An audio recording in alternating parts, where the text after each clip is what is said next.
right, 3, 2, 1. Hello, everyone, and welcome to the first live stream on this channel in 2023. Today we'll be taking a look at 60s music. So, joining me tonight are Thoughtful Pug and also Sean Chick. So, guys, how's it going? You go first, Pug. Yeah, well, things are going well. Currently finishing up my degree currently. Mhm. Luckily, I'm at a point where I'm just kind of coasting right now. Don't have much on my plate. Currently got for my senior seminar, writing a paper on Cleburne. This may be the closest anyone has ever gotten to writing a hatchet job piece on Cleburne, honestly. Oh, really? That's all I'll say about that. Let's just say I'm emphasizing the the fact that a lot of because I've been rereading a lot of this text around Cleburne and his proposal and whatnot, and a lot of his language really sounds like he's basically suggesting, yeah, we'll free them, but we'll just enact Jim Crow essentially, so they'll still be second class citizens, so no need to worry about that. Oh, Yeah, I wonder. I do. I know for some people, like say in the case of Beauregard, he would make this case of like, oh, they'll have equal voting and civil rights, but not equal social rights. Yeah, And by that, I think he just meant like social courtesy. I guess he would yeah, say. Um, yeah, I barely know anybody in the Civil War era who's going for the full bore on all yeah. three of them. Like maybe Thaddeus Stevens, maybe. you know. But even then, some of those radical Republicans, like I don't even think Benjamin Butler really believed in that, in all three of those combined, But Yeah. anyway, but yeah, go fig, right? I mean, in the North, just about every proposal to give blacks voting rights was voted down, even after the war. I didn't know that. Yeah, yeah. I mean, it has been emphasized, like these are racist people by our standards, like all of them, just about. you know. Uh, and in case of Claiborne, one of the problems with him too is like we don't even have that many writings by the guy, do we? Yeah. You know. Yeah, like we're lucky to have like he has letters to his brother in Ohio about especially like the start of the war, and Yeah. my God, he definitely was like a true believer in like the same sense that Jubal Early. Well, I won't say Jubal Early because he was a unionist, but I can easily see him like parroting the same shit that all the other Confederates would have after the war.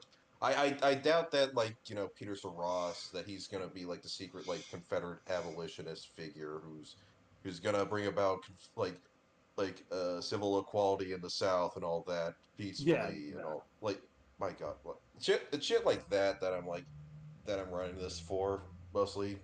Yeah. Ah, But like people who believe that that was always wishful thinking on their part. Like an attempt to try to make these people that they admire for whatever reason conform to a contemporary view on race, which is just stupid to begin with, and is always going to go down like a lead balloon. Right. You know, uh, yeah. In the Speaking case of of lead Claiborne, oh yeah, no, balloons. he's definitely a true believer in Southern independence, but uh,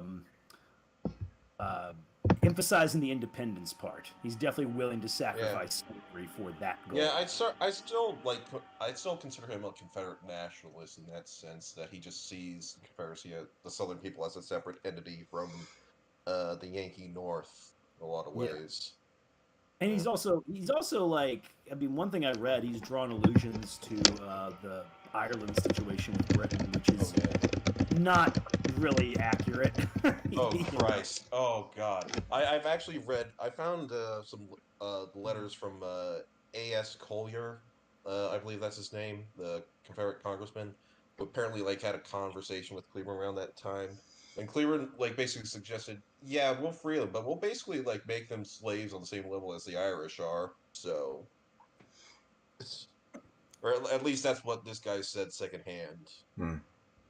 Oh So, yeah, and yeah, that's one to be careful about with that regard too, because There was one guy who, when Radical Reconstruction is really in full swing and Robert E. Lee is dead, he said, I spoke to Lee and he said that, we should never surrender to Appomattox. And I'm like, well, there's a lot of evidence that indicate the opposite of that, right? Yeah. You know, but there, yeah, that was always like, one version of Lee that you could run into sometimes was the version. Wait, do you guys hear me right now? Yeah, I hear you. Okay, good, good. I just heard something like it sounded like somebody clicked Yeah. out. Yeah. It Uh, sounded like a closing stream and all that.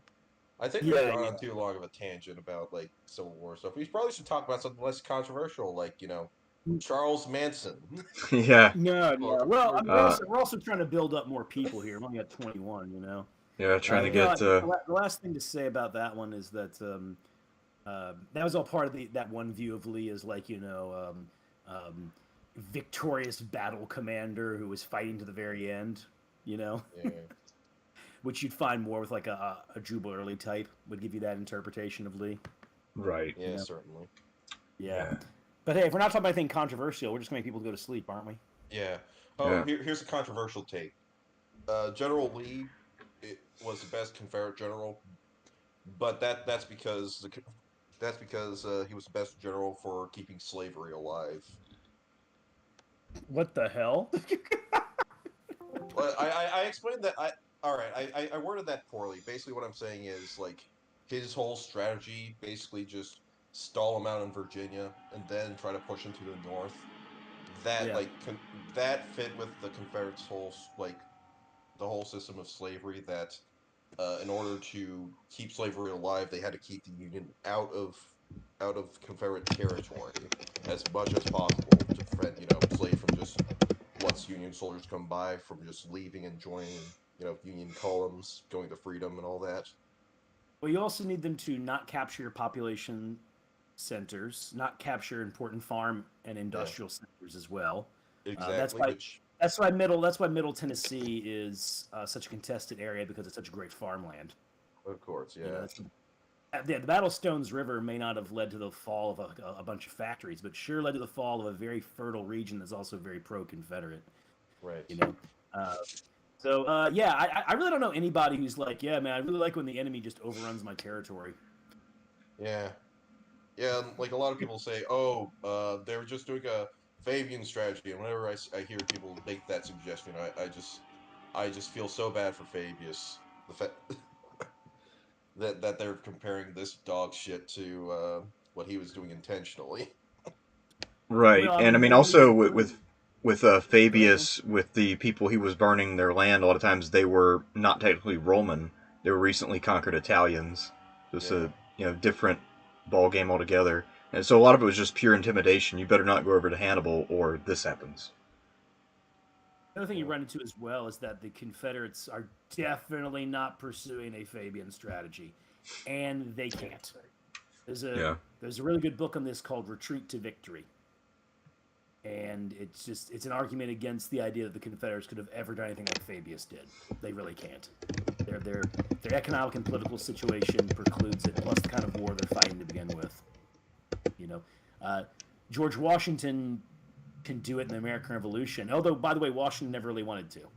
Washington wanted to come to grips with the British. He wanted to fight them. He adopted a Fabian strategy out of pure survival instinct, and it shows. It's smart on his part. It shows a flexibility, but he he can do that because you know he's not fighting an industrialized war. Is no real there aren't there are some economically important areas in America, but not quite as much. Most of the gunpowder they're using is coming from France anyway. And more importantly, the British don't have enough soldiers to cover that much territory, whereas the North does. They can't cover as much as they would like to, but the North has enough to cover, the important cities and the rail lines. You know, so it's there's no way the South could ever retreat to victory or do a yeah, Fabian strategy. They never really even tried it. yeah. Yeah. But also, so I guess that's your senior thesis, or what would? Yeah, it's my senior it's just a senior paper for seminar. I'm not doing grad school mostly because my credits are dog shit right now. So Okay. Um. Mm. Well, so it sounds like you've got a lot on your plate there. And then, Sean, what have you been into lately? It's been a minute. Oh, this sorry, a lot of work. Uh, the reason this stream is happening now is because the entire the busy season with Mardi Gras, St. Patrick's Day, Easter, and French Quarter Fest, all that's over. You know, Mm. so from here on out, over here, the social stuff around here slows down considerably, and then you get to summer, and it's pretty much a dead crawl, which is when I did get a lot of reading and writing done. But I also have various book and essay deadlines that are due. Yeah. You know, and and also, I honestly, man, my schedule makes it a little hard to do things because I just have like one afternoon tour. But a tour in the middle of the afternoon does disrupt your day. Yeah, because you got to sort of prepare You know. for it, and then if it's hot, you got to recover. Yeah, but that's something too. This isn't a tour in the French Quarter. I'm mostly doing tours in the Garden District, so I have to go out over there as well. So, yeah, I mean, and trust me, it's still a nice, easy job. But pre-COVID, I was doing morning French Quarter tours and cemetery tours, so I'd be done by noon, and then I could just work on stuff the rest of the day. It was great, you know. Yeah. Um, yeah, I know somebody in the chat mentioned Joseph Johnson disagreed with Sean. Johnston never really tried a true Fabian strategy. Yeah, Uh, he just yeah, sucked is the case. Like yeah, like like he just sucked, dude. He just retreated, and he did try to attack and did launch attacks like 7 times, but yeah, Johnston's not really doing a true Fabian strategy. I have And never like reading up on General Johnson and his campaigns. I just got to say, never in the Civil War have I read up of a single general who has managed to get his army in a position where it's almost encircled twice. Like at both Snake Creek Gap in 1864, like his entire Yeah. army is almost like cut off. Its line of retreat basically cut off, uh, and it's only like caution on the part of Sherman and like the lack of support for McPherson that they don't actually cut him off, and also the fact that and then at Bentonville, he just stays there even though he's outnumbered and he doesn't have the strength to hold the entire line. And so Bower's division just almost pushes all the way to capture him at his headquarters and cut off his line of retreat. yeah, And he just looks out both times. It's impressive. Like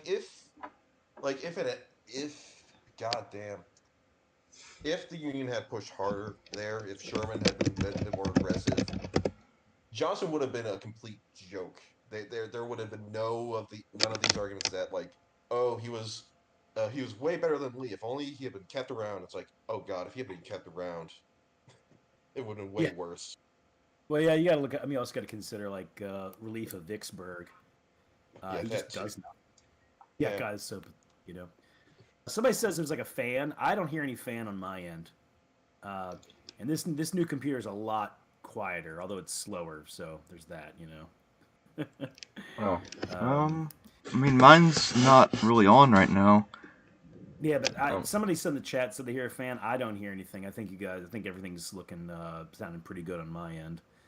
I So mean, I do hear a fan, but I don't really know where it would be coming from. It could be mic feedback. hmm. I don't know. I mean, yeah, I couldn't tell you. I'm sounding okay on my end though, right? I think so. yeah. I can't really But I tell. haven't done this in a while, and now I hope to do about one of these a month. Yeah, I haven't done one of these since the last one, so I don't really Yeah. know what might be the case. Well, Um, everybody, if you got any super chats, send them on over. yeah, Especially if you want to and ask about current affairs, since a lot of shit's gone down the last few months. But yeah, otherwise, I'm pretty much ready when you guys are. yeah, I'm pretty much ready. Okay, it looks like the noise took care of itself, but yeah, in terms of what I've been up to, I'm still in Georgia, finishing up the semester. I've got 200 plus students I'm trying to deal with. That's why I haven't been posting as much shit.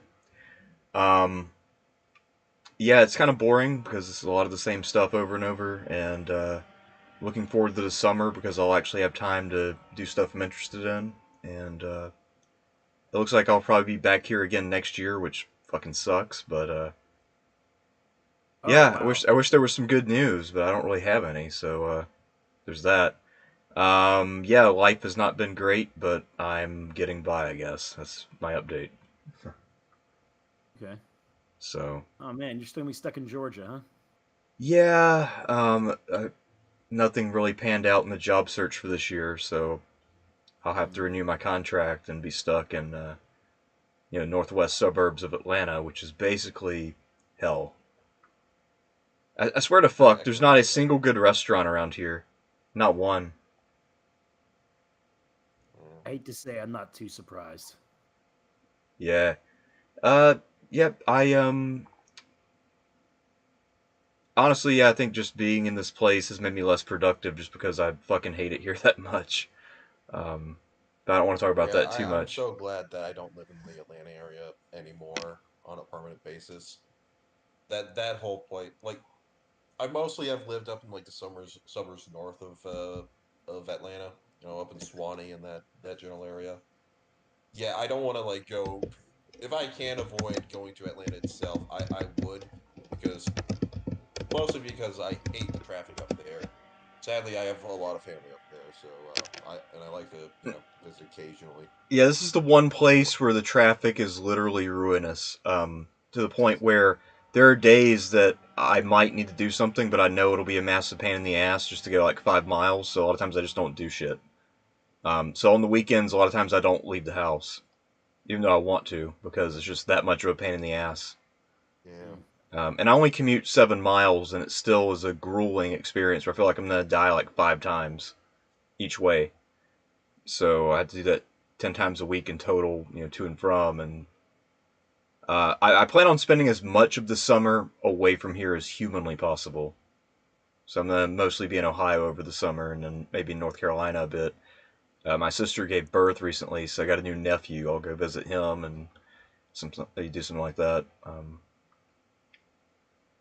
But yeah, anyway. So Yeah. I noticed in the chat someone brought up Pink Floyd, and then I realized, oh shit, I forgot to add Pink Floyd to the list. Yeah. Also, they mentioned Cream as well. Yeah, I will say I'm not too familiar with Cream. I know about Eric Clapton and those like in the White Room. That's about it. I know Uh, stuff. I know stuff about Cream. Not a yeah, ton, but I know. I guess we'll get to that too, like so later. all right. Well, and also I guess it's worth mentioning, Pug, you put together the list. Oh yeah, you're welcome. So this is the first time. Thank you. This is the first time also I have not been the one who assembled the list. Yeah, So at least the tier list. I mean. yeah. All Oh right. yeah, Tigers. Oh hey, Tiger Star. Yeah, I was considering putting Nick Drake on the list, but a lot of the people on when I first brought it up, a lot of the other users on the Discord shouted it down because he was mostly most of his stuff was in 71, 72, so I Ah. didn't include him. I'm trying to like my only ethos for this. Well, this list was the artist had to be release something relevant from the start of the decade 1960 to the end of the decade 1969. And that's why I have King Crimson or uh, or Led Zeppelin on this list because Yeah. even though they only had a few albums in like 69, only came on the scene then, those are very important albums I feel in their discography. So Yeah, actually, if I ever did the '50s list, somebody brought that up. It might be interesting to try to let my grandpa help me with that because he was a DJ. I don't know. I don't know if he would. I don't know if I could trust him to have mic discipline though. I never know what he'll oh god, say yeah, no. or when he'll just Yeah. get quiet. But also, somebody asked about country music. I have never had sex with my cousin, so I'm not qualified to do that topic. Oh god. So Yeah, I'm not too familiar with country music at this time. I have Johnny Carson on here just as just as like the representative. right. All right. Well, so are you guys ready to start I ranking mean, some bands? Yeah, sure, yeah, sure. sure. I mean, yeah. So I know certain country artists real well, but it's very specific, you know. so my question for you guys is, what are we going to be ranking these bands on? So, what are our criteria for excellence here? Well, for me, I'd say it's a mixture of both uh, relevance of the time and like how much has their music stood up to this day. I guess so. Yeah, with the caveat that any one of these will fall in and out of favor, right? So Yeah. 25 years ago, Fleetwood Mac was always the butt of jokes with people I knew, you know, Yeah. and that's one that I've seen people like have a higher opinion of now than they did 25 years ago. You Yeah. know, so 25 years ago, was that like the 80s era? I can't do math anymore because And that'd be like the late 90s. yeah. Yeah, they were Uh, basically, wasn't that when they were revived by, Lord and Savior Bill Clinton? uh, maybe that's one of the reasons people didn't like them. No, yeah, I mean they used "Don't Stop," the 1992 song, but no, I mean they were. I heard a lot of jokes at Fleetwood Mac's expense back then. I still hear ones, of course, but one I remembered was somebody saying like, she wasn't too bright. Her favorite album was Tusk. well, I mean, I don't know. I feel like everything I've ever heard about Fleetwood Mac has always been positive, though. Yeah. Like a lot of people, forget who it was, but I met somebody who said that they modeled their garage band after Fleetwood Mac. Which I I'm don't not era know. of saying they Fleetwood never. Mac? I'm Do The not what? saying glory they era never. or I don't know. I mean, I actually am not. I'm not hugely knowledgeable on the eras of Fleetwood Mac. I mean, I'm familiar with their songs mostly. Actually, I didn't understand their lyrics for one of them. Like, that one song, Secondhand News. I always thought it was Sitting Here Nude until I had a conversation with my girlfriend. She's like, wait, what do you think that was called? yeah, yeah, it's a very clunky lyric, I'll say the least about that one. Not one of his well, I think. best. Well, I mean, any one of these bands always have fans, right? I knew people like Fleetwood Mac back then. I'm just Yeah, saying that people who did it a lot of times said it with a level of like, embarrassment. yeah. I think what made them really get popular again was when all the teenage girls decided they were witches. Really? Oh Oh yeah, because yeah. Rhiannon. Uh huh. And then when they Yeah. put, especially when they put Stevie Nicks on that American Horror Story show, No. um, yeah, no, like the kind of I don't know if revival is the right word for it. The popularity of witchcraft and witch subjects in the last 10, 15 years, I think, really did a lot of favors for Fleetwood Mac. It's interesting you mentioned that. Yeah, because I have seen a lot of people around, like women in their 20s and 30s, who talk about witchcraft a lot, and I just wonder. I mean, I assume some are probably just Harry Potter fans, but some of them seem to actually think that they're practitioners. Don't worry, the same people who tell me that trust the science will talk endlessly about the zodiac. Yeah. Blah. Oh God, the Y- Zodiac types. Those I see Oh, those. I talk to those all the fucking time. And I won't say much honestly. I can't. I can't. I'm not going to talk bad because it's like a lot of friends of mine. You know, I just think it's funny for like like, oh man, we're leaving science anyway. You're a Pisces, right? yeah, because that's scientific. but but I mean, but that's because people aren't scientific. People are faith based at the end of the day. Um, but I mean, I think the only red flag for me is when somebody like takes the zodiac really seriously because you want to talk about it as like a fun thing, maybe a way to think about yourself differently. I can see that. But the handful of people I've met who really take it seriously have always been crazy. Well, I And I mean, the thing is, like, the Zodiac never ended up blowing up that bus, so you can't take all of his threats seriously. thank you for the Dirty Harry reference. Well, no, it's the Zodiac Killer, because the Dirty Harry is based directly on Zodiac Killer. Wait, really? But remember, he hijacks that Yeah, bus in Dirty Harry. Scorpio is literally Zodiac Scorpio, Killer, yeah. Scorpio hijacks that bus in Except, Dirty yeah, Harry. Scorpio follows through, but All Zodiac right. just wrote a letter. All right. I'm gonna let you down and let you know I've never seen Dirty Harry. I just know the clip. You know, the feeling lucky. it's it's And all really this, good. It's an interesting, different action movie because a lot of the tropes hadn't been quite laid down. It does some things that are surprising compared to other ones, and it has a very dark ending. Yeah. also, I like It's how definitely not in a Die Hard. I pretty much like every Eastwood movie just because he always seems more believable than most action stars. Because, I mean, a lot of action stars are just so ripped that it's hard to believe they have a job and work out 8 hours a day. Where Yeah. with Eastwood, I mean, he'll just fucking shoot you. So, he doesn't have to Yeah. be Yeah. ultra ripped. Yeah. He's personally my favorite like action like actor by far.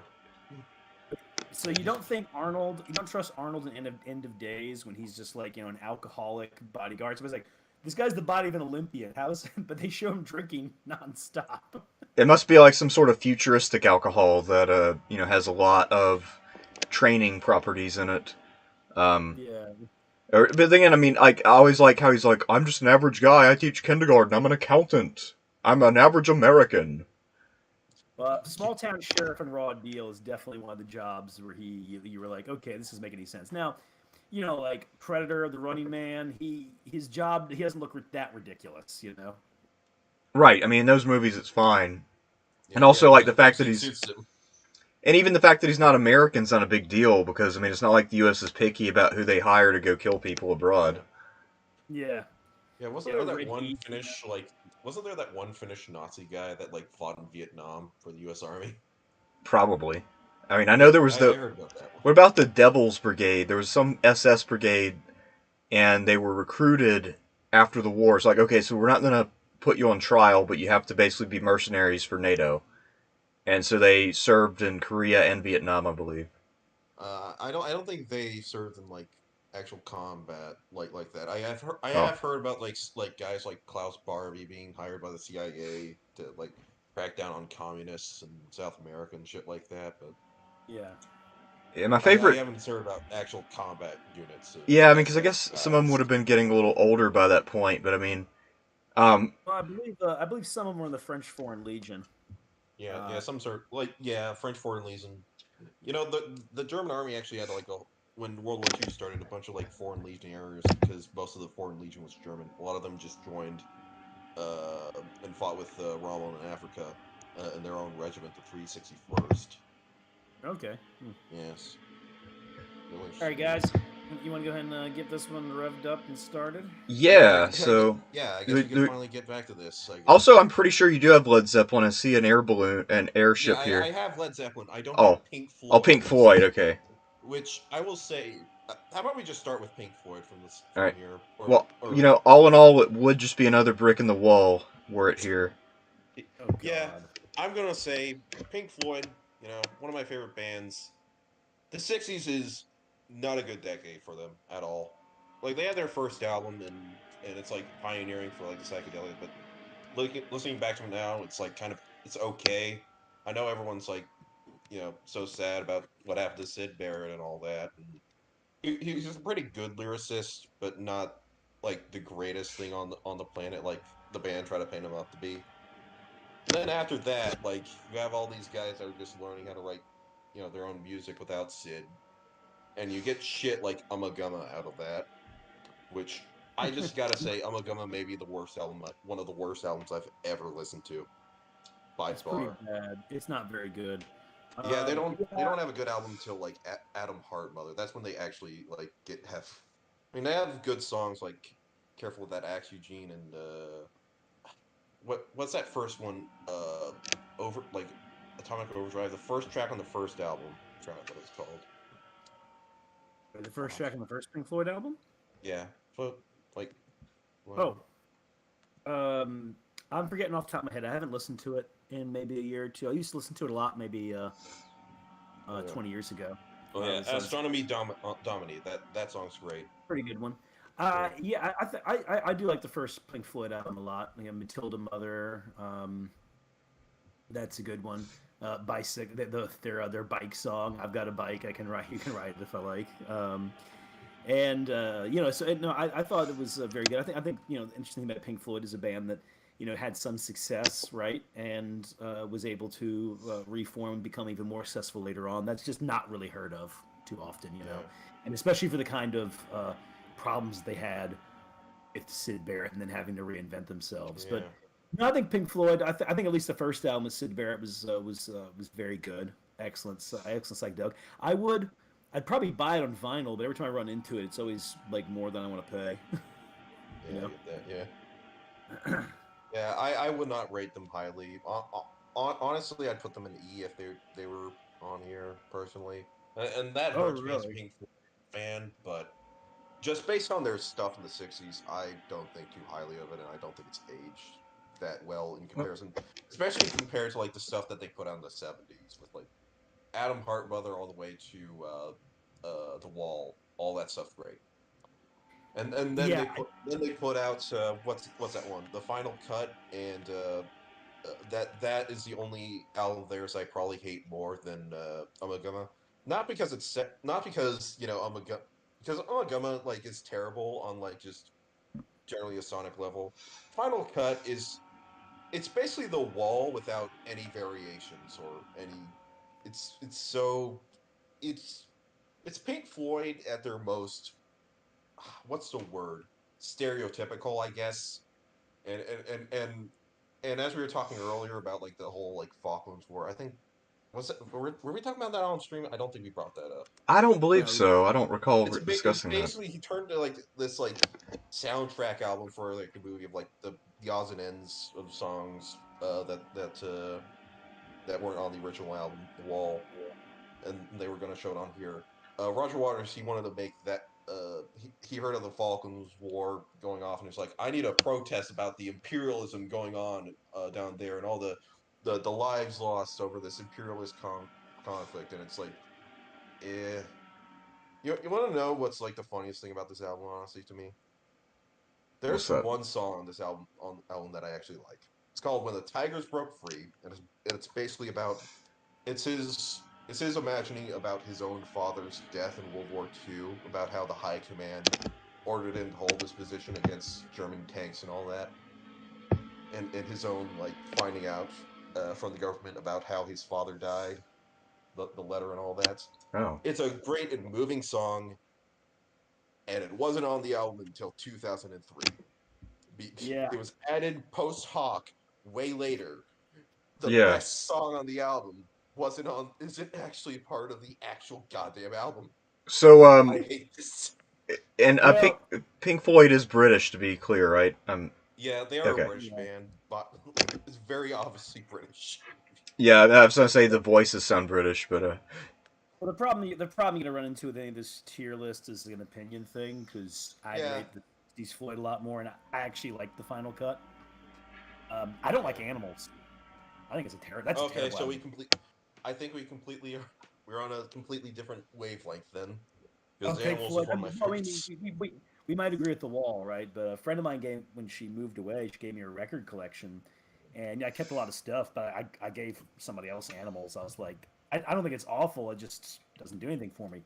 Final Cut though, I found it for a few bucks, and I was like, yeah, okay, I like this one enough. I wouldn't pay a bunch of money for it, but this is one of the ones I do own. You know, along with like Dark Side of the Moon, Wish You Were Here, The Wall. So that'll be a problem you run into. This might be differences of opinion because all this is really taste when you come down to it. So you might want to do something if you're going to do the tier ranking list instead of just talking about bands. I guess what you might want to do is have it to where we're going to talk about their influence, right? And if we're talking about the influence of the Sid Barrett Pink Floyd era, then that is going to be something more like a C or a D. As much Yeah. as I like, as much as I like it, was one of many psychedelic bands, one that had a fair bit of success, but that there were much more successful ones at that time. Right. You know, but that's something to that. And then you get like a Sid Barrett fan who will be like, "What are you talking about? They influenced this, this, and this." And I'm like, "Okay, I got you." Yeah. You know, like Sid Barrett's a big influence on David Bowie. oh, Surprise there, huh? A big surprise there, huh? Of course, David Bowie is influenced by basically everyone. Like who he has influenced David Bowie. And People that even, I don't take that as like a slag against David Bowie. By the way, no, if we it's were doing not. a I mean, '70s list, I would put him on his own tier above S. Like he's my favorite artist of all time. Just yeah, no, it's I guess the only ones who don't influence him are like the ones that he thought were copying him. Like he really didn't like Elton John. He he hated thought Elton Elton John. John was oh copying shit, him. really? Thought Elton Damn that. John was ripping off the Hunky Dory album. Oh, Essentially. okay. And no, remember, I forget the guy's name. But you know how Elton John's best songs were essentially written by this one guy whose Oh name I yeah, always Bernie forget. Taupin. Yeah, yeah, Yeah. yeah. So David Bowie used to say like, yeah, once he left, Elton John now completely sucks. It Oh was yeah, all he was absolutely right when he fired Bernie Taupin. Like after that, like all like Elton John didn't write a good album after that. It was involved. It was involved a good album after that for the most part. I mean, he Yeah, might have an occasional song that would hit here and there, but yeah, so yeah. so And yeah. I then mean, it gave it. then he comes back with "I'm Still Standing," and I guess I can call that blues with like Bernie Taupin back. Like all his like post, like whenever he has an actual hit at like after the early like the mid 70s, it's usually because Bernie Taupin came back. So yeah, I just so anyway, so let's go ahead and I guess we'll get to beyond Pink Floyd. You said Cream's not on the list, right? Yeah, and I don't have much to say about them unless you guys do. I actually Yeah, I honestly got a, don't know who they are, so I'm I've afraid got to They say. a were a super group of Eric Clapton, Ginger Baker, and I forget the Jack Jack Bruce, Bruce. I don't know Oh, much about Jack Bruce. I know about uh, Ginger Baker being a weirdo and which is really Eric sad. Clapton being an asshole. Which is really sad because Jack Bruce is probably, in my opinion, the most talented of the three. um, no, I mean, all three of them. All three of them are very good musicians overall. I've never been a big Clapton fan though. I've kind of found his Yeah. guitar playing kind of boring. Like technically talented, but a little bit dull. And um, what can I say? Like a lot of songs lyrically, just not that interesting. Jack Bruce wrote most of the interesting Cream songs. Uh, Ginger Baker might be one of the biggest assholes I've ever seen caught on camera. this is Like I like the saw the original documentary Karen. they had about him was like Beware Mr. Baker, and I'm like, this guy is a pure, unadulterated asshole. Like he just talks shit about everybody, you know, and he's really angry that people were comparing him to like John Bonham or Keith Moon because his comments on them is that they really aren't that good. And I'm like, actually, I think they're vastly superior to you, sir. You're a good drummer, don't get me wrong, but you're more of a jazz drummer. It just didn't really do that much for me. I get it, maybe you're technically more proficient, but it doesn't sound as great to me, you know? And there's a reason that band couldn't last. I don't know much about Jack Bruce's personality, but like you said, Clapton's an asshole, Baker's an asshole. I mean, it's a fucking wonder they made as many albums as they did, you know. But I mean, they had some. Of course, they had some like really good songs of the era. Disraeli Gears is an amazing album. Well, I mean, I guess to the asshole point, I mean, they were making a fuck ton of money, so there were a lot of people there willing to put up with their shit. I think another thing too, to keep in mind is like all three of those men already had a good reputation going into the band. Yeah. You know? And Led Zeppelin. I mean, those guys were also jerks, but they tend to be good to each other. They're like killer whales, nice to each other, mean to everybody else, right? Yeah. No, Cream's mean to each other. Oh. Huh. But yeah, so the wonder is that band could produce more than one or two albums, to be honest. So if we were ranking them, where would we put them? But Cream was very popular and influential. I'd probably say like a B. All right. You know, That'll piss off the Pink Floyd fans who you said deserve a C. well, Well, only for the '60s stuff. Right? I know, I agree. The thing is, I agree, and honestly, I think they should be lower. But Yeah, I mean, I said C or D just because they weren't like the biggest psychedelic band at that time. Jefferson Airplane's a bigger deal, for sure, at that time. ah. You know, and even though I prefer Pink Floyd to Jefferson Airplane in the '60s by far, yeah. but Jefferson Airplane is the bigger band with the bigger influence at the time. Hmm. Well, Honestly, I'd say maybe we should just ignore the influence part and just say, uh, how much we like this artist's music. I guess. or maybe Though I we, guess in that case, I assume or maybe we like a could lot of blend the these guys are two. gonna be higher ranked because Yeah, we could Yeah, also just blend the two categories though, so kind of take the average of influence and enduring listenability, if that's a word. yeah. So I guess that one's always subjective, right? I mean, it is, but I mean, I music is my dad subjective thought too. all of this music we're talking about was pure garbage. What was he into? Like the Big Bopper? No, he liked classical and country music mostly. Oh, There's only one or two of these groups. He liked Creedence, or God, there was the that guy who directed that movie Ghost World. He talked about how blues music would live on, and band. He actually used the example of Cream. He said, Cream's albums will be in a landfill while blues albums are being preserved and saved as the high art that they are. You know, and that guy really hates like this kind of stuff. You know. right. I don't know. So maybe we just go on and discuss things, but ranking art, that's just hard Yeah. if you're talking about opinions. Well, I'll say before we start this, I just noticed that tier rank. I really hate how they just randomize all these images around because I kind of had like a idea of like early '60s artists like or Oh, well, yeah, whatnot at the that's start. like when it does that, you just have to keep reloading until it gives you what you want. Yeah, well, Like a lot of times I'll have to upload it 4 times to get it the way I want it. Well, the yeah. probably the biggest group in the early '60s would be the Beach Boys. So the guys with the surfboard. Do we want to like just start with Actually, I got a list of the order I want to like go in with this. Let's do All right, that. Do yeah, it let's that just do way. that. That's fine. All right, hold on.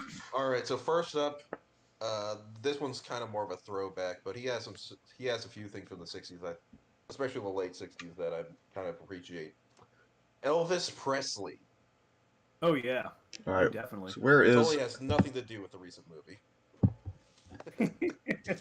so where is Elvis here? I don't see him. He's Oh, here he the is. guy with the red guitar. You All know right. the Yeah. I'll that's the one for the special. all right. I'll put him right now in the holding tank here, and then we'll rank him for real in a minute. Yeah. All right. So yeah, Elvis, I guess, was still popular in the '60s and '70s, right? Yeah. Oh yeah. Early '60s. Yeah, his music career in the '60s is weird. Early part of the decade, after he gets out of the army, the colonel has him just do movies in Hollywood, do the soundtracks for them, and release the singles as to promote the movies, and vice versa. God, Uh, those movies that were basically music videos for Elvis, those were so goddamn bad. I've seen a couple of them. all right, yeah, Yeah, he had a few good ones, but those were in the '50s, like King Creole. By the yeah. time you get to the '60s, the quality of the movies has gone way down. Yeah, I feel like if it's Well, a movie about a dinosaur running rampant, then you have Elvis with a guitar. There's a dinosaur running around, dinosaur, And oh yeah, it's like, all right, yeah. Those were we're all building shitty. up to this, and this song clearly he wrote in like 5 minutes on a napkin at a diner. Yeah, yeah. Those are shit. The only like good thing that came out of that was "Can't Help Falling in Love." That was a nice ballad. Oh yeah, Aside, very good. yeah. Though I will say it's hard to really. How highly are we going to rate him just based on like how much he was behind the music, or more so like the creatives behind him? Because he never composed a, a lyric of a song ever. Really? As far as I know, he hasn't written any of his own songs. He Huh. might. I mean, he might have. I mean, it might be like Frank Sinatra, where he would like do his own edits to them. Oh yeah, I probably should have put Frank Sinatra on here, though. I'm not sure if there's any good stuff here, but Yeah, don't that's worry a about tangent. that. Let's have a tangent after we finish ranking him. Yeah, yeah, So, yeah. But anyways, no, he has that one good song, and then 1968, he's like, "Fuck it, I need to revamp my style. I need to like go back to my roots." And so, he twists the Colonel's arm, and he gets a big like prime time special dedicated him. The '68 special, in December. Uh, that I watched that myself. There's a few corny moments to say the least, but it's kind of impressive. Just a tour de force, I guess. Uh, there's also the. the two highlights I'd say are of course the opening bit where it's like where zooms in on him with the guitar and all the background dancers on the scaffolding. Uh, and then of course goes the other highlight I'd say is of course the ending where he's in the white suit singing "If I Could Dream" in front of the sign saying Elvis. Yeah. By the way, So I will say that song is probably my favorite, probably my new favorite like holiday song because technically it is a holiday song. It replaced it replaced Rudolph the Red-Nosed Reindeer on the set list. Was what he was supposed to be singing. that's good. Yeah, no, Elvis has a big comeback in the '60s, and he got Yeah, Suspicious Minds, and then yeah, you go into the '70s, but then you have the concert film yeah, yeah, "That's the Way It Is," which is yeah. incredible. Yeah, and then get the Vegas years, and then he dies a sad, lonely death, taking his shits. Hey, King dies on the throne. That's all I got to say. So, Yeah, Yeah. uh, So Elvis. Yeah, I mean, it wasn't the highlight of the '50s, but he was keeping himself going, and he ends the '60s real strong. Yeah, I'd say he ends the '60s strong, and the follow up album. What was this song? Caught in a Trap. I forgot what it was called. Suspicious Uh, Minds. Suspicious Minds. Yeah, that track's great. Uh, uh, I won't say he's like that great of an album like artist, of course, because he's like the old school. Just we'll just slap a bunch of singles and like covers together into an album. Why not? Well, I But mean, that's what we're back to nowadays anyway. The album's effectively dead. yeah, some cases, for the big artists at least, uh, you know, there are still rollouts and shit now. Oh yeah, I'm not saying they don't make good albums. Hell, they were making good albums in the '50s. I mean, Frank Yeah, Sinatra's "In the Wee Small Hours" is, yeah. just an amazing album, right? Uh, But I mean, it's just not the norm. how much will we hold like the imitators of Elvis against him? Like what's his name, Arch Hall Jr., that guy who made even more really bad movies with just random songs in them. Or Pat Boone, Open. the yeah, Christ. Uh, I just noticed Boone, God. you pulled up James Brown to C tier. No, oh, that's James Brown. Yeah, that's James Brown. Okay. He's the fifth on the left, like with the red guitar and the black suit on the Oh, left. this is Elvis. Okay. That's from the special. Ah, okay. Yeah, yeah, All right. yeah. Well, I'd say as much as I like if I could dream in suspicious minds and memories, I'm not sure if I could rank him higher than C. Like he is like he reinforces that he's the king at the end of the decade, but that's the end of the decade. And plus, like compared to a lot of the other like artists here who actually write and like uh, their own music and shit. I don't want to like do the whole it's not real art if you don't write your own songs and shit. But It's just a different type. That's all. yeah, there's a lot more like inventive artists around this time that I find way more interesting and influential. Yeah. So what do you want to rank him? I'll give him a C. I think it's a perfect middle of the road situation with him. All right. Any objections? I'd give him a B, but that's because I think "Suspicious Minds" is one of the five best songs of the decade. Hmm. You know? I guess also I'm everybody thinking. likes a good. Also, everybody likes a good comeback story. Yeah, yeah, I can But understand that. whatever, Yeah, man. I don't really care about the rankings. What I really care about is moving on. All right. I get that. Yeah. All So right. who do we want to do This is next? a lot because I wasn't expecting a tier ranking, which is a little different. Oh. Yeah, Tier yeah, rankings. yeah. Tier rankings get bogged down. You know. Yeah, yeah. All right. Well, whatever then. I mean, I didn't know if we were gonna do the tier ranking or if we are just gonna shoot the shit. I just had the tier ranking just for the sake of, hey, if we want to do it, we have it. So Honestly, like tier rankings bog things down. People start debating about E's and F's, and especially with something like music. Let's just talk about the groups, okay? I think all that's right, better. if you want to do that, Let's just do I'm down that, with man. that. This whole like All being right, like, oh man, this is a B or a C, whatever. I don't give a all shit. I just right, want to move. all right. All right. The next few ones on the list are just general like R&B and soul people.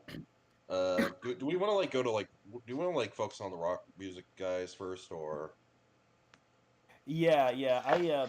I know some Motown stuff, but I'm not an expert on what was going yeah, on behind it. The most yeah, interesting thing about Motown to me was that Barry Gordy wanted everything lyrically to be about doing something, movement. Get what I mean? Like, because he felt like if the music lyrically and sound wise, so it felt like it was in the moment, that'd be more popular. I think that was a pretty shrewd idea. And if you were yeah. talking about Marvin Gaye in the '70s, like What's Going On is one of my favorite albums, but we're in the Yeah. '60s. Yeah, it sounds kind of like Yeah. my theory I of thought Marvin Gaye political was in the rhetoric. '60s. I put him on the list here. No, Marvin Gaye's in the '60s for sure. I just that I think it's kind of like, well, not exactly like Pink Floyd. He had great stuff in the '60s. Well, Pink Floyd had good stuff in the '60s. But my point is that Marvin Gaye, I think really hit his artistic stride in the '70s. Yeah, yeah, I see that. Yeah, I think it's the high point. But anyway, let's do some of these rock groups. What you got, man? All right. Should we go with the obvious one first? Sure, Yeah, go for sure. it. All right. The Beatles. Now, I wanted to preface this when I came with this tier list. I was just thinking we need to have when we have a discussion on the Beatles, we need to have the devil's advocate argument of whether of why they wouldn't deserve to be an S, less so than why they deserve to be there. But yeah, if we're not doing that anymore. Right. I mean, I mean, I don't have a devil's advocate opinion about the Beatles. my sister does. My sister tried to have a band at one point, and her argument against the Beatles is basically that they lacked virtuosity as musicians because their songs are kind of simple. But I'm like, okay, but people liked them. They were catchy. That was what they were going for. They weren't trying to be like, here's as many notes you can possibly get out of a guitar in 30 seconds. Well, Yeah. your sister was making the Pete Townsend argument about the Beatles. Yeah, And being fair, Pete Townsend wasn't talking about later Beatles. I heard this interview. He's talking about he was talking I think it must have been 1965 or 66. He said that he's like, look, it's all vocals. Take away the vocals, and all you have is just some crappy instruments. yeah. Whenever I hear people like ragging on the Beatles, I always think about like Elvis Costello just shitting on the people that he's clearly influenced by, just so he looks like more like iconoclastic than he actually is. Or Yeah. was it Ayn Like, Rand claiming that she's the only original thinker ever and that she doesn't owe her influences to anyone? But no, she said she owed it only to Aristotle. Oh, of course. of Yeah, course. even though it's Nietzsche for capitalists, but whatever. Yeah.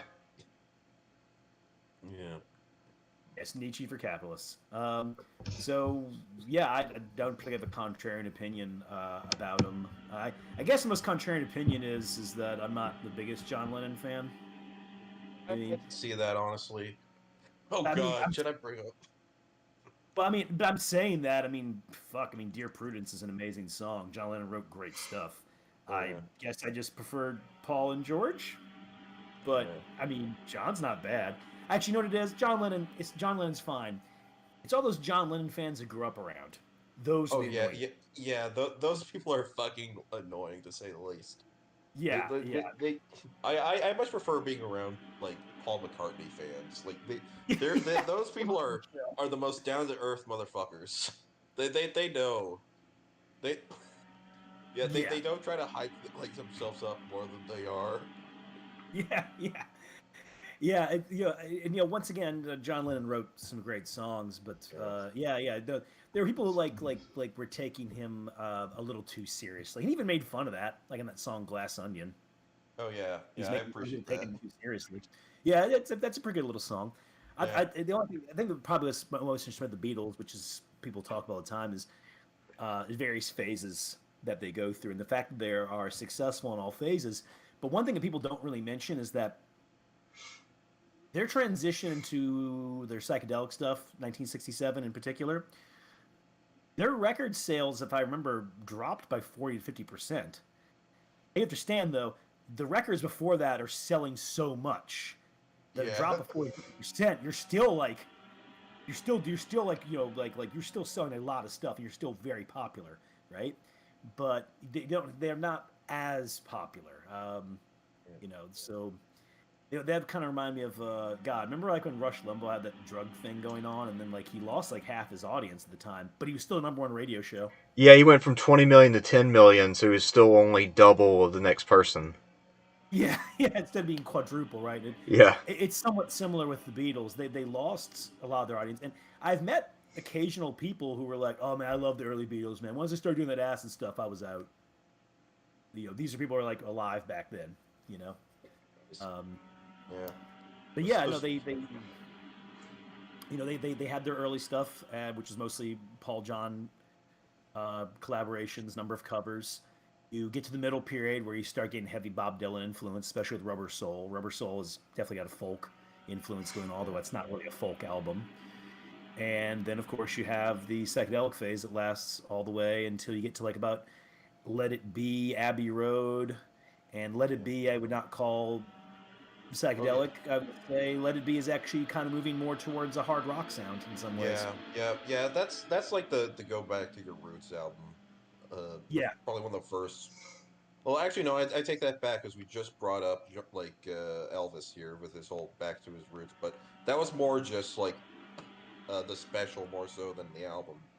In yeah. this case, it was the actual album, and also their special as well. But like that whole like uh, I don't like the original Let It Be album at all. The Phil Spector like 1971. Hmm. I appreciate like that is a complete train wreck and a half. With all the little like skits and bits that they just leave in uh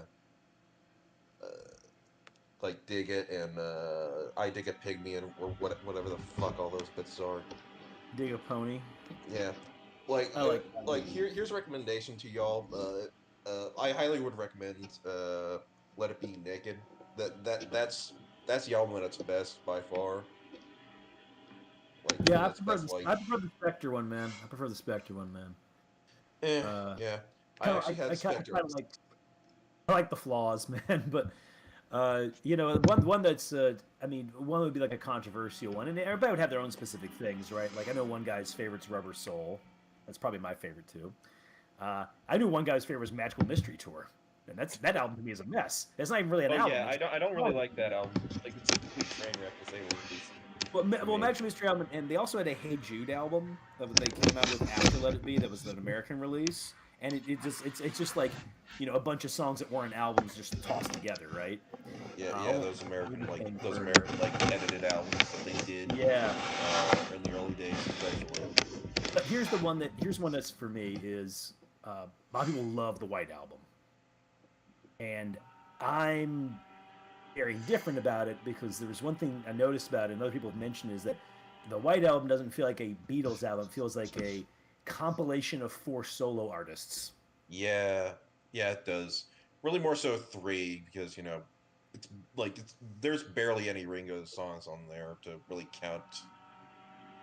Yeah, although hey, fun fact: the Ringo song that's on there is "Don't Pass Me By," Yeah, which but hey, fun facts. That was the #1 hit single in Denmark, Oh shit.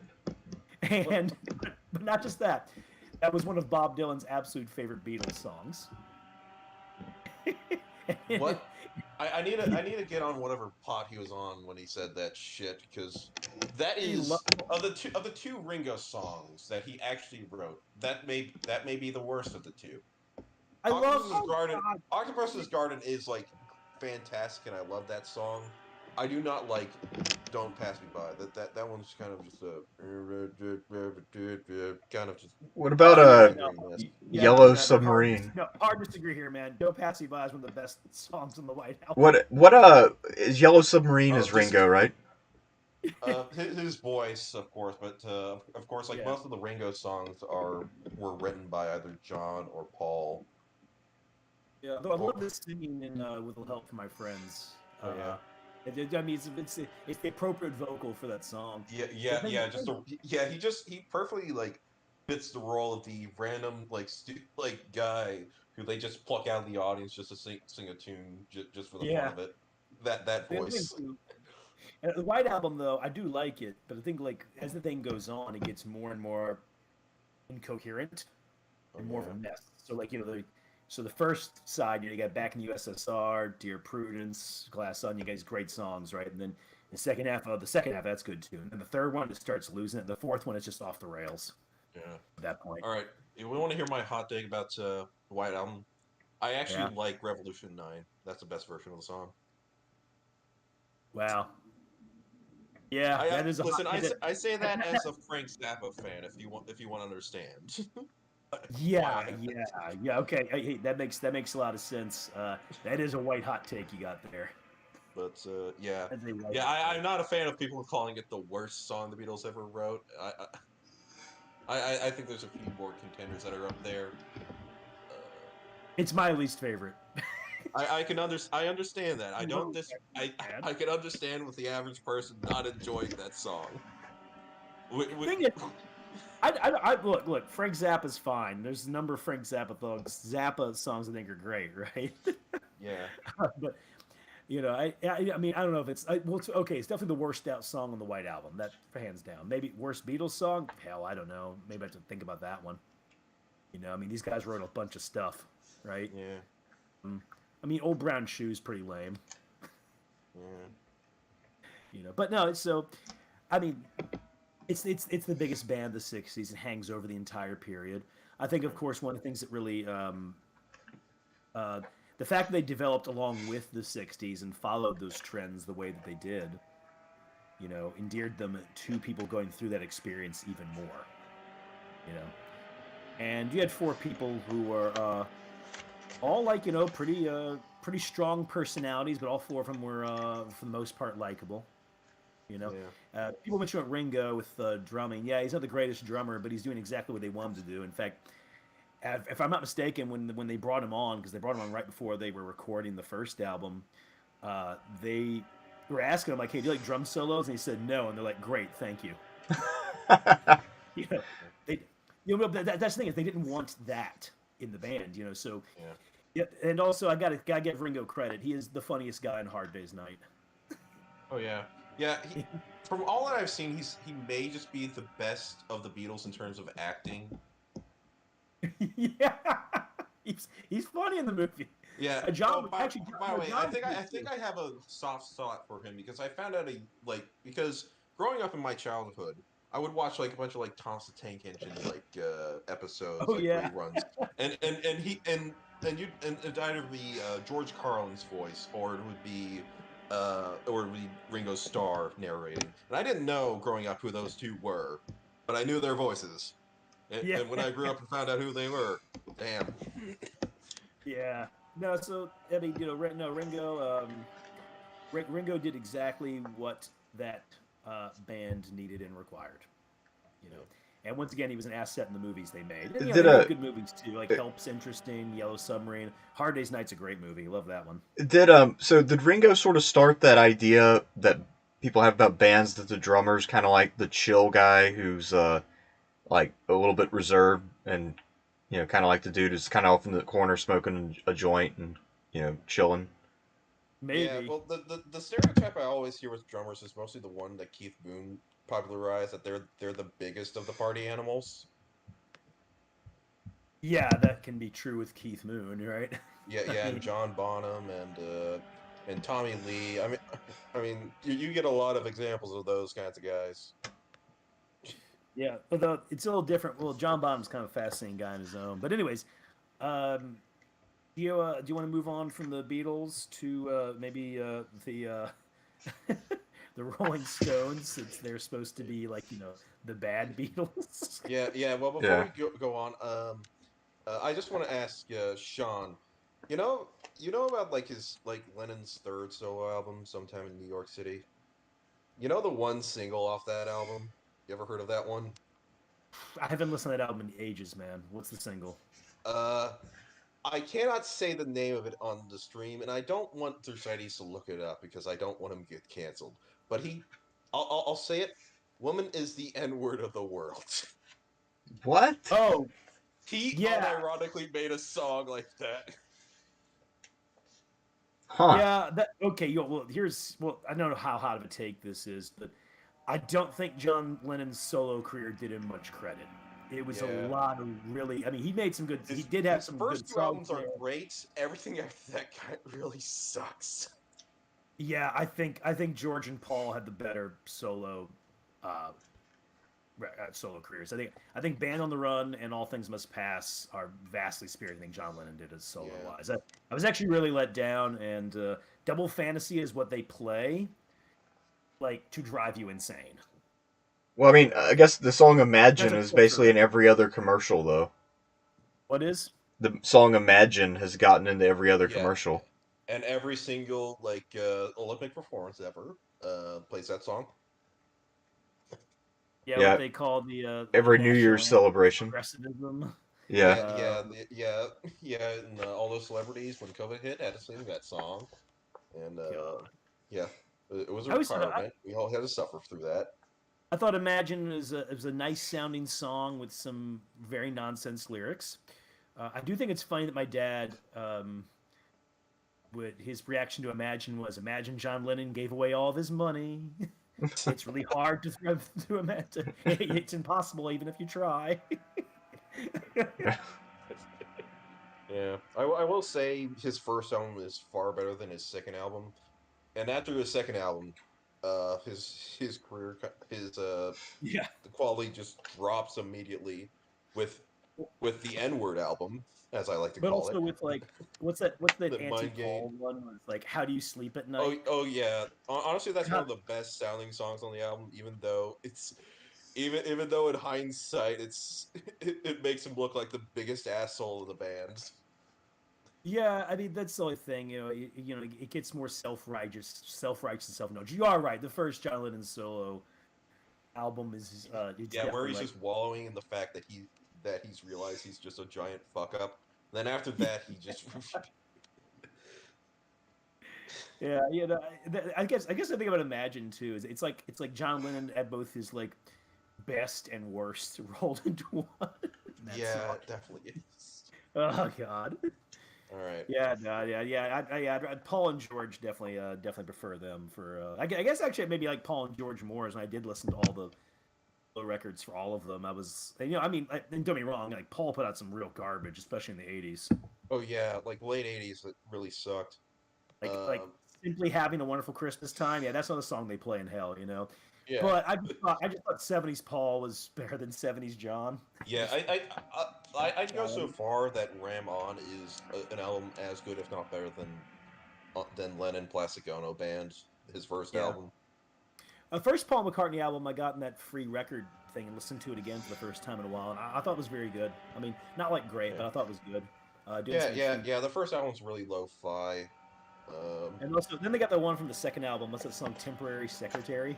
That's a fun song. Oh yeah, Paul too. Yeah, Yeah. that was yeah, Yes. yeah, which he released in like 1980, followed up by Paul 3 in 2020. How'd that happen? Basically, whenever he just does an album where he does every single like instrument on the album, he just names it Paul McCartney. He just self-titles it. Oh, I thought. That, Okay, I that, thought you were talking about John Lennon for just a second. I was like, how the hell yeah, did he release an album? we're talking Okay, about, yeah, no, all Paul right, never McCartney. mind. I lost the plot there for a second. It's my bad. Yeah, So, want to go on to the Stones now, since yeah. I they're guess we should. Yeah. supposed to be the bad Beatles. You mean the band that was repopularized by Guitar Hero and Call of Duty Black Ops? Yeah, Yeah, that's actually I want to say that too. Much like Fleetwood Mac, I've also seen the Rolling Stones be more popular now than 2020 favorites. Don't get me wrong, people liked them 20, 25 years ago, but uh, I just I think like they're the certain amount of the certain amount of nihilism that runs through '60s Stones, I think appeals to a certain zeitgeist of the last 10 years. you Yeah. know. Um, but yeah, no, Rolling Stones. Of course, the guy who signed them was Andrew Loog Oldham, who had turned down the Beatles, but then had a brilliant idea. Let me go find a band that's the opposite of the Beatles. One of the ways they're opposite of the Beatles is none of the Beatles come from a wealthy background, and I want to say George came from what might be a lower middle class background, but the other three, no, yeah. definitely not. The Stones is the opposite, with the exception, I believe, of Charlie Watts, who was like a truck driver. The rest of them are like middle class English art kids. Oh, I didn't know that. Yeah, and I thought they were like all like complete like working class, and no, I mean, well, they weren't rich though, but no, they were not. No, the Beatles are actually more the working class band, and you can see that kind of in their influences too, because the Beatles really are just like not copying, but they're really influenced by those '50s rock guys like Elvis, Fats Domino. Those are the guys they look up to, right? The Stones are drawing a bunch of their influences from blues. In fact, if I'm not mistaken, that's why when oh god, what's his name? Yeah, the one who's in Keith Richards. Apparently, Keith Richards first met Mick Jagger. The reason he was hanging out with him is because he had a good record collection. No, yeah. but they didn't write their own music at first. and eventually they were locked in a room and made to write their own music, which is where you get the song "As Tears Go By," because it's about them being depressed about being locked away. But eventually write their own music. John Lennon always felt a certain amount of envy towards them because they were allowed to have this like bad, edgy image, and he felt like he wasn't with the Beatles. But the Stones, while popular in early to mid '60s, don't really hit their stride until the late 1960s, and it's really in the late 1960s that the Stones effectively leave the shadow of the Beatles. Because before that, they are kind of trying to follow a lot of Beatles trends, right? You know, the Beatles bring a sitar in, let's bring a sitar in for Paint It Black. Beatles do Sgt. Pepper's Lonely Hearts Club Band, we're going to do At Our Satanic Majesty's Request. Which has some really good songs on it. But, Yeah. you know, it's... but really, when you start getting like Beggar's Banquet and Let It Bleed, is when they're embracing more of their own influences that are different than what's in the influences that are different than what influenced the Beatles, and that's when they really, for a lot of people, hit their stride. Even though stuff from early and mid '60s, they've got great individual songs. Yeah, like As far as I Paint It could Black, that tell, was great. Yeah. oh yeah, of course, man. But like, what's some of his albums I have? I got one album. The record store guy just gave it to me because it wasn't in the best condition. It's like Between the Buttons, and I think the only one on that. I'm gonna pull it up here, but I think the only one on that might be like under my thumb. Yeah. And so no, they had individually great songs, but they didn't really have like you didn't have those albums that knocked out of the park like Let It Bleed, which is an amazing album. Yeah. Also, "Sympathy for the Devil" is still very popular. Oh yeah, that's Uh, from Beggar's Banquet. yeah. So I mean, that and "Paint It Black" I think are probably the two songs that seem to still fit our era pretty well. I mean, kind Yeah. of fitting the Give Me zeitgeist. Shelter too. Yeah. Great fucking song there. You know. Oh, children. Oh, I almost fucking sang that one. God damn it. Let me see. I pulled out my record for this one. Between the Buttons, what they got on this one? Let's Spend the Night Together and Ruby Tuesday. Yeah, those are good. Two that would be the best known from there. Yeah. Yeah. So, I mean, this album's not bad, right? Those two songs are well known. There's some other good ones on here too, like Complicated. But, they're not like, they're a big band, but they haven't hit like I said, they haven't hit that stride yet. So that's what makes it interesting about the Rolling Stones is that, like the Beatles, they're also like changing and developing. It's funny, especially when I still lived in Kentucky, I didn't know that much about a lot of the music from this era. I went to a music festival with my girlfriend at the time, who was honoring the Beatles, and I was trying to name Beatles songs, and like the first fucking 4 songs I named were all Rolling Stones songs. What'd you say? I mean, she was like embarrassed. You were like, Heart of Stone, or like, Get Off My Cloud. Yeah, and then I think I finally did name a Beatles song, or she named something like, oh, I know what that is. I just didn't know it was the Beatles. Because anyway, so yeah. But yeah, no, of course they'd had Satisfaction. I mean, that was a massive hit. Yeah. Yeah. Satisfaction, like regenerator of all like the punk movement right there. Yeah. Yeah. I can't. Like Devo did a great cover of that one on their first album.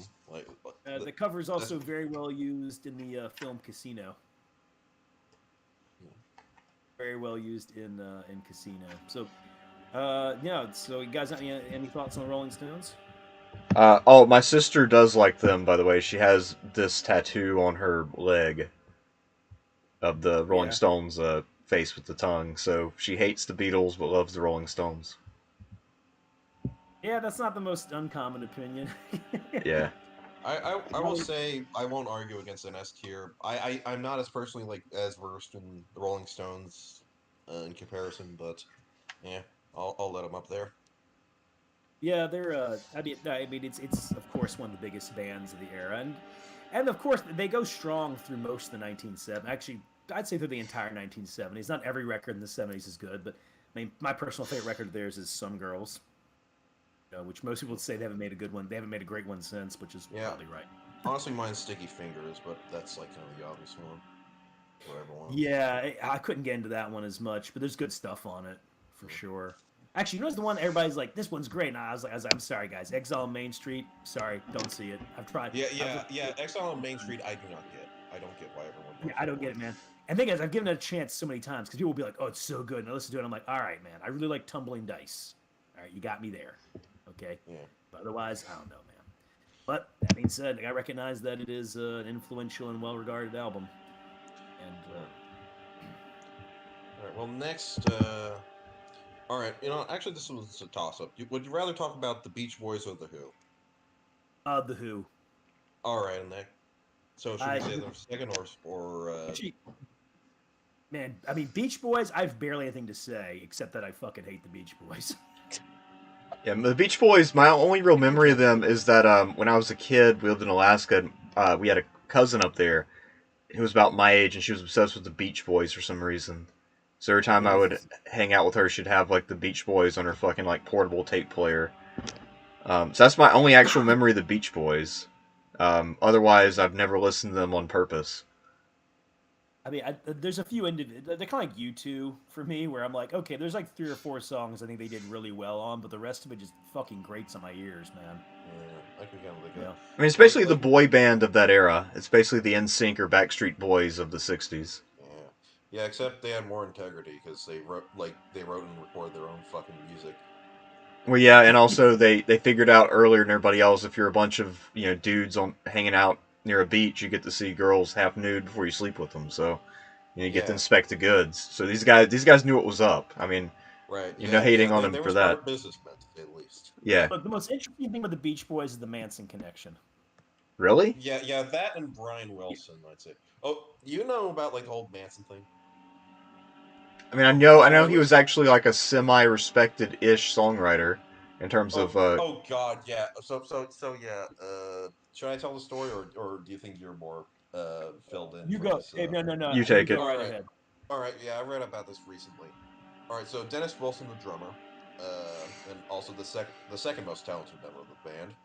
Um, he was out because Brian Wilson was by now just starting his whole like hermit era where he just broke down and just wasn't writing music anymore.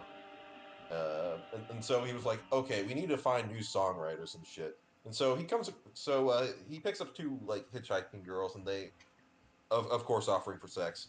And so uh, they eventually bring him over to Charles Manson's like little hippie commune, and he managed to convince Dennis to record one of his songs, and also apparently uh, this is hard to confirm, but apparently he had Brian Wilson sat down, got off his ass to actually record an entire album of folk covers, well, of folk renditions of tracks that he had written, Charles Manson, that has just never been unearthed.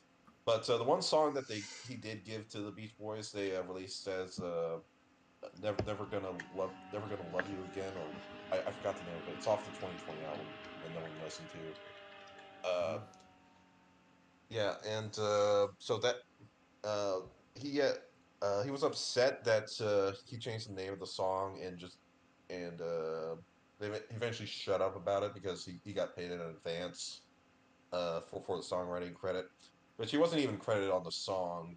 It was just a ghostwriter credit essentially, even though it's basically his song. So after Oh wow. that, there was a falling out between Charlie Manson and Dennis Young and Dennis Wilson. I mean, and they stopped talking. And it was soon after that that the Tate Bianca murders occurred. And it was right when the album and the song released as a single. Damn. Okay, I didn't realize that. Huh. Yeah. Yes, Guns N' Roses covered a Manson song in the '90s, and I believe they did credit him. Wow. Yeah, I'll look that one up real quick. All Oh right. yeah. He did record like his own like album while he was in prison, where he was just on a guitar and shit. And uh, that's an interesting listen, of course, because but mostly for the novelty of the fact that this is all sung and written, recorded by a literal psychopath. Oh, song is "Look at Your Game, Girl." That is the last track on the Guns N' Roses album, "The Spaghetti Incident." Yeah. I was half a mind to put Charles Manson on this list just for the Oh fuck of God. it. But I don't think it would count, honestly. Yeah, because I Because he think only has that one released song, and he barely has any influence on like the music scene beyond like the Beach Boys, really. well, I guess also he gave a pretty bad reputation to like the psychedelic music scene because Yeah, of yeah, and the hippies and shit. Because his he yeah was ranting and raving about how like Helter Skelter was like orders from the Beatles to start the race war. yeah.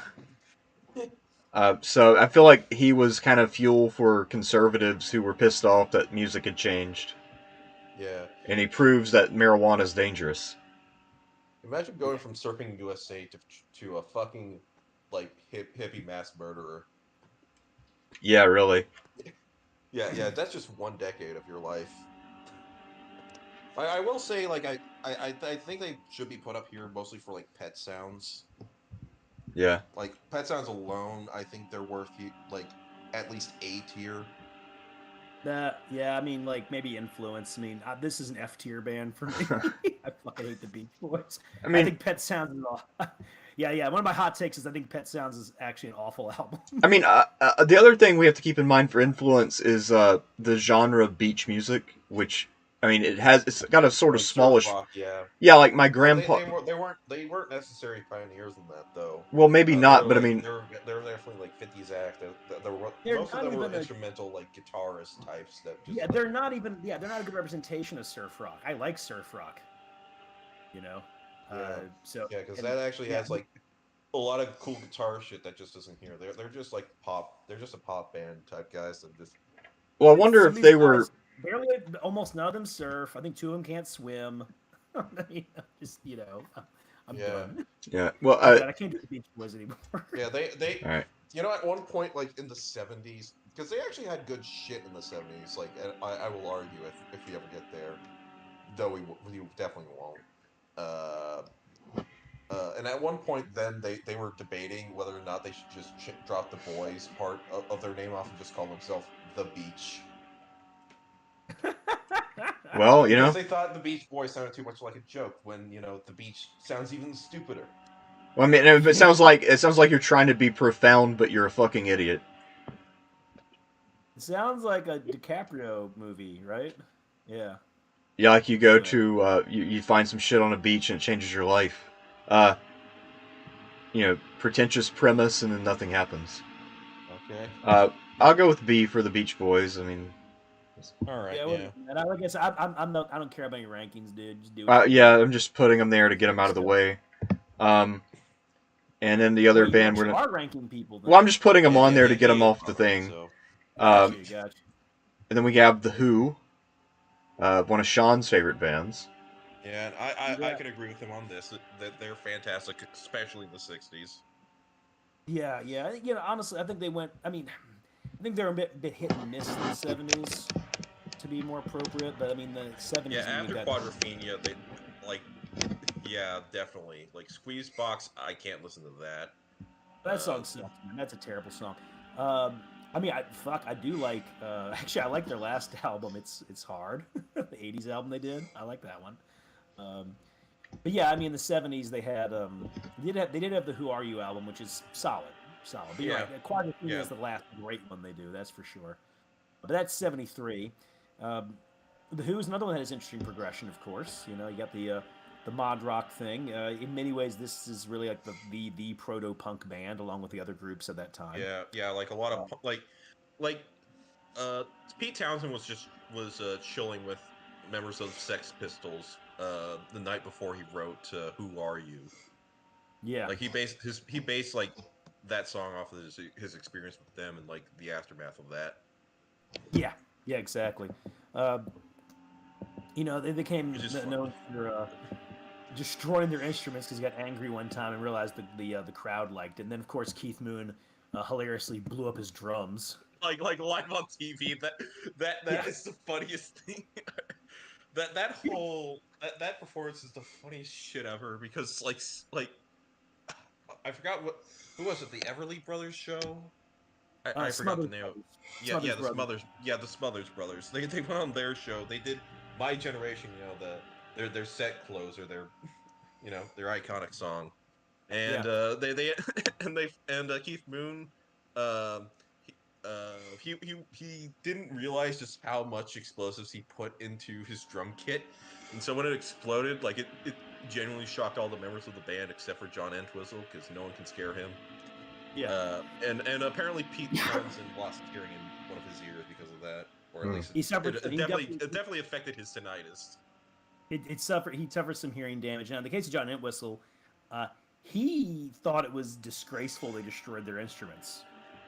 Yes, what do you think about like Pete Townsend destroys guitar? He's like it's stupid. I think it's a gimmick. You should stop it. Yeah, it kind of was, honestly, like all things considered. It's cool. It was a cool gimmick though, and a It lot made of it. a lot of '80s bands especially took up on that. They did. They did. I think the destruction of the guitar. I think I've seen like different concerts, and sometimes it's natural and it works. Other times you're like, all right, Pete, you're just forcing it, okay? But yeah, John Yeah. Entwistle did what's been described as the first bass solo in rock and roll, which was for my generation. Oh Uh, yeah. I, would- I would make a very strong case. The Who has the first real concept album, although everybody's developing at the same time. I call it the first rock opera, honestly. I'm talking about Sell Out. Sell Out. Yeah. Well, I thought. Well, Pet Sounds, I'd say would be the first, definitely. When did that come out? 66. Yeah, '66.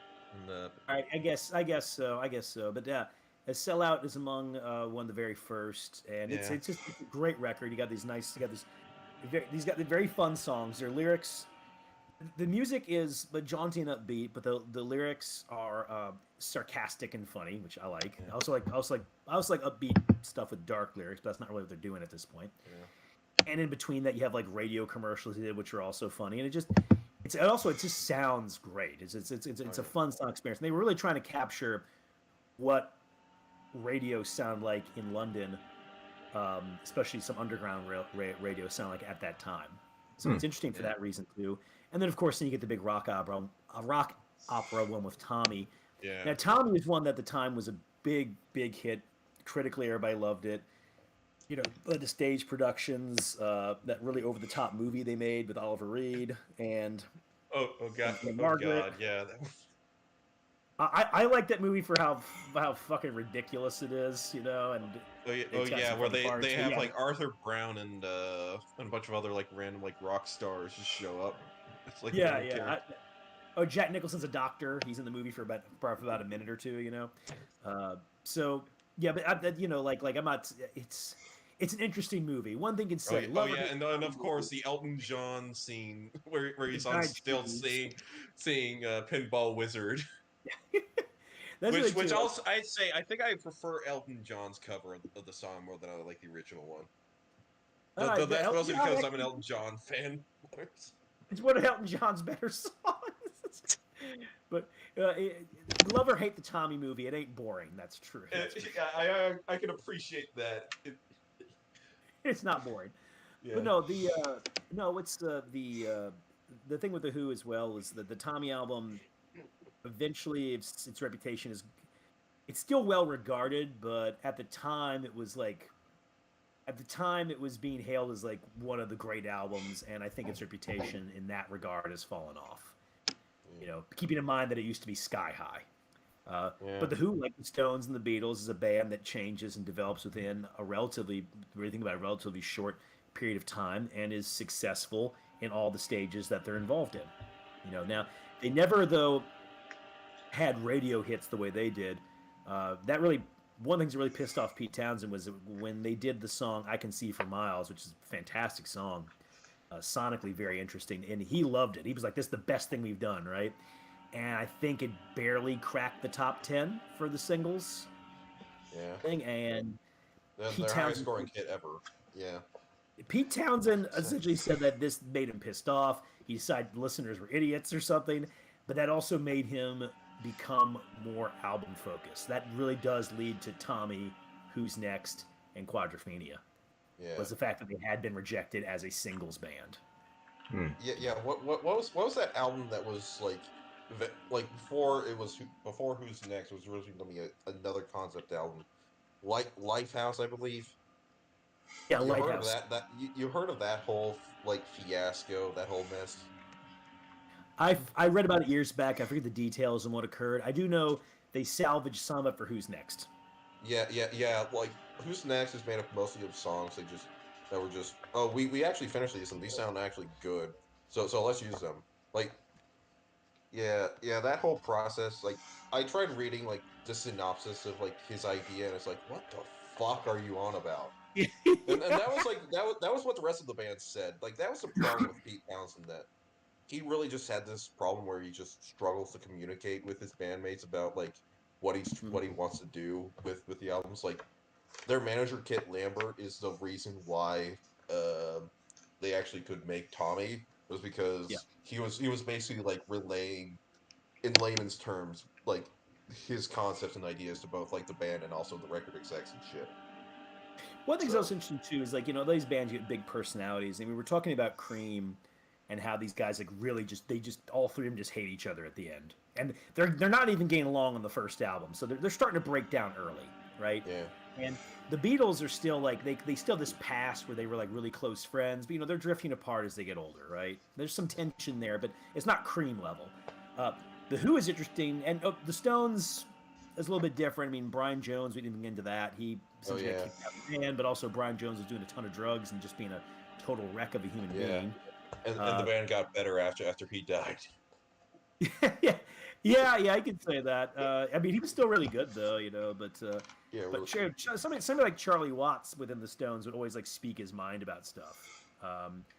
And he actually didn't like the way they treated Brian Jones, and always would say that to his dying day. So yeah, you mistreated him. He's like, yeah, he was difficult. He was also having a hard time. You just let him go. But in the case of the Who, they just all had low-level antagonisms towards each other, Oh, except for John Entwistle and Keith Moon. Like, so John Entwistle was never like, oh, it's cool you destroy your guitar. It's like, no, that's stupid. And they asked John Entwistle one time, I was like, hey, you ever listen to the Tommy album? He's like, no, I played that thing so goddamn much, I'm tired of it. I don't ever want to hear that album in my life. And although they did the stuff they did for Tommy for Woodstock, for the Woodstock movie, that is really good. Oh yeah. Isn't there like that one moment where they're like like starting the final song is like "See me, feel Yeah, me," just as like the sunrise comes over. yeah. That's Yeah, the thing in that too. epic moment. There's a little case to be made that I mean, the Who in the late '60s as a live touring act were maybe one of the, if maybe not Second the to best, none. one of the best. Second to none. Well, yeah, I mean because they're firing all cylinders. So one of my favorite ones ever was they were big fans of the Rolling Stones. So the Rolling Stones did the Rock and Roll Circus, and they had a bunch of bands on there. The Who were on there, and the Stones actually had not toured in about a year or two, so they're a bit rusty. The Who had been touring for a while, so they were on top of their stuff, and they outdid the Stones. The Stones said, "Okay, we're not going to release this because we've been outdone." And then the Who said, "Hey, why don't you give it to us, man? We'll rename it the Who's Rock and Roll Circus." And their performance on that, you can find it on YouTube still, is them doing A Quick One Lies Away. Oh yeah, Absolutely yeah. favorite. That's a great song, to say the least. And, Like and that. then, That's one of those like weird experiences that came out of the '60s. yeah. I say that's the progenitor of prog rock's like track of like the multi-part suites. Oh yeah, yeah. We got all the movement changes, and I mean it sounds good in the studio version, but the version they did for the Rock and Roll Circus is amazing, perfect, on point. So this is a band that in the late '60s is like firing all cylinders. Their Woodstock concerts amazing. But one of my favorite rock and roll groups that rock and roll tension things was between Roger Daltrey and Pete Townsend, right? Oh yeah. Because they relied on each other so much. Because Pete Townsend can't sing for shit. Okay, Roger Daltrey though can't write a song for shit. No. But Roger Daltrey had the best description ever. He said Pete Townsend is a nose on a stick, and I've punched that nose many times. Well, no, Roger Daltrey was like a construction worker brawler type. Like Pete Townsend said when he first went to Roger Daltrey to get him to sing for the band, he said, he's like one of the most attractive women I've ever seen at that point, runs out of the apartment crying. He's just like, hey, how's it going? I mean, this is a guy that does not give a shit.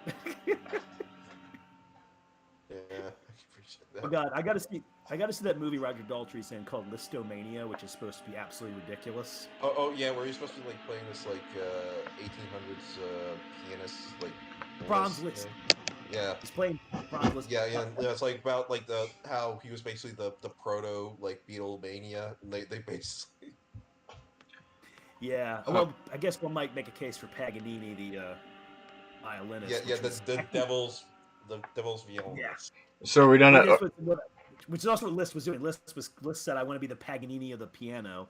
But that movie's supposed to, that's from Ken Russell, the director of Tommy. I saw some scenes. It looks ridiculous. Ringo Starr plays the Pope. I'm in. I'll never forget. Was about the time I first met you, Sean. But the Who did a Super Bowl halftime show one year, Oh Christ, yeah. and Oh, that was bad. I remember you were super pissed about that because I remember you went on like a 30-minute rant about how bad it was. It was. I was just because I don't know about 30 minutes, but man, it was awful. But I saw him live in Jazz Fest in 2015, and actually they were here last year, and people said they were great, like really good. But I saw them in 2015, and they were fantastic. They were really good, and I realized, oh, the Super Bowl is the worst format for this band. Because when they're on stage, they can crack a few jokes, throw out a few curse words. They love saying fuck. You guys curse like sailors. And I'm like, yeah, a Super Bowl halftime show, you can't do what they're doing to like get into what they're doing. You know what I mean? Right. It's too much of a high scale production. This is a band that needs to interact with the audience, interact with each other, and throw out some F bombs.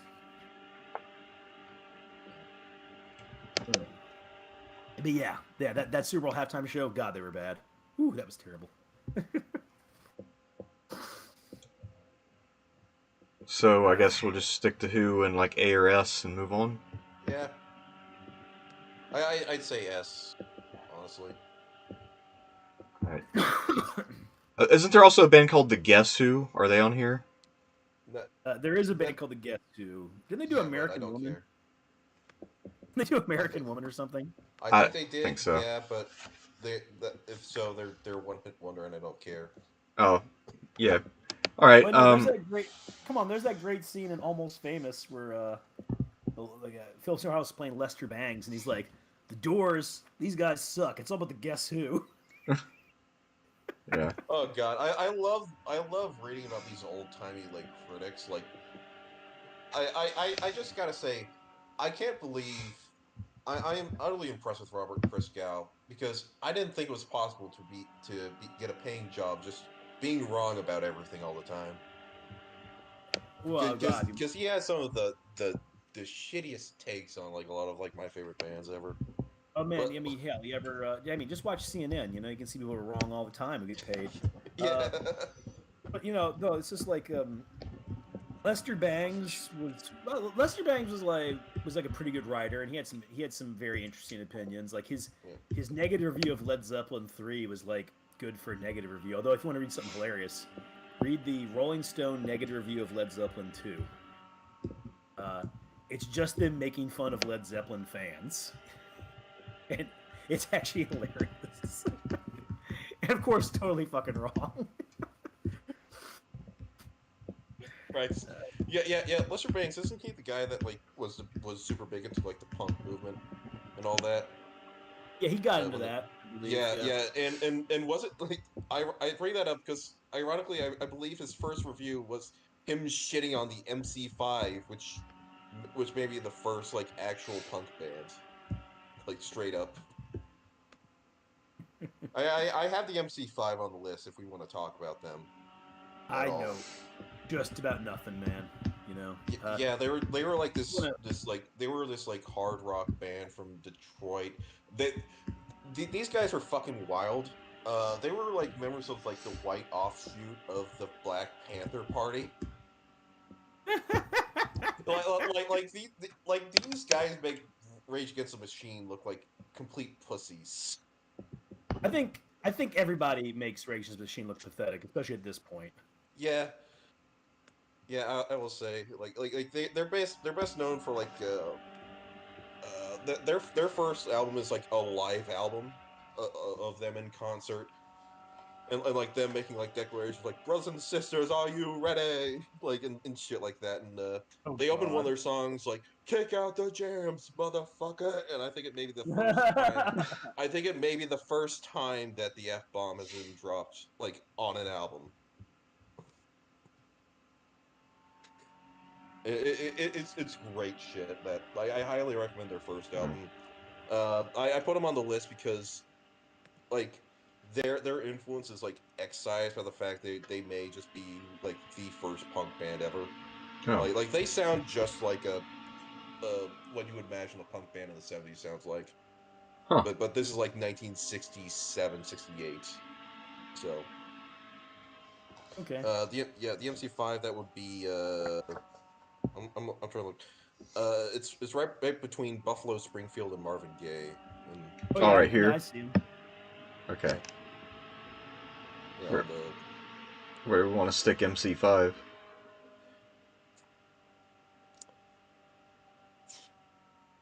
honestly, I put them up in B tier.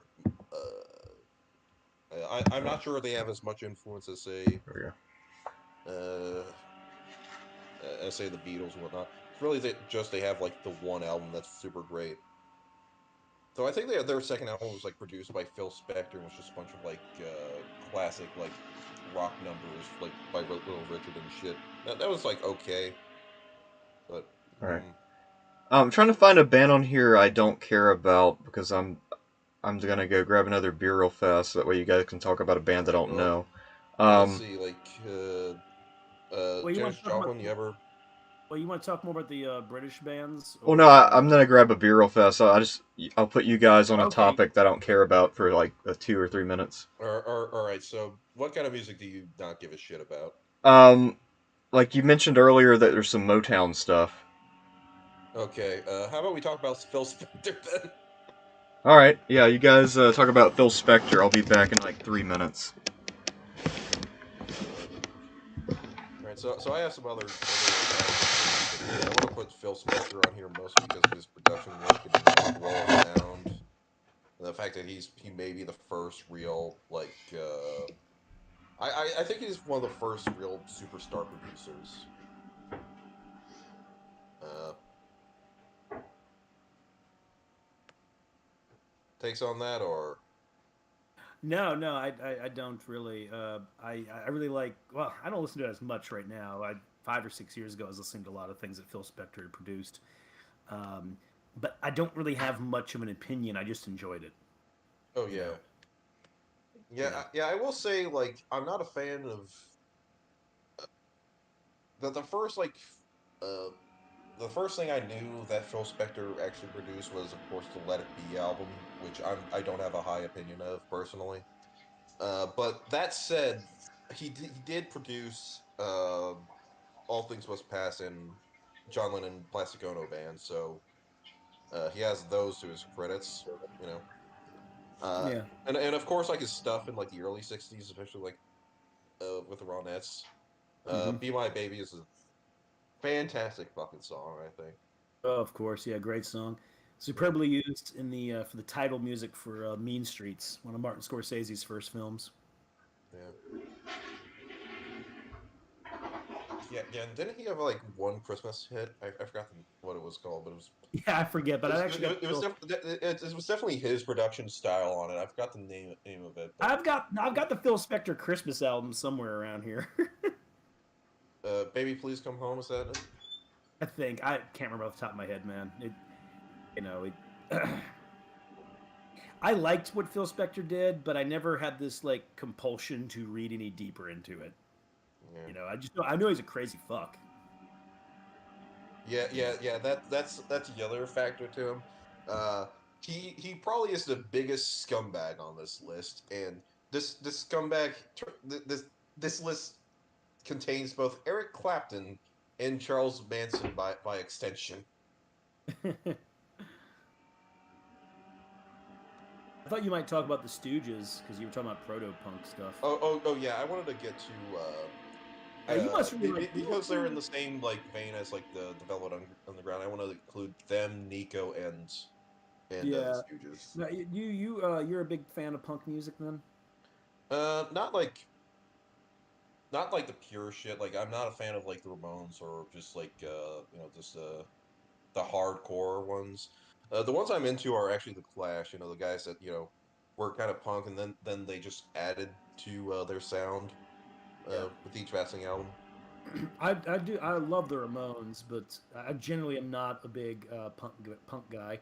Yeah. Um, MC5 I'd heard of, but knew almost nothing. The only one, uh, the Stooges on here though, their album that comes out in 1969 is fantastic. Oh yeah, And it's great. Yeah, to say the least. Uh, one of Iggy just Pop's inspirations is when he saw Jim Morrison give like a crazy concert in Detroit. all right. Yeah. Wait, Jim Morrison gave a crazy concert. Who knew? Oh Christ. Yeah. Yes. Oh, and speaking of which, Jim Morrison also has a connection with Nico. Uh, Made her Oh write yeah. her own music and by extension helped like create goth rock. So or gothic rock. I don't know what the exact term is, but we'll get to that when we get to her. She, she's definitely one of the more interesting ones.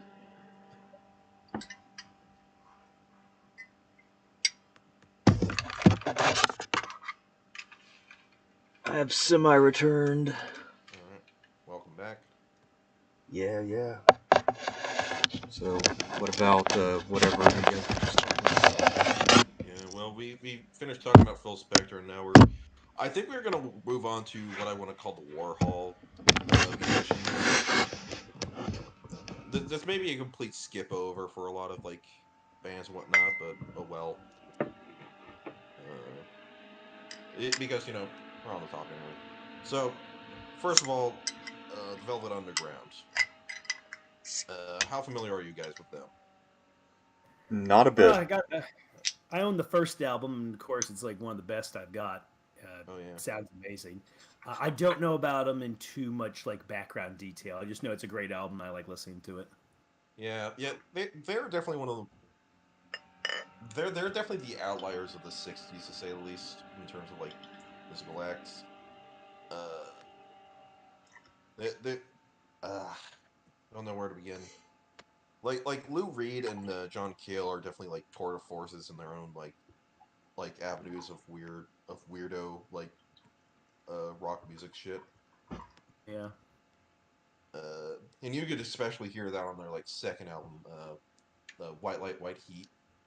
Hmm. That album was is a complete mess to listen to because they were playing it like so loud that it fucking broke the mixing table, and so it's just such a it's as raw a mix as you can possibly get. Uh, which works like for a couple of the songs on there, but then they have like a 10-minute skit where John Cale just does like spoken word poetry over a guitar groove, and that gets annoying. Hmm. Yeah, first one's pretty perfect though. Oh yeah, it definitely is. Uh, yeah, the second album, well, the third album I appreciate more because it's interesting like lo-fi. Uh, it's definitely more. These guys are definitely the pioneers of whole like indie rock like sound certainly. Uh, and of course punk and all these other like electronic ambiance and shit like that, or noise rock. Yeah. Actually, that's a better like description of their shit. But especially the second album, like uh that's definitely noise rock. They definitely had like there's some live performance I've heard where they just do nothing but like drone noises for 20 minutes that they do just to like get patrons to leave the bar that they were playing that night. But Jaws is Yeah. interesting because the first album is so polished, really, overall. You know, All I would polished, say polished. polished. You listen to Heroin and you just hear like the fucking droning of the fucking electric violin, like like Yeah. that song is like one of my favorites of all time for just how Oh, great song. like it's a brutal subject matter with equally like brutal like reasonably brutal like production and music and shit. when I say polish, I don't mean that polish is not the right word. It's yeah, you got some noise in there, but it is Yeah. also melodic. Oh yeah. You know, it's Yes, not like especially like the opening track Sunday morning. That's a great. That's yeah. that's a beautiful one. Or my favorite, All Tomorrow's Parties. Oh yeah, yeah. That's another like perfect song there. Oh yeah, what's the good one? Oh, Venus and Fur. That's a good one Yeah. too. Yeah. So, yeah, that's a great album. I love that one. But I don't really have I don't really have any like special opinions on or anything. And I never really read too much detail. I never even listened to Velvet Underground's second album honestly because I kind of heard I'd heard what you told me about it, and I was like, oh, I'm just gonna stay away. Oh yeah, definitely. That's just Yeah, not. yeah, That's yeah. not. I recommend their third album and maybe their fourth album. Their fifth album does not exist.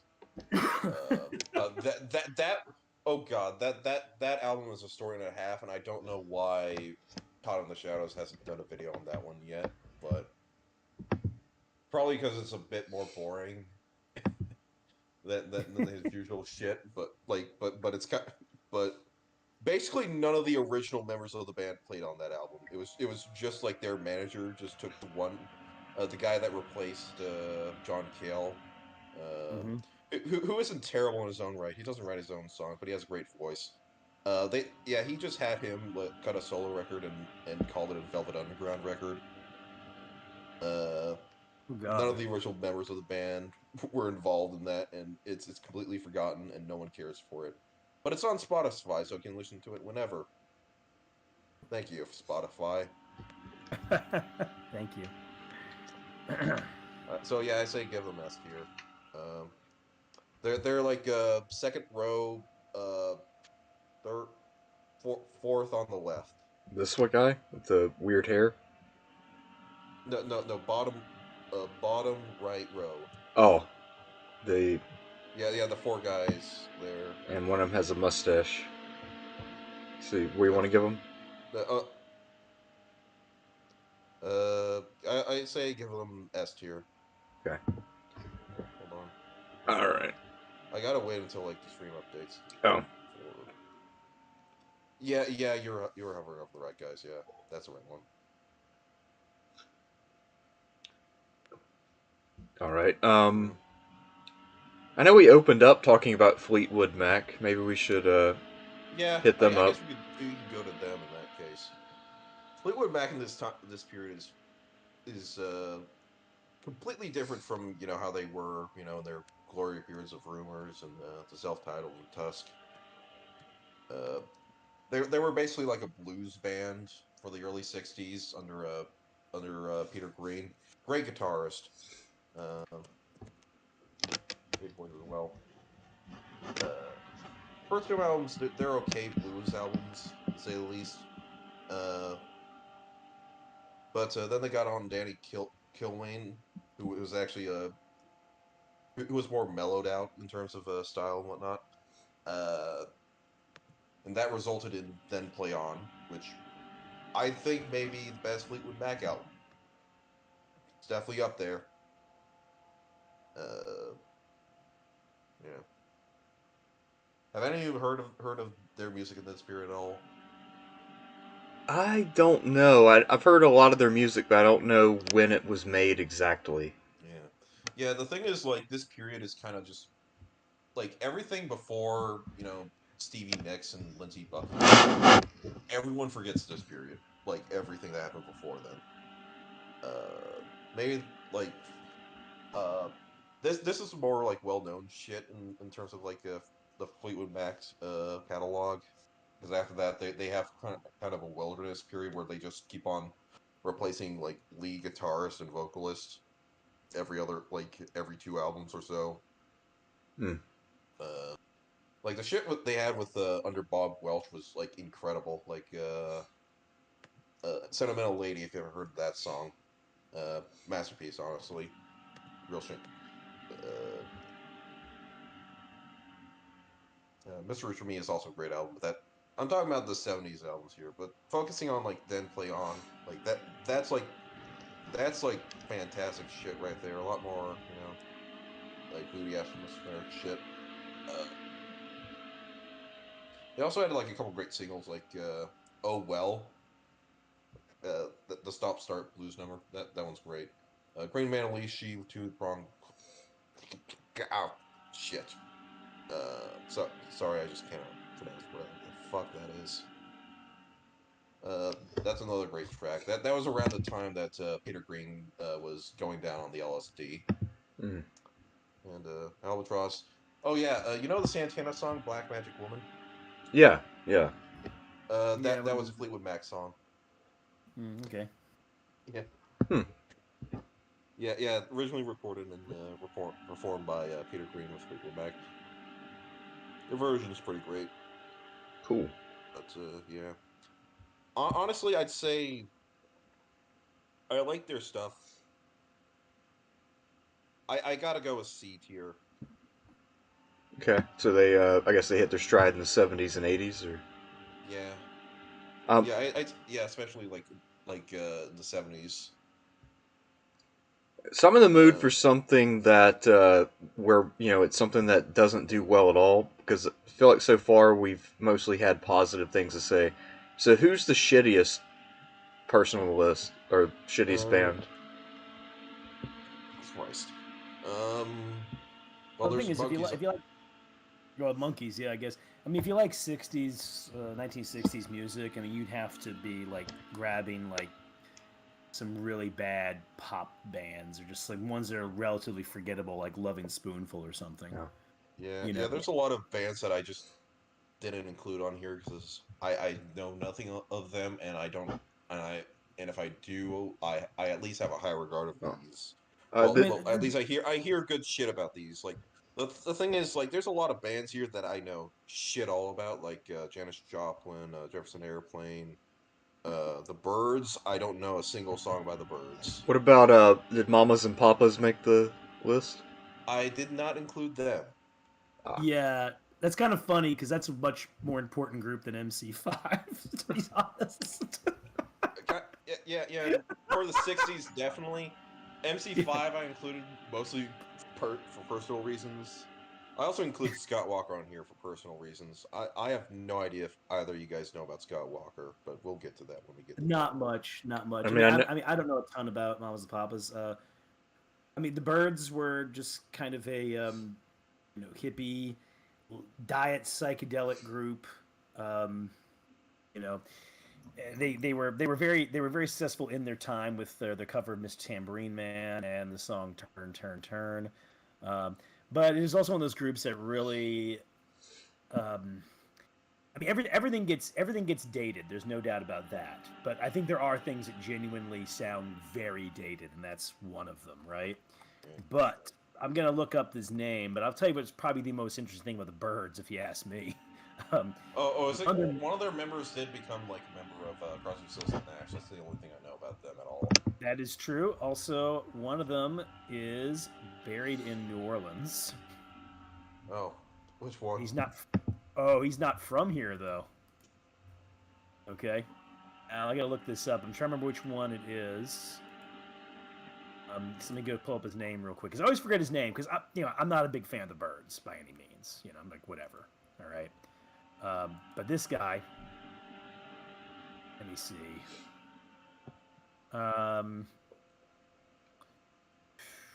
So he died. Yeah, Graham Parsons. That's the one. Graham Parsons. Okay, so Graham Parsons dies. His mother had married this guy in New Orleans. And he decides that Graham Parsons is going to be buried in New Orleans. Graham Parsons has no connection to New Orleans. All right, I mean, all right, maybe visit here once, but he definitely wasn't like, oh, I got to get buried here. Not just that, he's buried in Metairie, Louisiana, the city right next door to New Orleans, and not in a famous cemetery. Okay, like a cemetery, almost everybody's buried below ground. I mean, not this is not St. Louis Cemetery #1. Tourists don't go here. Okay. So it's So anyway, not the cemetery that will one day house Nicolas Cage. yes, it is not the You cemetery say that one that day as houses. if you say that as if it doesn't already house him. Yeah. His new vampire movie just came out, set in New Orleans, Renfield. Yeah. Look at that. So no, anyway, his friends, like they got like high on drugs, acid, whatever. They grabbed his body out of the morgue, and brought Oh him God, this story. Oh Joshua God. tree to burn the body up. And you can't, bodies don't burn up easily. So they just kind of like threw some gasoline on this guy, lit the corpse on fire, realized they can't actually burn the thing down, and My the body fucking. was recovered. And Graham Parsons is buried in Garden of Memory Cemetery in Metairie, Louisiana. Oh my So, God. I I knew. I was expecting a good story, but I completely forgot about that he. Oh, he was that guy.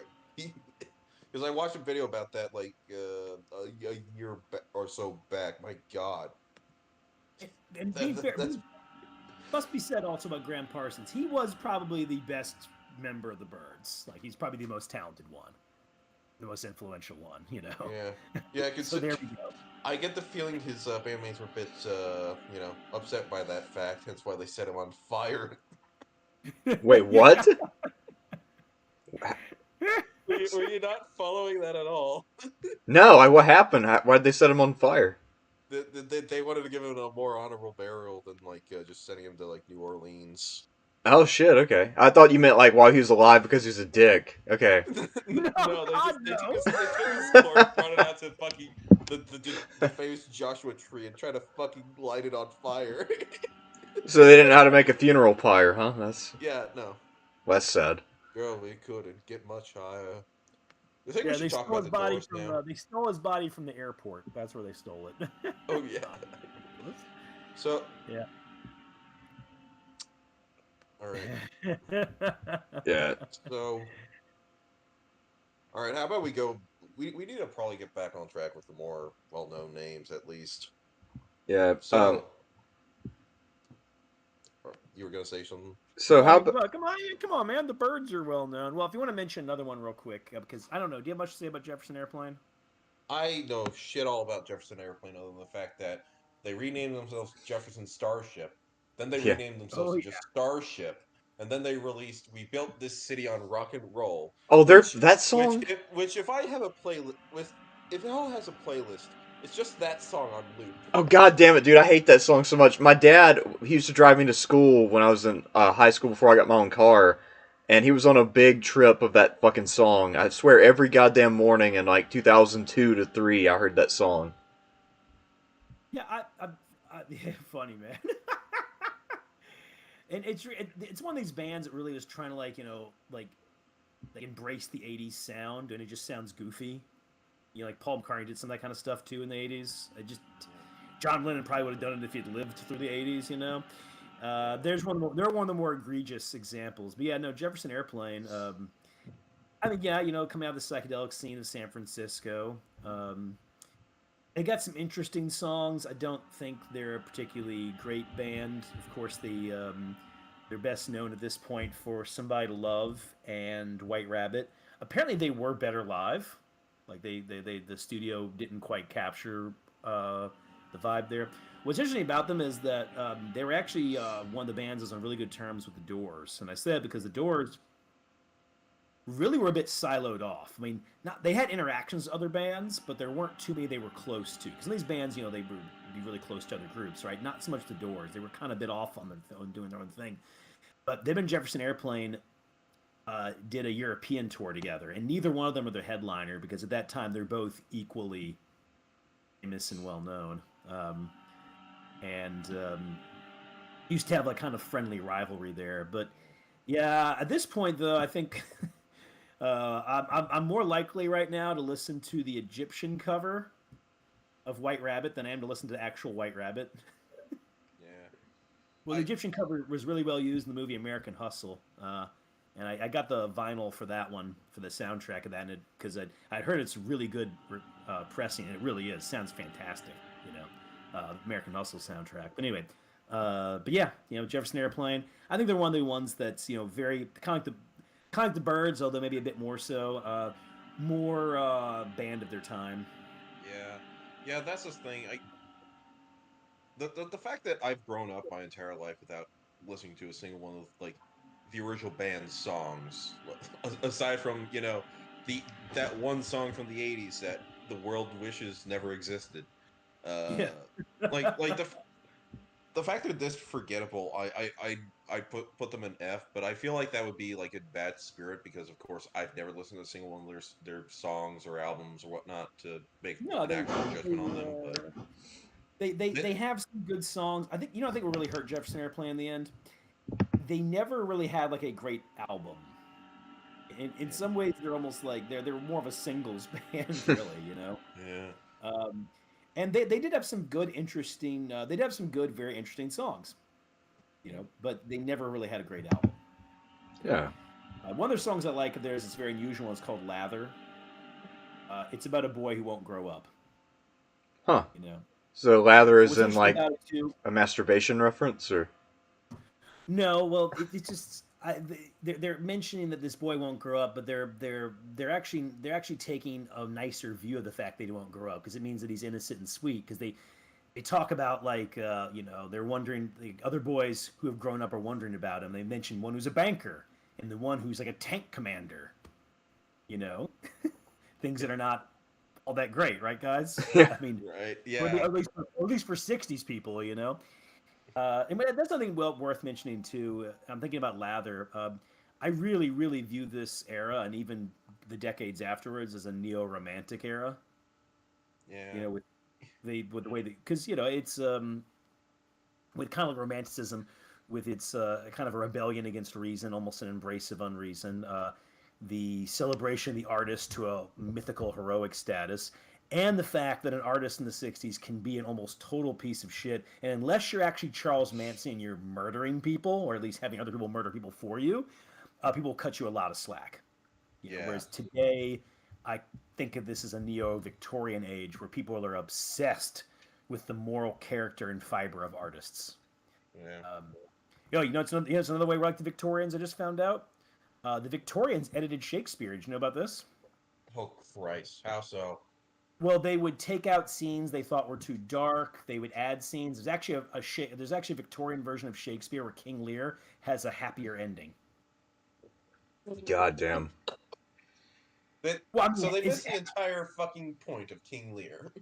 But you have to understand though, and I'm not agreeing with the Victorians. The people of today in art and the Victorians, I do not like either one of these groups. I'm for the Romantics, like Romantic era, at the time of Byron and Beethoven, and I like the Romantic era right here. That being said, to understand the Victorian mindset, you have to understand that art to them is subordinate to morality and what the society demands and wants of people. This is an age that is more obsessed with artistic license and freedom. Christ, imagine if Gigi Allen was alive today. Oh my God! I really, really wish Gigi Allen was alive today. I know several people. I know several people who have Gigi Allen shirts who roam around the French Quarter, which is not a surprise. But you know what I mean. I get that. I've never like Gigi Allen is a fascinating guy, and I would love to just have a sit down video and just talk about like the the craziest artist that we've ever came across, the most interesting. And he'd definitely be up there for me, just for the fact that his childhood alone is a fucking story in itself. But his name, he was born Jesus Christ Allen because his dad was insane and believes he received a message from an angel telling him that his son will be the second coming. Well, that's a lot to live up to, I guess. which Yeah, no. I mean, Gigi Allen's fucking nuts, man. And I think that this kind of neo-romantic period really, for art, went away maybe 10, 15 years ago is when it was really starting to fade. But yeah, so I say keep in mind that song "Lather." That is very much like a song that a romantic might have mused about. And so Jefferson Airplane, they got some individual great songs. They never really had a great album. But you mean something really low for them? I mean, if you're talking about their influence beyond the 60s, yeah, but within the 60s, highly influential. And they're one of the first. They're one of, if not the first, band that is overtly psychedelic as a mainstream success as well. Yeah. I guess so very important band for the history of the period for sure. All right. So I guess. And hey, I think Wait, didn't one of the members of Jefferson Airplane get attacked at Altamont, the concert? Yeah, I vaguely remember that. I think they were the ones that suggested the Hell's Angels in the first place. Yeah, only to get attacked by them. Yeah, because they were basing their like judgment off like their own local chapter of the Hell's Angels and not the one that was around the Altamont Free Park. Yeah. Yeah, I gotta be fair. Apparently, like their chapter was doing okay with security, but no. Also, those concert venues in the '60s are for the most part a lot smaller. Like the idea of Yeah. playing in a big stadium, that's not what a lot of these groups are doing. You know. Yeah. So Jefferson Airplane Jefferson Airplane wasn't playing like massive stadiums. So you get, for Altamont, you got to get a whole bunch of other Hell's Angels who aren't used to doing this stuff, and some of these guys are going to be extra nuts, and Hell's Angels also is all over the place too. Good book to read about them, by the way, is the Hunter S. Thompson book. Oh yeah, I've heard so much about that one. It's not. It's more reporting than anything else. It's not super sensationalized. Yeah. I mean, there's sensational parts to it, but it really is more like him, like explain what this group is, why they exist, the origins and all the rest, and his own experiences. And so it's a really good book, But this is not Fear and Loathing in Las Vegas Hell's Angels edition. Okay, it's much more like reporting. Ah. So where are the band we're talking about on this? On the list, they're between Johnny Cash and Janis Joplin. So there'd be the 1, 2, 3, 4, fifth one from the right. Ah, here. So this is Jefferson Airplane. Where do you want to put them? If you squint, you could see. C, maybe D. Okay, let's see. I kind of like that one song, "Somebody to Love." That one's pretty good. Yeah. I don't know any of their other songs right offhand though. White Rabbit is the other one people typically know. Yeah, but I can't go higher than C though because that fucking Built the City song. That song sucks dick. Yeah, but that's the '80s, man. I mean, I'm still though. I mean, I know we're not talking about the '80s, but that one has an actual role in my life that I recall. And every time I hear that song, I just remember my dad's truck, which always smelled like those fucking. Because my dad used to chew tobacco, and so he'd have like Diet Coke cans in the console, and you could smell the chewing tobacco that'd be stored in the fucking Coke can. So I always think of that fucking smell and everything when I hear that song come on the radio. And that's also one of those songs. Every time I hear it, it's like, press the button. Let's see what else is on. I am so sorry I had to make you relive your own traumas there. That's all right. I have to relive that a lot. It seems to be one of those songs that has enduring popularity for no reason that I can determine. Oh God, I just remembered the reason why I remembered that they made that song in the first place. My dad told me, "Oh, hey, you want to know who wrote that song? You guessed it, Bernie Taupin." The guy who wrote Elton John's good songs wrote that shit.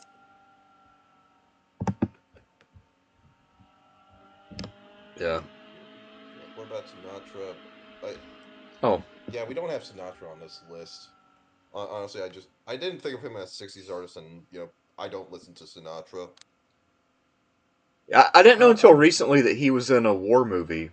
He was in a bunch of fucking war movies, Von Ryan's Express. That one's great. Yeah, it's the one I found recently. I haven't watched it yet, but I got it on DVD, and I was intrigued by the idea of Frank Sinatra in a war movie. Oh yeah, it's it's great. He's also President Escape movie.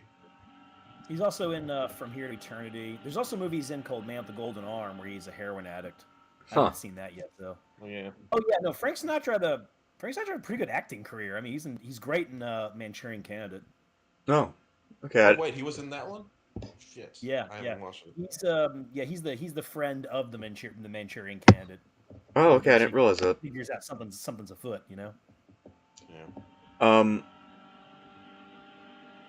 So the two bands I recognize are offhand. Well, three bands I recognize: Springfield, Doors, and Led Zeppelin. And there's Bob Dylan and Creedence. Hendrix. Crosby, Stills and Nash, Frank Zappa, Grateful Dead, and then Jimi Hendrix. Oh yeah, Grateful Dead are good. How about we just How about we just go to Bob Dylan and we just go from the right from there because we probably should have done that from the start. Fuck it. Oh All well. right. So Oh, whatever, man. I'm what having about fun. Bobby? Yeah, Hmm. yeah, Bob Dylan. Yeah, Well, he's definitely going in S tier. Like we can't argue against that really. I can't think yeah, of any of his songs right offhand, but all the ones I've heard, I'm like, that was pretty damn Like good. yeah, like a Rolling Stone, Masters of War, uh, All Along the Watchtower. he Um, also he has a fascinating progression. During the 1960s, Bob Dylan, in many ways, like I think one of the interesting things about him is the ways in which he anticipated a lot of the trends before they even happened. yeah, Such as he's gained some popularity with music where it has like more advanced lyrics or more intricate lyrics, and of course he's getting sonically more interesting before that becomes a thing, with bands like the yeah. Byrds and the Beatles do what they do at Revolver. I think one of the other ones too is he embraced the whole country rock thing right before that got big, or right around the time it was getting Oh big yeah, with with Nashville, Nashville. Nashville Sky. Yeah. Nope. And I would also say John Wesley Hardin. Um, Oh yeah, yeah. That one more so honestly. But I yeah, so remember. no, it's and I've also grown up around here at least. I grew up with a lot of people who hated Bob Dylan. I mean, absolutely hated the guy because they hated his voice. I mean, they despised it. They just couldn't stand to listen to him. You know, same thing with Neil Young, which now I think about it, surprised Neil Young's not on here. I mean, he had great I only albums. have him. I don't have him as a solo artist, but with like Buffalo Springfield, and we could talk about him. Actually, no, we can't because he joins them like after the '60s. Oh. Crosby, Stills, and Nash, because it's like Yeah, '60 yeah. not like wait, was he with them at what was it the big one Woodstock? I forget that one. I don't that I don't remember. I'm not a big. I like Crosby, Stills, Nash, but not like a giant fan. But I do like him. I do like him. Uh, but no, I mean the amount of influence Bob Dylan has on the number of artists in this era, right? I mean, think about this one: The Animals. Is The Animals on here? Fuck, I don't have them on here. Oh. I guess Not the I to, fucking only to, Animals. to be fair, I mean, think about how many bands were in this era. I mean, I can understand missing them though, because like almost every band from this era has a massive following. It seems like. yeah. Yeah, the Animals were like not as big as some of these, but still Yeah, influential. And of course, they had that one song and their guitarist wasn't it that became Jimi Hendrix's manager, you know, basically made him also mainstream. well, then Eric Burden, their lead singer, then became the singer for War. Um, and the Animals also really popularized using keyboards with a rock group with Alan Price. It was very good. But for instance, their version of House the Rising Sun, they're essentially covering. I mean, they did their own thing with it, but they were essentially covering the version Bob Dylan did, which actually was a version from another guy's name I forget right now, who was pissed off that Bob took his version, I guess. Oh. But so Bob Dylan's heavily covered at this time. So lots of bands are covering his stuff. Lots of groups are influenced by him. I mean, Jimi Hendrix, massive Bob Dylan fan. Bob Dylan is one of the reasons the Beatles start doing lyrics the way that they do them. The Rolling Stones, also fans of Bob Dylan, and also had that sly thing where they have on the cover of Beggar's Banquet. Maybe it was the insert where it has like a picture of a toilet and it says Bob Dylan's Dream. Which, by the way, Bob Dylan's Dream is a beautiful song about him dreaming about his days in college with his friends. Anyway, so, and also Bob Dylan has fans of the country music stuff because he's friends with Johnny Cash, and him and Johnny Cash, of course, have that beautiful duet of Girl from the North Country. And you can just Oh go, yeah, I love that song and especially like the original one from Free Willin'. Simon and Garfunkel. Wait, are Simon and Garfunkel on here? I have not put them on here. God Oh damn my it. God! You don't have Simon and Garfunkel? Oh shit, man! I mean, the whole like album for the whole the Graduate soundtrack's one of the most important soundtracks ever because after that there's a whole period of time where movie soundtracks are no longer instrumental music. Not until like you get to like Jaws and Star Wars. Everybody wanted to have a hit song like Mrs. Robinson, so Bob Dylan's influence is pervasive. I would always make the case that he's actually the most important artist in the 1960s. Yeah, that's a strong case to be had here. Yeah, I mean, especially considering this ain't a white hot take. This is not a white hot take. Okay. yeah. Honestly, more so than the Beatles because he started his career at like the very beginning of the '60s in like the year 1960 almost.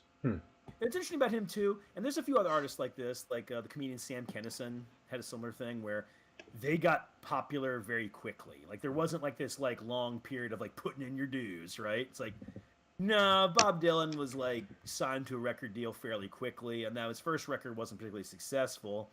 And the guy who signed him, I believe his name is Peter Hammond. I know his last name is Hammond. He was famous for popularizing.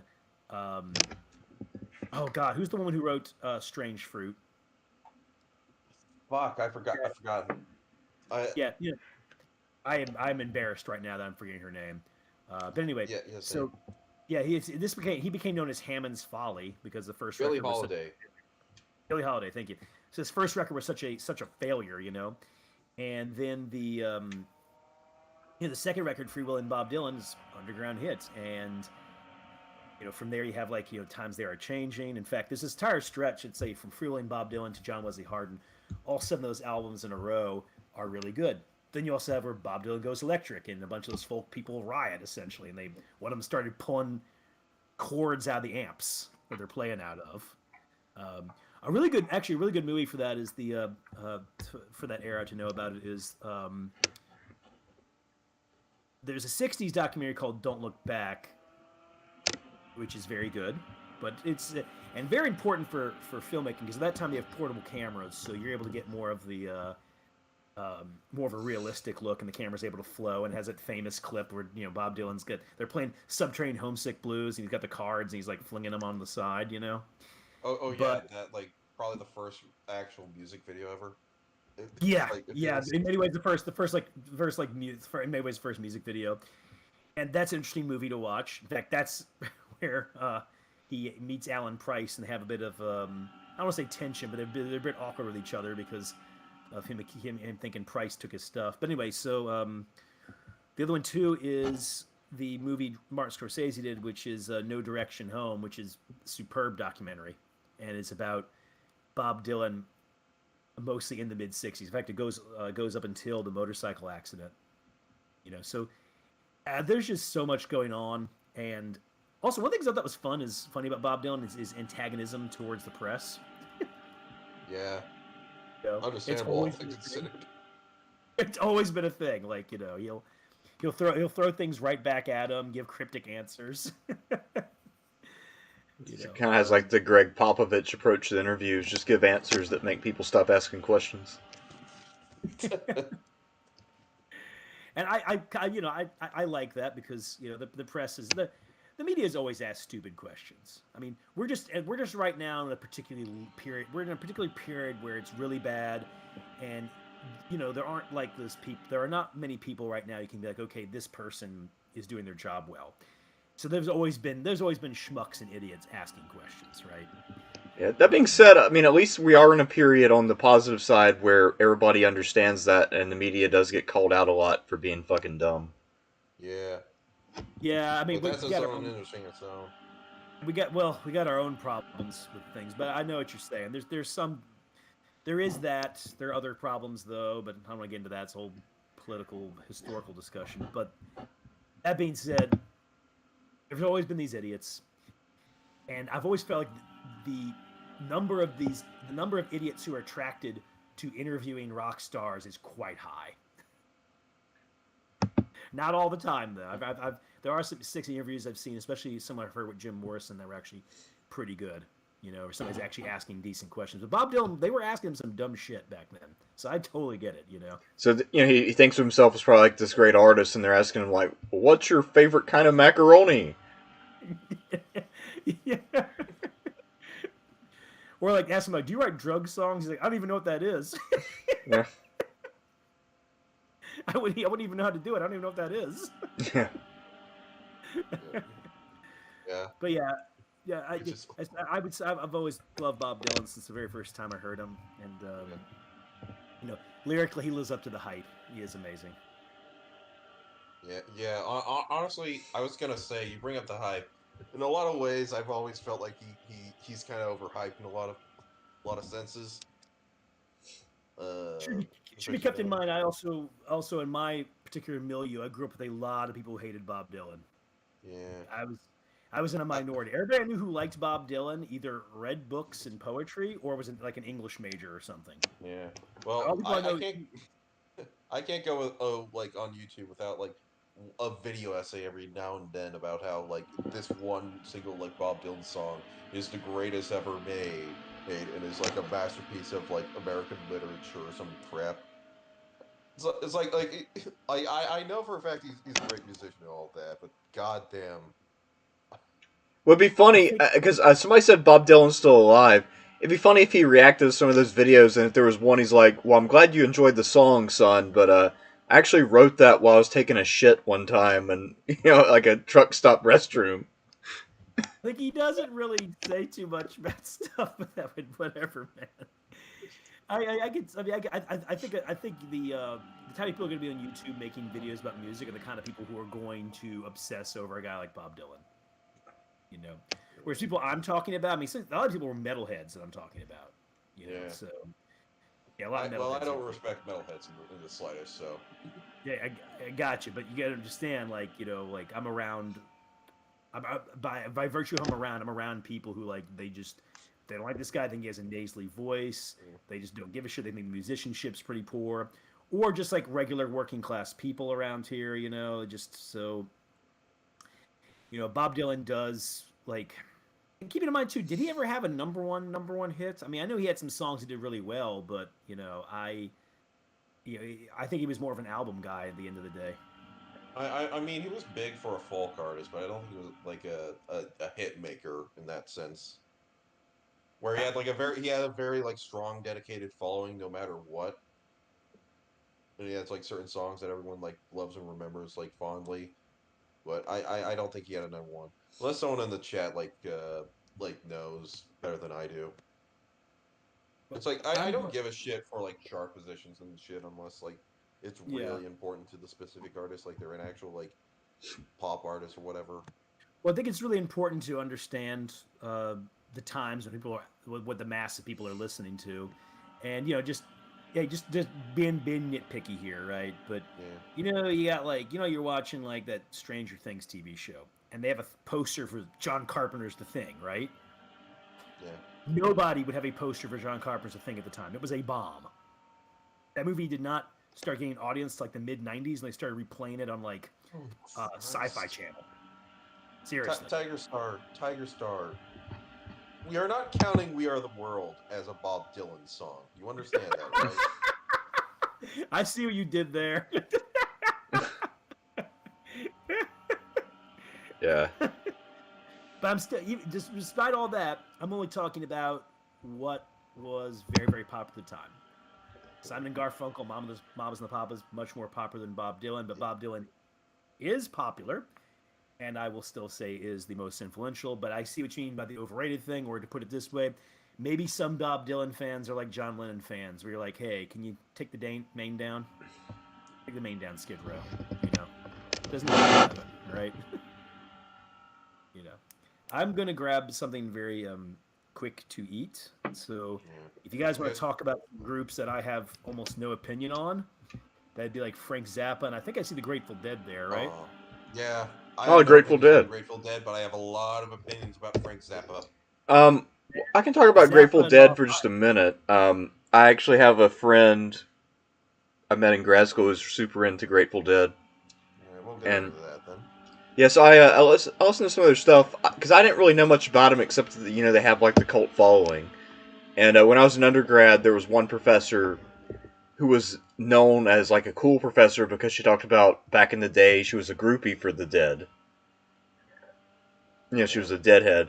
Um, anyway, she's also known for being like super nice and shit. But anyway, so I never really knew that much about him, but I listened to some of their songs and really talented. And apparently, also they never did songs exactly the same way. They just kind of played it by ear, and they'd just drag stuff on as long as they wanted, and then end it however they wanted. Um, Anyway, my friend who was really into him, he would talk about how, uh, they sort of, I guess they would have been what, like the sort of the psychedelic band, Yeah. like the one that was all about that life. Yeah. In a lot of ways, yeah. They're most known for being like the quintessential touring band. I don't think their influence really uh gets well known until the '90s when you get all those like jam bands, Fish, for example, the Dave Matthews bands, like all those types like popping up. Right. Yeah, and them doing like long sets or like sets where they just cover like albums by random artists and shit. Uh, Well, so yeah, I when think you they are super influential in that regard. And there's the other thing I know about the Grateful Dead. I have listened to a few songs of theirs and a few albums, not too thoroughly, but they're pretty good. I will say the one thing I know about them, when I was in elementary school, one of the first for literacy stuff like English comp, like whatever. They have you read an essay about how the Grateful Dead pioneered a lot of mail order stuff, basically like organizing like their fans, like telling them, hey, this is where we're gonna have our next concert, and shit like that, like just direct communications with their fans and shit, and how that has gone on to influence business and shit, as you can Grateful see Dead now. were. I'm cutting in real quick about Grateful Dead because I did have my own thing to say. Grateful Dead, yeah, they were really good at the business end of things and in creating that cult following. Yeah, Um, yeah, they really weren't churning out like national hits, but they are massive and influential on the West Coast. right, And the West Coast, of course, at this time is so important to what's going on. right, You know, yeah. uh, so I mean, it's a big important '60s group, although a bit more regional. I've never been big on them, but I will say they made more sense when I was visiting Oregon a few years ago. Yeah, Yeah, well, yeah, I have noticed though that if you notice, like almost at pretty much every college campus, especially the ones where you have an actual like campus town, at least one bar there will be a tie dye Grateful Dead banner somewhere. Yeah, yeah, I and mean, so they you know always have this enduring influence. the iconography that they had as well. You know, yeah. uh, we're selling like pins of that stuff and everything. So Grateful Dead very much a cult band. But yeah, it was in Oregon. Like I found myself actually like I'd hear occasional Grateful Dead, so I'm like, oh, that actually sounds better here in Oregon than it ever did down here. Or you're in Portland or something. Yeah, it's Portland. I was in oh god, it's a city in the I mean, it's not pretty much Indiana. just Portland and then some other shit. So that's pretty much Oregon. Well, I went to the coast. I was on the coast, Yeah, like I said, Portland and some other shit. near where they filmed some scenes from Short Circuit. Anyway, Yeah. no, so really important for that, and of course the jam band thing as well. Which I mean, a variety of bands were influenced by that. I mean, Allman Brothers is like a country rock jam band. Uh, Yeah. so that became definitely a thing. They are partially responsible for the Altamont stuff because they were really big on having the Hell's Angels as Oh security. God, yeah. Did they not even bother to show up for that one? No, I think actually they do show up, and they're the ones who are told like, "Hey, that guy in Jefferson Airplane just got attacked," and they're like, "What?" Yeah, Um, they also, even probably in some ways more than the Doors, because I mentioned the Doors kind of being a little bit off on their own in some ways, like not having as many close ties to other bands. I mean, they had ties, but not as many, right? The Grateful Dead in particular did. I mean, they were a group into themselves. They had an entire outfit that would set up their equipment and everything. So this was definitely not a band that had a lot of interactions with other bands, relatively speaking. Yeah, I know they definitely had. 'Cause I guess every band probably had its own groupies, but I mean, Grateful Dead, from what I They understand, I got an mean, army, man. yeah, they have an They have a army. fucking army. They have an army. They have an army. But and when I yeah. say not interacting with bands, They could conquer the West Coast if they chose to. yeah, Yeah. Grateful Dead and Jefferson Airplane, of course, they're interacting all the time. They're in the same milieu and everything. I don't even know if any members of the Grateful Dead in the '60s ever met a Beatle. I'm not even sure, man. I mean, maybe they did. Yeah. You know, but for instance, like we're mentioning like the Doors thing, right? Like I read Robbie Krieger's autobiography, and he's like, "Yeah, I met Hendrix once on an airplane. That's it. You know, he Did wasn't Hendrix? partying with Hendrix. He met, oh, Did let me see. I met him once on an airplane. He asked me if he could get any heroin for him. There it wow? is. So he knew who he was then. Oh, they knew who each other were, right? Oh, okay. You know, and of course Like he's like, you know, obviously because Well, 'cause, I mean, I know everybody know who Hendrix is because Hendrix was a megastar, but I feel like the Grateful Dead were a little bit more niche, so I didn't know if Hendrix well, necessarily knew who they are. no, we're talking about a member of the Doors here yeah. Oh, that he was Now, meeting. now Robbie Krieger would be a little more distinguishable in the Doors because he was nicknamed the ugliest guitarist in rock and roll at the time. you know, but so I mean, they'd seen each other in a magazine or like on TV or something, right? But it doesn't mean all these guys are like hanging out, you know. Uh, and so anyway, I'm gonna go ahead and grab that food, and I'll come back after the Zappa, all right? Because All all right. right. I have nothing about Frank Zappa except I think he did some really interesting music, and a few of his songs I think are pretty funny and cool. He had a really good sense of humor, but I do not know a ton about the guy, and I'm not a fan. All right. Well, I say not So a fan. I mean, I like him, but you got to be really into the guy to say you're a fan. so with Frank Zappa, I've definitely heard the name, but I can't think of any songs of his. So what's he famous Oh yeah, for? there's a good reason for that. No, like none of these.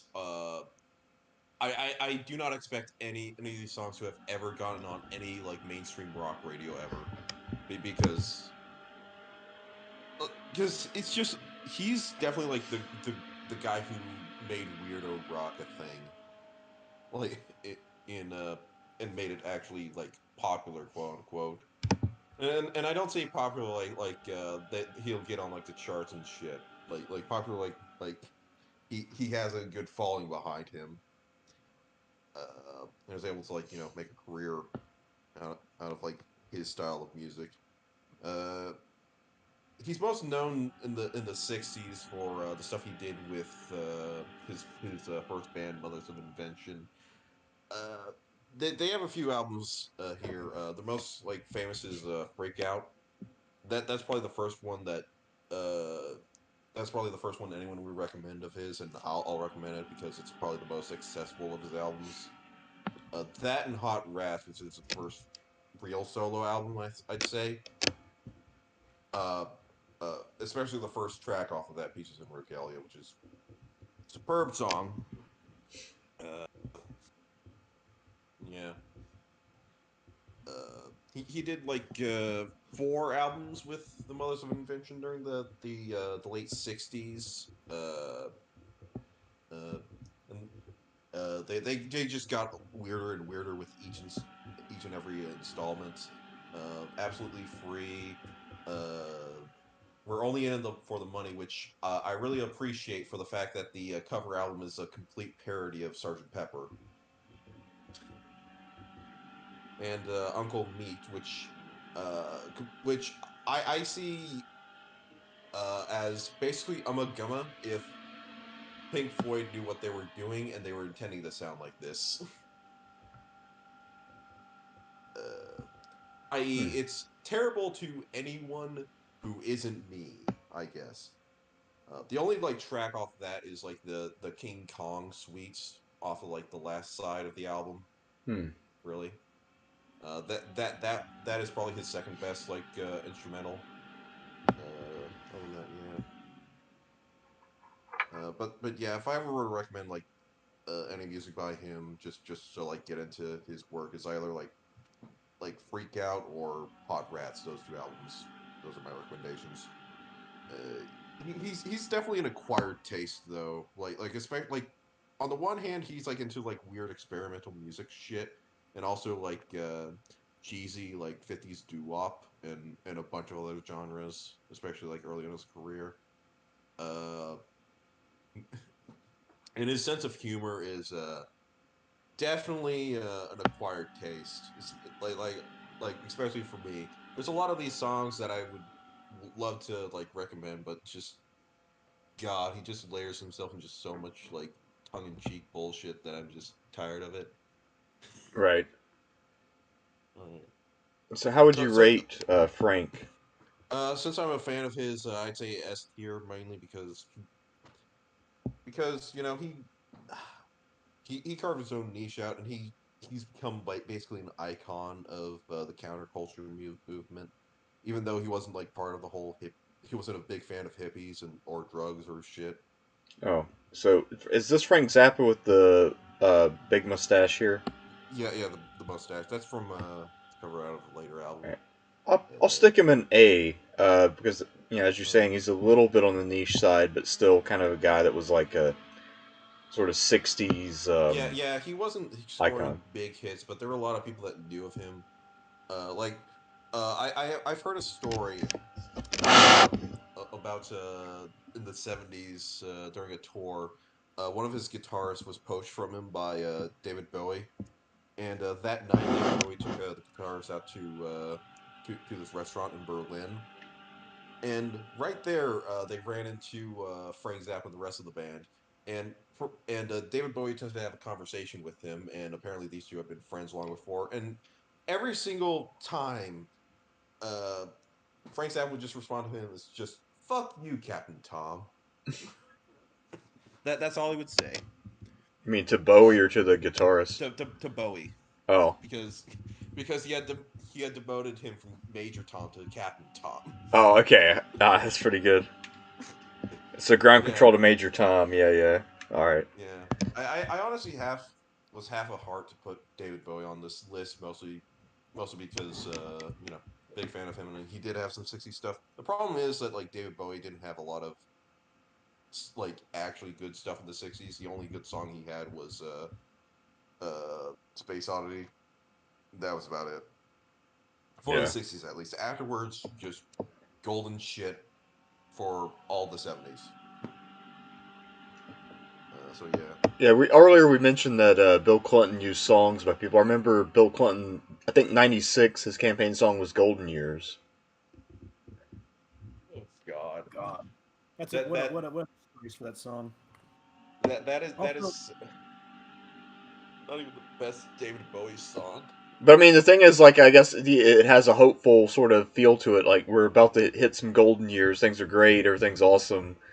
Um, so it makes sense as Yeah, a yeah. campaign song. I always listen to that song. And I'm just thinking, this was written for Elvis Presley before he fucking died. Is essentially was what I hear that song as. It's just like the uh, the kind of like malaise is like setting in on that track, and you could feel it in the groove. I I I, I love Station to Station. I think it may be my favorite of David Bowie's albums, mostly because it took like the plastic soul sound and just took a darker edge to it. yeah, Like, there's. I'm chiming. Well, I'm done eating now, but no, I think Bowie had better '60s stuff than he's given credit for. It's much more hit and miss. I mean, but the only two ones I think that are like really good is like Memory of Free Festival and Space Oddity. yeah, Uh, that memory song, that's a really good song. yeah. I don't know it's best, but yeah, no, I don't know, man. Station to Station, apparently he doesn't remember recording because there was not that Oh much yeah, cocaine. he's so fucking high on cocaine that during that time he can't remember a thing about that album. Yeah, but my favorite. Which is sad because it's literally like probably his best album. You think It's so? definitely up there. Yeah, I'd argue it's definitely up there. Yeah, that one. That was one of the ones that was a letdown for me. I couldn't get into it. Yeah. I think his best is low. I Uh, honestly disagree with like I am. I'm a. I get when people say oh Low is like revolutionary, but I prefer Yeah. Heroes more because like because like the first half like the opening and closing instrumentals are great, but like all the popular tracks in the middle are kind of just yeah. Whereas like with I and love them all. Also, not all those are poppy. I mean, yeah, I know. old fashioned. I am like saying in comparison to like the second half of the album, which is like esoteric, like Yeah, synthesizer, instrumental, like groundbreaking shit. I understand, but the problem I have with this, like after Warsaw's, it just feels like a disconnected mess, like all those tracks. Whereas like I feel there's a better like through line on Heroes on that second half between the three like the three synthesizer instrumentals. on I that one. think I would agree that there's a better through line. Uh, I think the first half of Low is absolutely perfect. Um, it showed poppy. I mean, yeah, but it's like that kind of well, Yeah, yeah, it's yeah, yeah. That that's definitely a reductionist take on my part to call the first half poppy like well, that. Like it's it's definitely kind of weird. It's definitely like the well, yeah. weirdest stuff that he's really Well, getting into in that thing. one of them, Breaking Glass. He's talking about occult rituals in the song. But that's the thing is like Low is also very much looking into what '80s pop is going to be like, and I'm really fascinated with 1980s pop because it's lyrically it's weird, it's it's bizarre lyrically like in terms of pop music. That's when they took the most risks, you know. And you can kind of see that with that one with Low. Lyrically, Low is also interesting. Sound and Vision is about him seeing the room, wondering will he ever be creative again? Was it all just cocaine and drugs? And then you have one of my personal favorites, always crashing in the same car, which is which is about him like crashing a car around while he's on drugs in L.A. And Yeah, then of course him also wondering, am I always just going to be doing this, just relapsing back into some drug binge where I'm always trying to crash my car. So I really big fan of Low. That's my favorite. But a Station to Station has good stuff on it. And maybe I got hyped up too much when I listened yeah. to it. Maybe that happened for you. Of I course, what will am I say saying? I think I prefer the second half of that album like more than the first half at times because Golden Well, Years is kind of met on me, and so is like Word on the Wing over time. But yeah, eh, Word and Wing's a good one. There's also, but I mean, Ziggy Stardust lived up to the hype for me. yeah, That's an awesome album, and then Hunky Dory's amazing. all right. Um, Yeah. We I think we should do we definitely need to do a stream after this where we just instead of like just talking about like a single like decade of music, we just talk about whatever fucking musician we want to for like a we had to like pick a specific number of them because holy shit, this is taking long enough. yeah, yeah. Well, we can keep on plowing ahead, But Yeah, hey, it's me. I love the asides. right. But no, let's see. Yeah, so you Buffalo just did your Springfield. How about we just go with Buffalo Springfield here? I honestly sure don't know thing, much man. about them beyond the fact that Steven Stills and Neil Young were members of the band, and "Stop Baby," what's that song? Whatever that song was. Oh Uh, yeah, Oh, yeah. That's yeah. for That's the what only it's song worth. of theirs. Yeah, for what it's worth, that's the only song of theirs I know, and it's like the No, most. it's. I mean, I mean, they were briefly together. They had. They weren't like a hit band, but they're also kind of part of that sonic experimentation in the mid '60s. You're getting groups like Jefferson Airplane, Byrds, Middle Beatles. You know. Um, but no, we probably could probably save. Um, Maybe if you do a '70s list, you can save that one for really talking about Neil Young. You know, Oh yeah, uh, yeah. one that might be interesting to talk about. On that note, though, you got Credence, oh yeah. Clearwater Oh Revival. boy. So when do they really hit their stride though? Because I feel like they had a pretty long run. Uh, Who? Cre- no, Credence. No, they really were only like for a brief moment in like the late '60s. Like I think they produced like six albums in 2 years, Oh really? Okay, I thought it or was like spread something out. ridiculous like that. Okay. Yeah. Oh No, they yeah, had no, like very dense. no. Credence hit hard and burned out fast, but man, Well, in they that were case, great. then they're an easy yes. Yeah. They are an STR band of this era. Like all their big songs hold up to this fucking day, and Yeah, people love and even Credence. yeah, even though like Song of the Shadows say like they made albums the old style, their albums fucking rocked. Except for Mardi Gras, that sucked. Yeah, even Mardi Gras had like a few great Yeah, tracks on it. Someday Never Comes. That track is incredible. The Yeah. only problem is it's on Mardi Gras. Is the problem? Oh yeah, no, Mardi Gras is a bad album, but also, I mean, this is one of these bands that when it died, it died hard, and I mean, when they inducted in the Rock and Roll Hall of Fame, they couldn't play together. Because a lot of times a group will like play some songs for you, right? They wouldn't do it. You know, I there's heard. a lot of antagonism in this band, Oh, I thought you and said it was also a over lot the of record antagonism. label. Oh, that's a big part of it too. John Fogerty got sued in the 1980s Christ. because he was sued by his old record label because they said he was producing John Fogerty sounding music, or it's Creedence sounding music.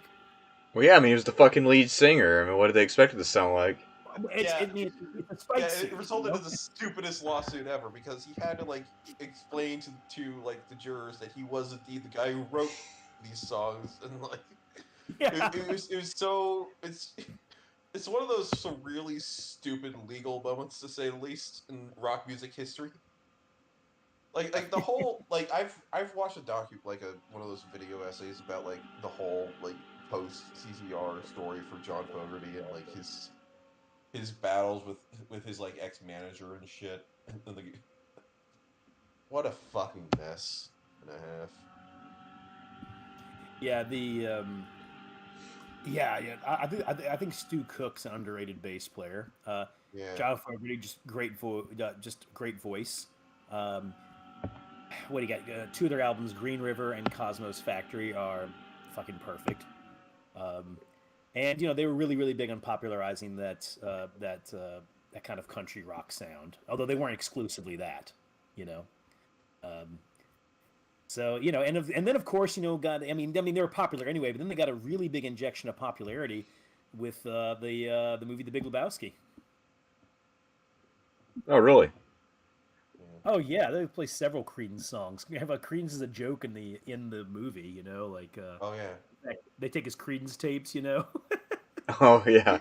You know what's nuts to me? I haven't watched Big Lebowski, and I apologize for that. I am a low class one. Whatever, man. But I've heard that on the soundtrack is a fucking Captain Beefheart song, and the song is like Her Eyes Are a Blue Million Miles, which is an amazing track and really underrated. But it's like the fact Captain Beefheart got into a fucking like big budget move, like a very well beloved movie like Big Lebowski, that surprises me. Not as much on my end, but um, keeping in mind too about the Big Lebowski. When it first comes out, it is ignored essentially. It got middling reviews. Most people didn't really notice it. Yeah, Uh, that, that movie took 7 or 8 years. Now we were big fans of it because we were big fans of John Goodman and Jeff Bridges. So we rented it and we're like, this movie's great. So me and my family, this was like our movie, right? And then I yeah, remember this one guy I was in college with, and I won't say his name, but he was the kind of guy who, whenever he told you he just watched something recently they'd never seen before or listened to something, you're like, oh no, now everybody knows about it. yeah, He was that guy.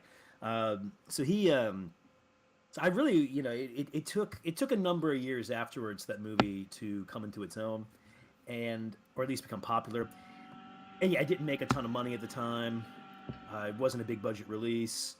Uh, Coen Brothers, I mean, they had some hits, they had some misses at the time, so it wasn't like people were like, "Oh my god, I can't wait for the next movie to come out." But then it turned into what it is today.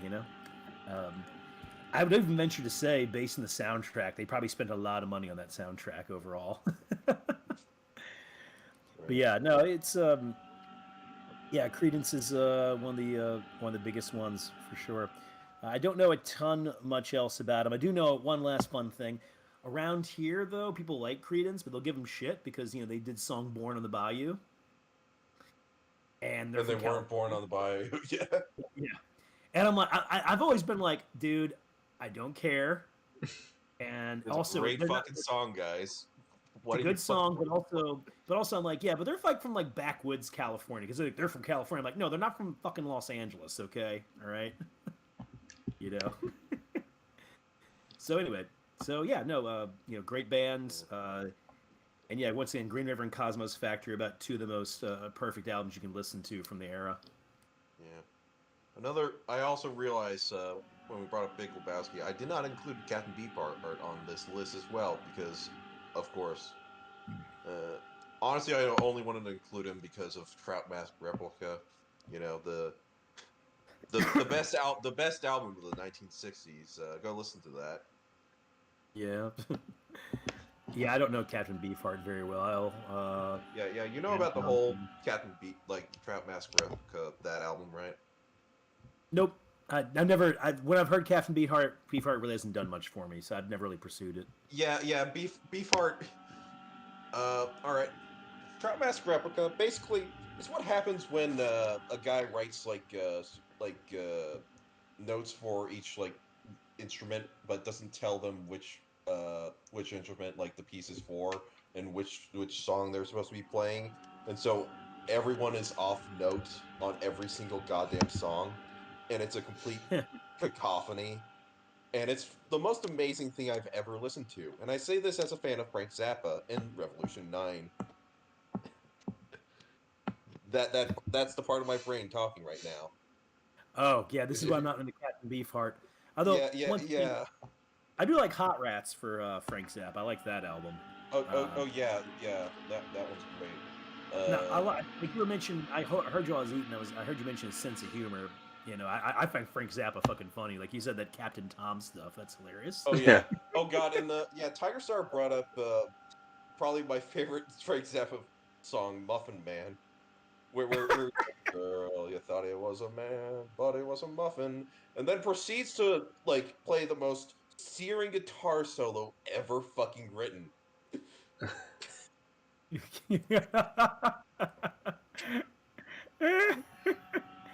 What's Seriously, that? that guitar solo and those lyrics, those should not belong together. But he decides to put them together. I kind of respect that, despite how much I hate it. I love What it. is what's the song where he's like, "Oh God, I'm the American Dream." Oh yeah. Oh God, Bobby Brown. Bobby Brown goes. Yeah, God, that song Oh okay. that's dark comedy made. Yeah. That is. That is. I would read some of the lyrics for but I don't want to get the stream demonetized. Guys, it's a you gotta like dark humor. That's all I gotta say. All right. Well. Also, how do we want to rate Buffalo Springfield? Just get them off the board here. I guess C because Man. All Velvet right. Road for me. All right, what's And next? Uh, Crosby, Stills, and Nash is the next on the list. pretty Do you have classic. anything to say about Crosby, Stills, and Nash? Because I don't. I got nothing to say, man. I don't either, Okay. really. All right, so I guess we'll skip. All right. Next. Grateful Dead, we already talked about. I guess we could just shove on an A for their influence and all that. Yeah. And then we have, is this Jimmy? Yeah, Jimmy. Well, he's an S. And Yeah, yeah, I mean, he Jimi has Hendrix. a lot of fucking good songs. Yeah, Jimi Hendrix. Hey, he was a paratrooper. yeah. Not a great one though. No. But he was a paratrooper. Just make that clear, okay? Well, I mean, his talents were elsewhere. Yeah. So, Yeah, and he was only that because he was caught like trying to carjack or some shit, and it was like you gotta either go to jail or join the army because that's how it worked back then. Yeah. Yeah. Hendrix is also like a lot of very eclectic influences with him, and of course, just a superb musician. His first group, the trio, Jimi Hendrix Experience, all three of those albums are excellent. I have Are You Experience. Right before Katrina, I managed to get it for cheap at a record store, but anytime I run into Electric Ladyland or Axis Bold as Love, they're always asking for more than I want to pay. Yeah. Yeah, I never get albums on like physical nowadays. I just if it's on Spotify, I'll listen to it there, and if it's not, I'll find it on YouTube. Yeah, I'd say this. If the record is made roughly after 1980, it's not worth it. I mean, if you get it for cheap, whatever, it's fun, right? And they got some good ones, but vinyl does sound better for music recorded before 1980. Yeah. It just does. uh, so most of my record collection is like 50s, 60s, 70s stuff. I mean, although I got eclectic stuff, like classical music, some Dixieland jazz, but it's mostly going to be stuff like here. But yeah, I don't have too much more to say about Hendrix in particular. Yeah. I think the only thing to say really on my end is I do think it's a. I think of all the what ifs of the '60s of like all these artists. His death is probably like the most preventable and also like the most tragic. Like at least for like the history of music afterwards. Like I would have loved to see like what the fuck he would have done like in the '70s if he would have gone It more would have been experimental. interesting. I think that's also because a lot of these people, and of course we're saying like talented musicians, good bands, right? But Yeah, uh, Hendrix is like a real musician, yeah, So it'd be interesting to see what other paths that he might have taken. Of course, we say this. I mean, he might have gotten to the 1980s and thought, "I'm not popular anymore. Let me do a Jefferson Starship type song before Jefferson Starship does it." yeah, And yeah. I He say that people are like, there's a chance he could have just petered out like a bunch of other like '60s artists. right, and there's argument made that especially with rock and roll and pop music, that you're probably going to make your best stuff in your 20s when you're high on testosterone, Yeah, energy, and you're inexperienced as well. Yeah, yeah, like the creativity that comes with not being self conscious and not having anything to live up to. Just the Yeah, freedom of fucking or around. yeah. or Only also just having a family. I mean, uh, I love Springsteen's first few albums, and he straight up said one time, he's like, "Yeah, after about 1984, I got a wife and kids. I just kind of mellowed out." And I'm like, "Oh, that explains why the music now sucks." yeah, Because I mean, Yeah. Born to Run, Darkness on the Edge of Town are amazing. Well, Darkness on the Edge of yeah, Town is an amazing album, yeah, one of my favorite albums of all time. There's no way he could do that after he gets a wife and kids. No way. That album is for like a young, angry man who's like racing cars, getting drunk, and wondering if he's going to be like in a dead end job the rest of his life. Not like a yeah. guy who's like, all right, I've made a few million, I got a wife and kids. Yeah, Yeah. I say the only exception to that I could think of off the top of my head would be like David Bowie, because his shit in the '80s sucks, but then he gets to the '90s and he has a fucking renaissance. I feel You think like, so? yeah, Black Tie, White Noise, Mhm. Outside. That was a fucking weird one. Earthling. That was fantastic. Uh, No, he does. Okay, I'd say this for him. I'd say late '80s because, I mean, '80s you got Scary oh yeah, Monsters. early '80s is like a lot of great shit, and I'd say I enjoy like the first half of the Let's Dance album. What's After the that, one? it's What's the one he does with Mick Jagger? he does a song with him. It's like Dancing in the Oh Streets. yeah, that one. That was terrible. That one That gives was off late some '80s. definite homoerotic undertones, though. I mean, Yeah, but also like I Mick liked Jagger looks pretty high in that video. Also, both of them well, look high as shit. I really liked. Well, I mean, as far as David Bowie goes, I mean, I did like his stuff he did for Labyrinth. I thought he did some great stuff there. And the song he did for Cat People, not the one that's on the Let's Dance oh record. yeah, I've listened to the original one. That one's incredible. That's Yeah, no, this is actually just a fun thing. So David Bowie heard the one he did for the movie, and he was like, I'm not sure about this. And I play it for people, and there's one of the bars here actually has it on a mix CD that one of the bartenders made, right? And people are just like, motherfucker, this song's amazing. And I'm like, yeah, this is one of the only times Bowie heard a great song and went like, no, I don't know, man. So that's why it's not on the Let's Dance album. That's why he did like a crappy version for that one. yeah, Yeah. yeah. So I will say that's yeah, that's kind of why I don't like the back half because it's kind of like a watered down version of like all the shit he's done previously. Like my dad called Let's Dance a Niles Rogers solo album starring David Bowie. Which there's some David Bowie isms throughout the album to make me disagree with that, but there's a lot of truth in it. no, there's some truth in that. I do like the Let's Dance album. I don't. It's not one of my favorites, but I do like it. Um, and they always say like about Bowie that after Scary Monsters, the thing would be like best albums in Scary Monsters, and then I'd always say, hey, the best albums in Scary Monsters is probably Let's Dance or Yeah, Labyrinth or the yeah. Labyrinth sound. I think Earthling's way better than Let's Dance by miles.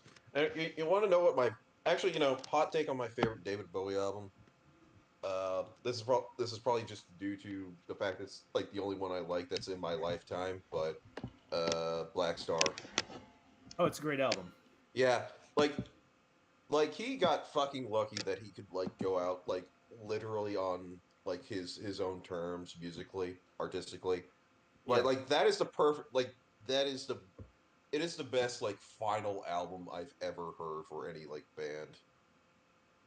Yeah. Like with the John Lennon, he dies on Double Fantasy.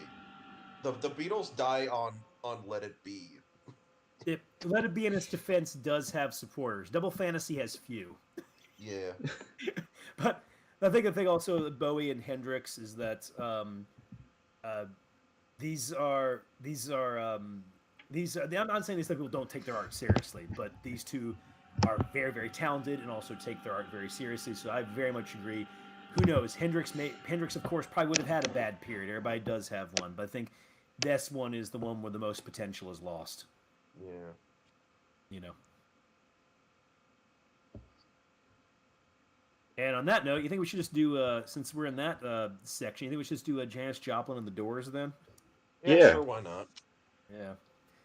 I don't have much to say about Janis Joplin. I don't really know much about her music, really. Just Another Little Piece of My Heart, that song, whatever it is. The band she was with was Big Brother and the Holding Company. The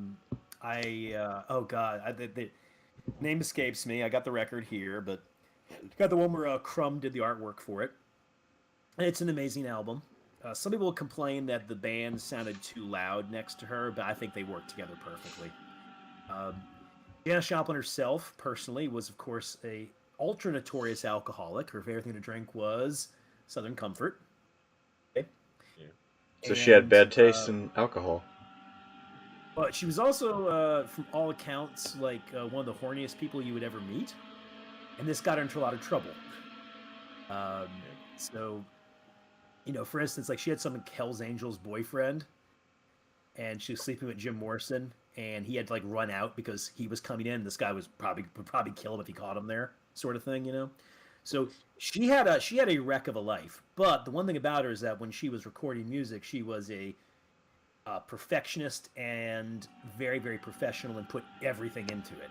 And I also mention that because this has an interesting effect on the Doors.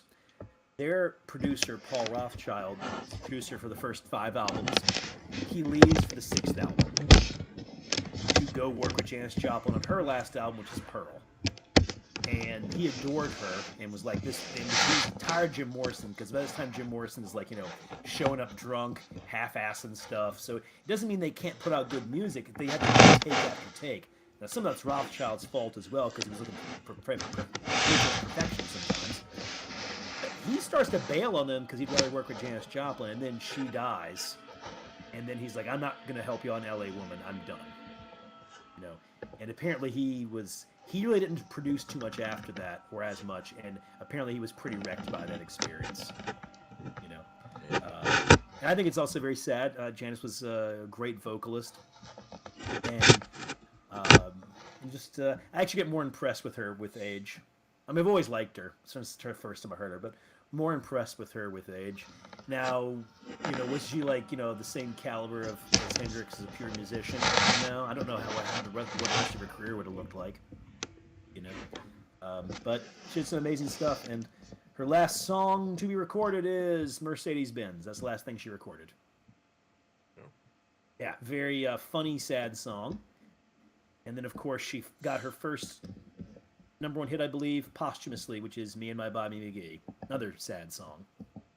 Oh, okay, I didn't know it was her. Yeah. Yeah. What I'd say on my end, I don't listen to her a lot, but when I do, I'm going to listen to the whole album. Yeah, I know. Which is actually kind of like Pink Floyd's "Wish You Were Here." I mean, you should not be cranking that out on a regular basis, but when you do, you should really be into it. Yeah. Yeah, I remember back when I used to go to karaoke a lot, there was always somebody who would do Bobby McGee. It's a very karaokeable song. I know somebody that's one of hers that she likes to do. Yeah. So no, So we're gonna put Janis. B. I think that fits. Probably. Yeah, I mean, anyway. So moving on to put her before the Beach Boys. Yeah. All right. Yes. Yeah, Jim so Morrison here. This is probably the band that I know like the most about. Yeah. Not necessarily like my favorite, but I mean, I kind of like at this point I'm like I have like three favorite classical composers, three favorite that would be kind of more like pop or at least more like flexible, like they like somebody like David Bowie where like they dabbled in a lot of different things, right? As far as rock, I'd say like Led Zeppelin, The Who, and The Doors. But The Doors is the one I know the most about. Probably because so much has been written about them, which makes perfect sense. They're one of, if not the most literary band on this list. And I say band. Bob Dylan's not a band. He's a singer songwriter who gets people to back him up sometimes, right? Group can be whatever which, but as like actual band, The Doors is one of the most like has the most literary pretensions. You know, Yeah. yeah. Since Jim Morrison fancies himself a poet, right? Yeah, I've seen that poster where it's him like leaning in a door at a shirt and it says American Poet. Oh God, yeah. I will say, Yeah. whenever I talk to my dad about like musicians and shit, he does not like the Doors at all. He said that he'd rather blow out his brains than listen to the Doors. That bad, huh? Yeah. Uh, I've found personally the Doors is one of the ultimate love hate bands. I can see that, honestly. I've listened to some of their music. It's pretty good. Yeah, I like the Doors a It is. lot. Yeah. Yeah, I was I count me a big fan. I've read all those autobiographies about the three surviving members. The best ones by John Densmore, for sure. And they had a bunch of literary pretensions. Getting like attention and record deals fairly easily, not as easily as some other people, but that we've mentioned, but fairly easily. So they didn't have to struggle to get where they were too much. Yeah. Well, I mean, they Did were that have to do boomers. What do you expect? Did that have to do with the fact that Jim Morrison's dad was an admiral? No. I know that was gonna be a no. I just wanted to Oops, mention I'm sorry, man. that weird ass fact that Jim Morrison's dad was an admiral who was involved in the fucking Gulf of Tonkin incident. Yeah, it's insane. That is just something you don't that just doesn't make sense on like several levels for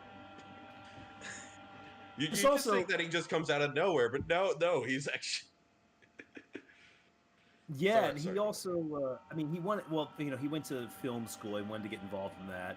He was actually a fat kid. He was actually given to being like overweight because he loved eating. Um, but he lost a bunch of weight because he was homeless and then doing a lot of acid. You know. Well, that'll do it. And Yeah. oh yeah, I so should he try lost a that. lot of weight, and next thing you know, he looks like a fucking like Michelangelo's David walking around, and Well, when he was a kid, he was just bulking.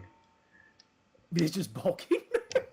Well, I've read a bunch. Like I said, I read a lot. Actually, he kind of liked being fat because he said he's like, man, he's like on campus, I was like a beast. Like people get out of my way. I kind of liked it. you know. Because he's like, yeah, I lost all that weight, man. I kind of got picked on more because people think you can push you around easier or something, Yeah. But he of course does take poetry very, very seriously, and I think he was a decent poet, and I'd actually be interested to see what happened with him if he could have lived. I'm not sure if he could have the kind of philosophy and lifestyle that he had. And there's of course the things around his death are still mysterious. Now he definitely died. There was some, but there definitely were like weird circumstances, and we're not entirely sure what happened. I think Marianne Faithfull said it was like a heroin overdose in Paris, so there is like mysteries to his death. But anyway, so he did take his poetry very seriously. Of course, a big fan of a variety of poets like Baudelaire, Rimbaud, William Blake, would be some of the more famous ones. Very well read in philosophy. Big fan of Nietzsche, right? Musically, Paul Rothschild used to make fun of him and said he was just like a crooner, And actually, that, by the way, was his favorite lead singer. His favorite singer is Frank Sinatra. Oh. Well, yeah, listen to him. He's trying to do. He's like a lot of the songs, especially his early stuff. He's a psychedelic Frank Sinatra, the way he's singing. Huh. Okay, I never thought of it that way. I can kind of hear that. Huh. Oh yeah. Oh, you can really hear it in "Touch Me," that song in particular. I mean, he really tries to pull out the Frank Sinatra on that one. He was also, of course, a really big Elvis fan, so that's another big influence there. And of course, really big fan of the blues musicians. Now you've also got Ray Manzarek, who's a keyboardist. He's really big on jazz and blues, but also classically trained. So the Doors also have a decent amount of classical music influence, in particular Bach. There are several other songs that are Bach riffs that are played. You know, they got John Dinsmore, jazz drummer. I would say very underrated drummer, but also a bit of a hit and miss drummer.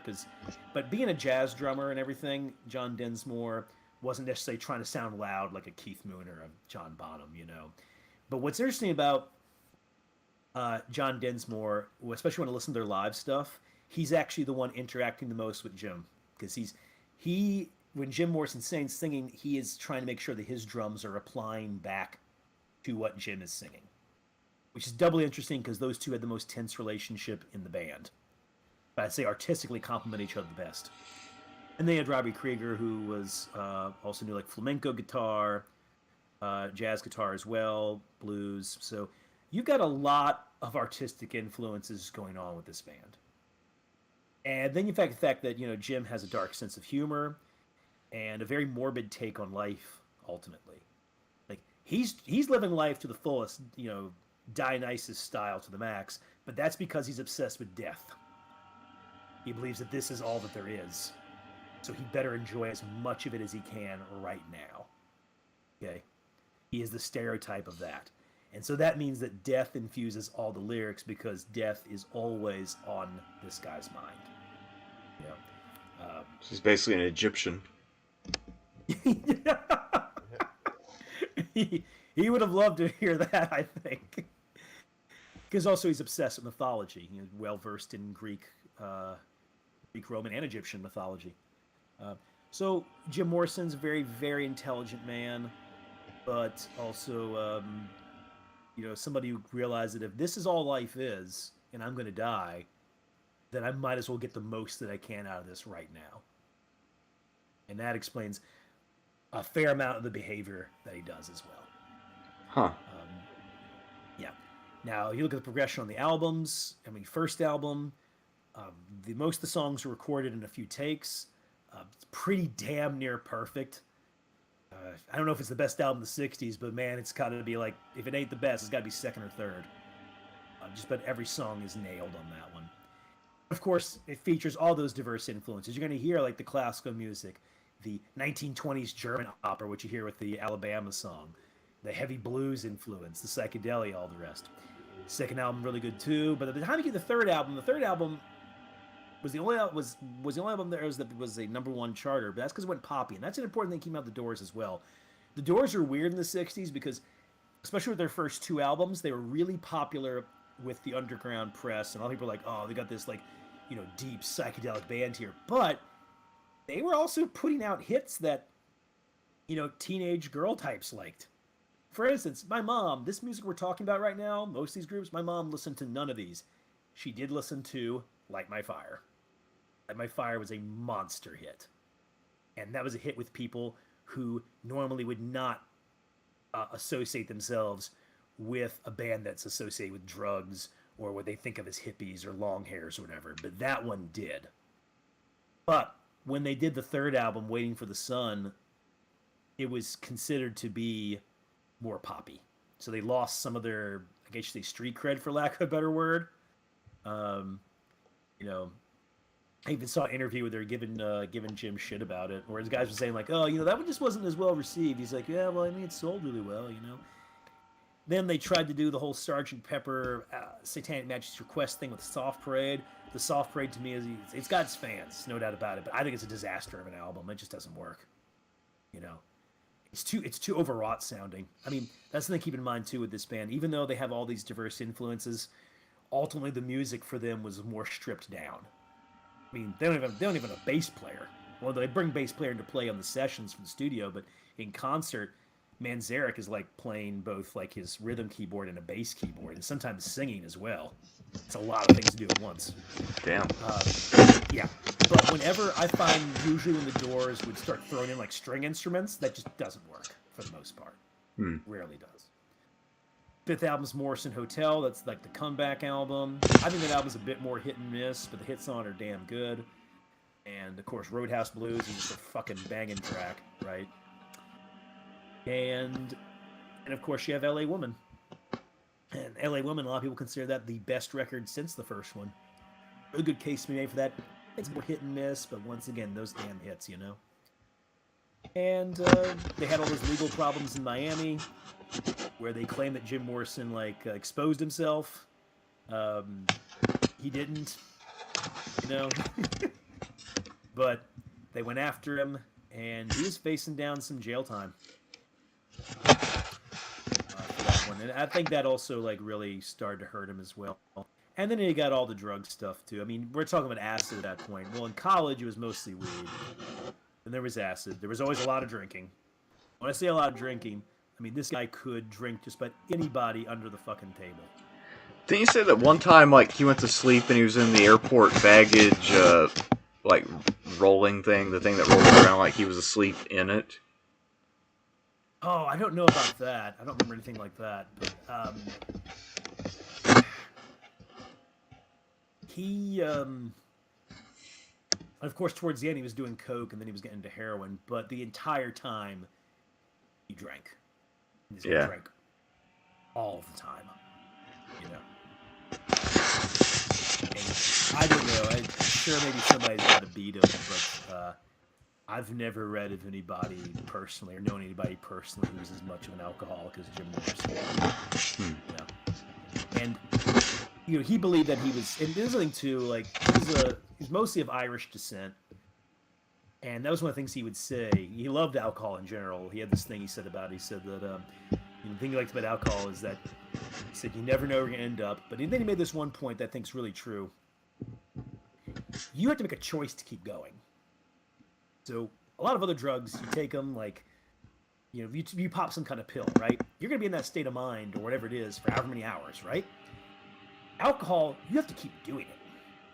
You have to constantly make a decision to keep going. He liked that about it. It also meant you could stop it if you really needed to. But of course, he never chose that option. He could, though. Yeah. There were times when he would, for certain recording of certain songs, if he knew that he needed to, or for things that were business related. And that was one of the things too, is that he would have good moments and bad moments. They needed people to be around him to try to keep him as together as possible. Because in addition to drinking, he'd be pretty wild drunk. But anyway, I mentioned the thing of poetry is that he'd be like, well, I'm mostly of Irish descent, and Irish poets have to drink whiskey. So, for instance, the spoken word poetry sessions that eventually became an American prayer, I mean, it's just him getting trashed on whiskey the entire time as he's going on. Some of these poems are ones he's reciting, other ones are ones he's making up on the fly. So, yeah, fascinating band. I really don't know of any other band that quite had the mix of artistic influences and pretensions that the Doors had, while at the same time still being like a rock band that can do a rock out song, but also something very accessible, like Light by Fire. So this band is really all over the place when you get down to it. So, if he had lived longer, do you think that today, or, I mean, might not be alive today still, but do you think he'd be just like some super fat guy? Like talking about his glory days and talking about poetry? So he'd go on, I don't know, inside the actor studio or whatever the fuck, and, he'd be I think wheeled Jim out Morrison there. There was a problem Jim Morrison was facing that I'm not going to say he could never solve. He died before he could even get to whatever solution was going to be. But there's evidence to show that he was really suffering from depression at the end. Probably why he started to take heroin in Paris. And part of it is that this guy loved performing. And he loved the adulation of the audience. He didn't like being seen as like a shallow pop star, just a sex symbol. He was very big on the band making all decisions together. Okay? Everybody taking equal credit. He hated when they announced him as Jim Morrison and the Doors. He would say, there's a few times we corrected him and said, no, it's the Doors. And also in his poetry, it doesn't say, when his poetry that was published in his lifetime doesn't say Jim Morrison, it says James Morrison. And he specifically says, on the section about the author, do not mention the band. He must be taken seriously as a poet on his own merits. And while Jim could be crazy and arrogant and an asshole, he could also be very polite, especially around pretty women. But also, they said if he was around people he perceived as being like serious artists, like say Michael McClure, who was a poet that he was friends with, he could get very like quiet and I don't say subservient, but he's like, whoa, this is somebody I gotta take seriously, you know, not just an asshole off the street, right? Right. So I think the problem he's running into is that he there's parts of being a rock star that he absolutely loves, and there's parts that he absolutely hates. I guess it's true of everybody, but with him it's really extreme.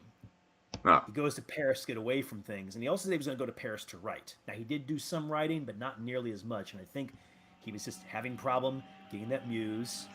And you know, writing is in many ways a solitary, miserable activity, and this was a guy who was also getting off on playing music at the same time, but he can't at that moment. I think there's, you know, this is just me taking a guess at this. A lot of people have written things about Jim Morrison's last days, so you get contradictory information, but my own take on it is that he was struggling with the fact that he didn't have an outlet musically there, and the muse of poetry was not coming to him. And I think that, and being away from America, and whatever problems he's having with his girlfriend Pamela, who herself was pretty crazy, you know, I think that was just too much for him. And then my guess is that he took, probably accidentally, a really heavy dose of heroin, and that's how he died. I don't know if he would ever come up with a solution. Intelligent, very intelligent man, but also a very impulsive man who's convinced he has to live life to the fullest because he's going to die anyway. Yeah. I don't know if he comes to that necessarily alive. Maybe he does. Maybe something strikes him. You know, I do have a big what if on what he would have been like as a poet. I've got his books. I mean, his poetry's all over the place, like any poet. I mean, name any great poet you can. They wrote some bad poetry, you know. So yeah, there's some bad stuff in there, but there's also stuff I was very impressed by.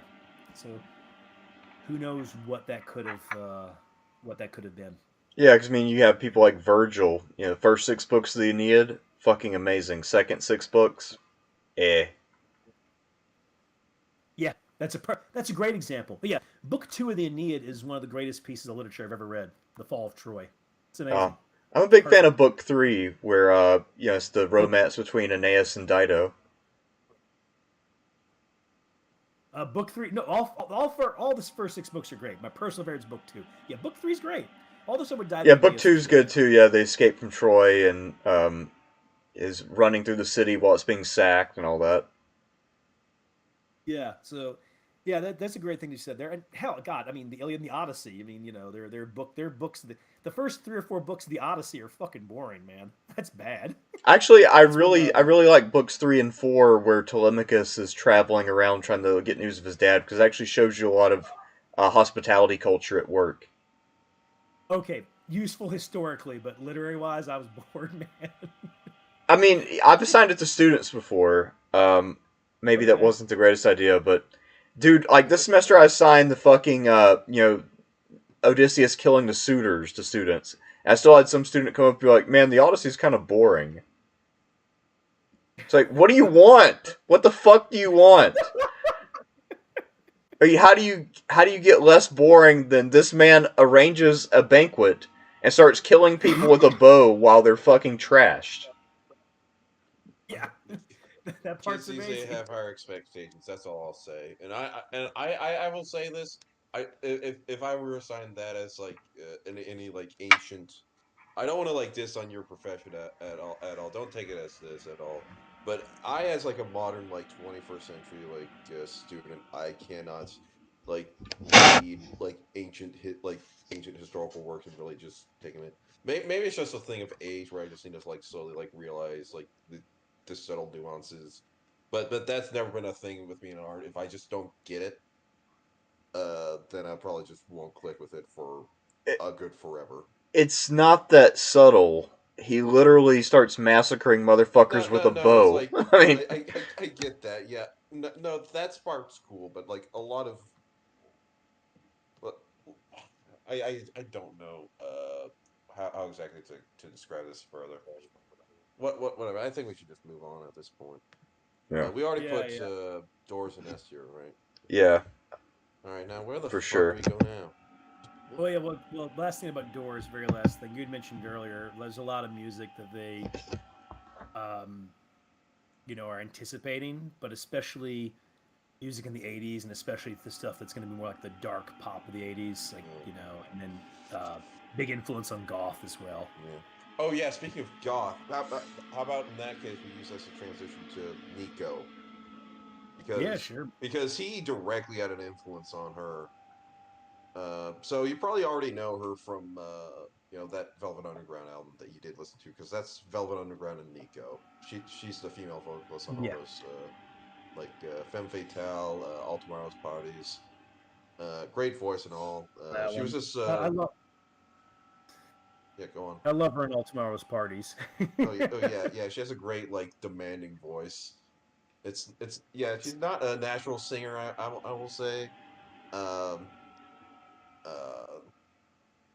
uh, I know she was born in Germany. She came over to the U.S. Became member of Andy Warhol's like a superstar program essentially. Yeah. And she got attached to the Velvet Underground because that's a whole wacky ass fucking story. Them hanging out with Andy Warhol, the Velvet Underground. Hmm. Yeah, yeah, where Andy Warhol basically became their manager and whatnot, and they became like the face for him in the music scene in New York City, uh, with her attached. Um, uh, for her first solo album, like after the whole uh after the big Banana album, Chelsea Girl, I believe is the name of it. Well, I call Yeah. it that because it's literally like it has a giant banana on it. Like that's all that there is on it besides the name. And it's easier to say the Yeah. Velvet Underground and Nico when I'm talking about the Velvet Underground and Nico. Uh, so yeah, the first album is it's a nice solo album, like low key, like uh, folkish stuff. It's all right, but she didn't write a single song of it. Like a lot of songs on these are great. Like it was a pleasure day. It was a pleasure then. These days, those songs are great. But it was after meeting. I believe it was after meeting Jim Morrison that she convinced herself that she could write her own music. Hmm. Uh, and so she was natural blonde, but she dyed her hair black, or maybe in the other way where she was dyeing her hair blonde. Anyways, she changed her appearance and basically like established a whole like gothic look essentially, and made the Marble Index, which one of my favorite albums of the '60s. Even though it's one of those albums that doesn't feel like it's from the '60s. Uh, yeah, it's basically the first goth rock album. Like bands like Bauhaus and all that, they trace their lineage. I'd say that this album in particular, above all else. Hmm. Uh, yeah, yeah. That's about it for like her like '60s records, but those two albums are fantastic. Um, just for influence, hmm, I gotta say B. Uh, I say she's like on the same level as like MC5 as they like Is pointed the this way to lady punk. with the microphone? Yeah, yeah. The between Marvin Gaye and Otis Redding. All right. Um.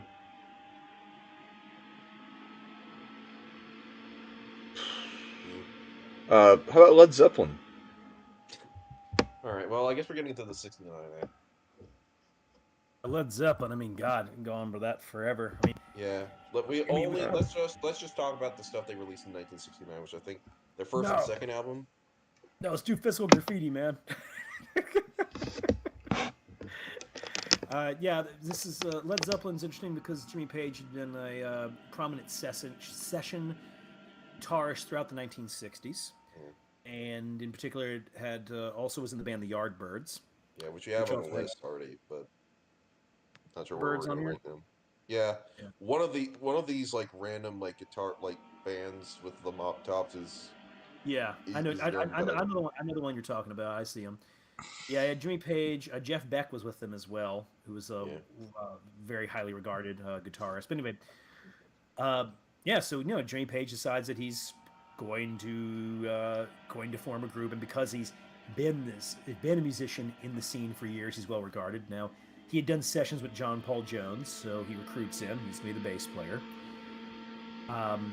He then decides to go with Robert Plant. Robert Plant had tried to make him into a star earlier, and it had failed. So he was kind of like, I mean, he was just like playing like small clubs at this point. And a lot of people didn't really like Robert Plant, but Jimmy Page said, no, that's the singer for me. You know. So he recruits Plant, and I believe Plant is the one who brings John Bonham in.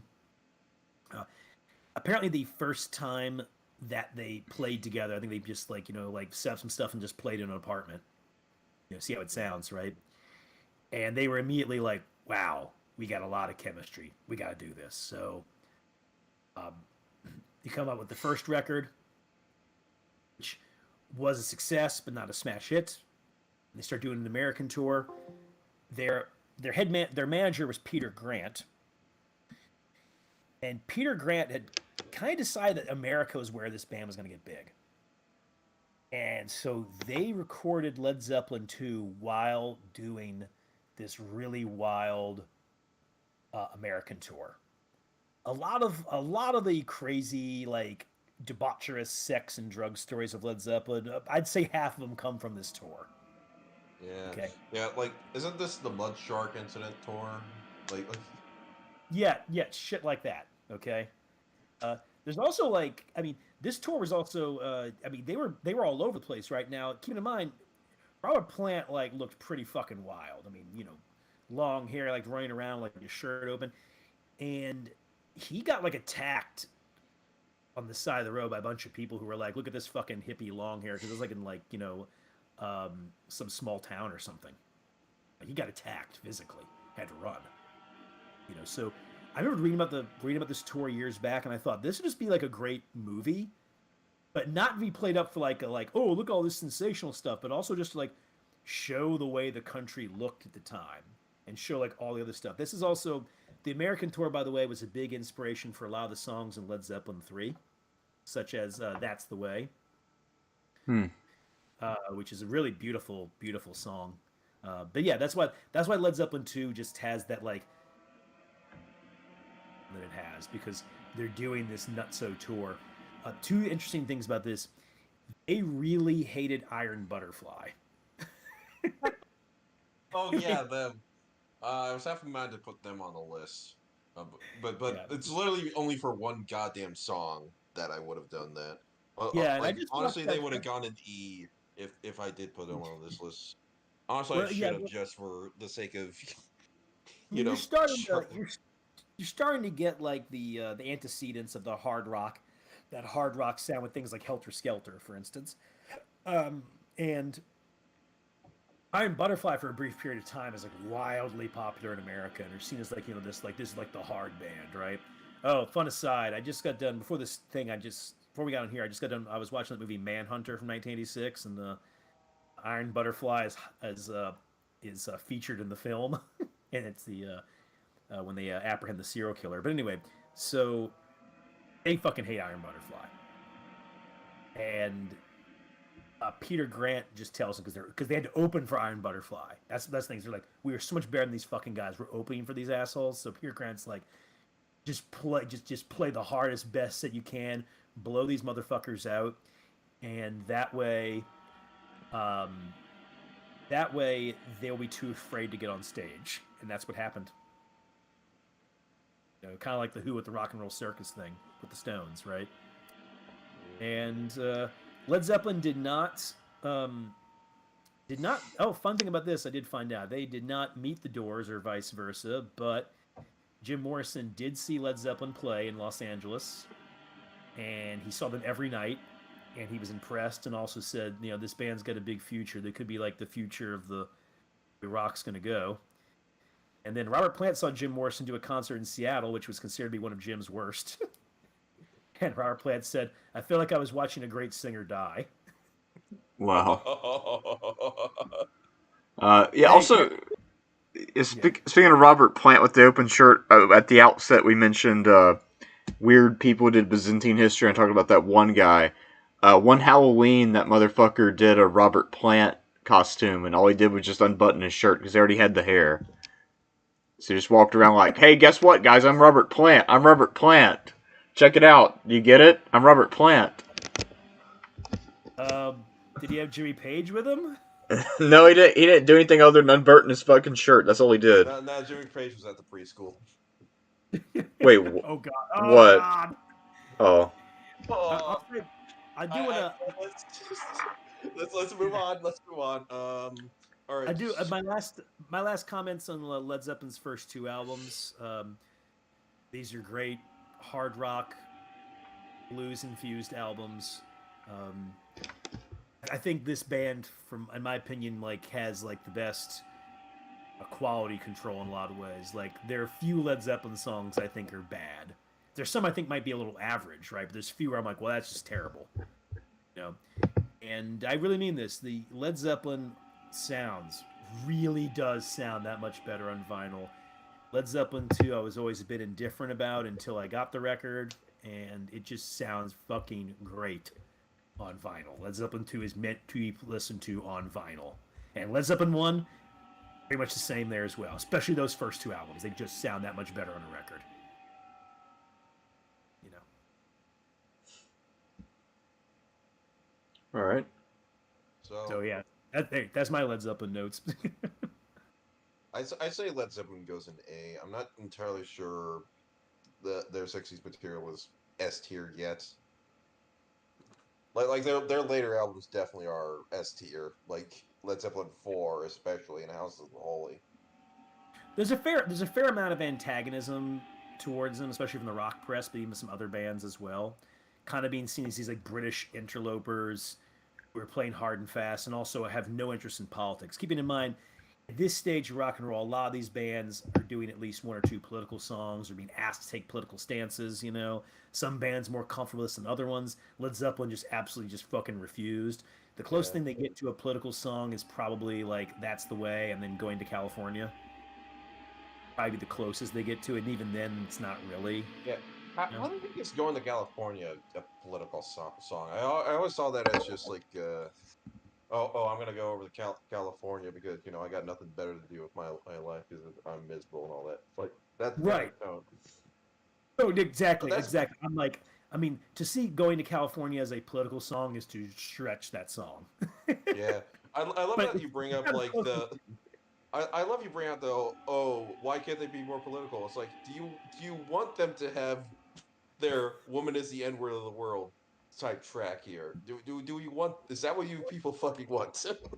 You think that song killed the political song for this era, for getting into the early 70s? I had to assume because holy fuck.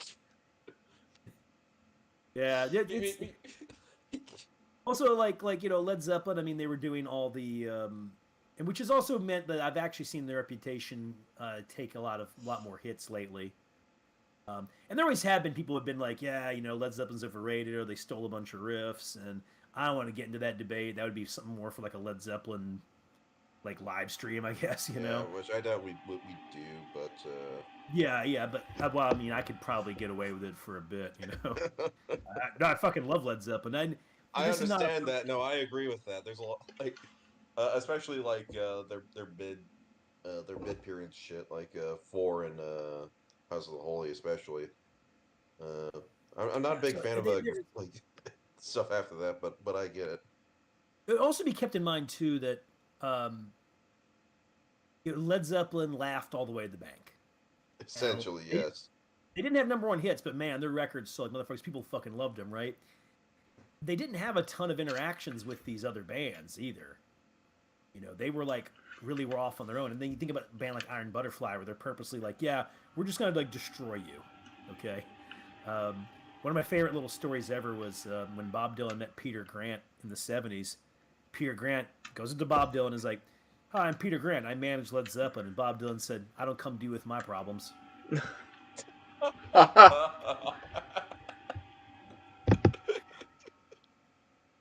Wow.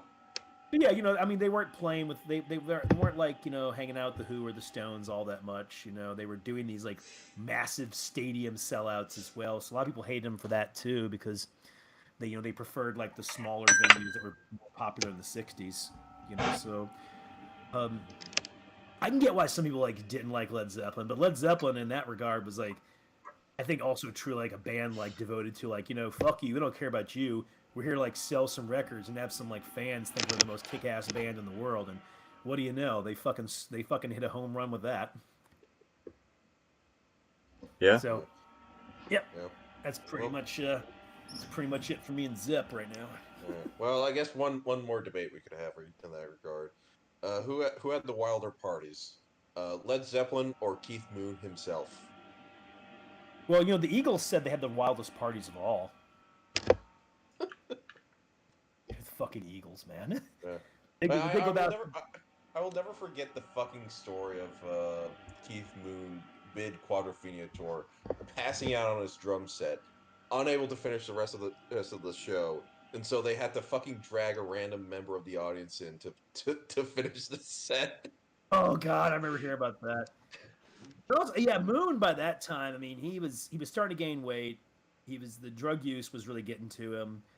Yeah, like Jim Morrison, he's nuts. But Jim Morrison's like philosophically living life to the extreme. Like Moon's just that. It's also kind of sad too because Keith Moon's drumming on Tommy is amazing. It's some of the best drumming I've ever heard in a rock Yeah, album. yeah, he's arguably like the greatest drummer in all of rock history. Like, but like I think only Bonham really compares. Like, is the only contention he actually has to that title. Yeah, I'll go with Moon. Well, Moon's got more. I love John Bonham, of course, but Moon's got more flexibility. You can do more.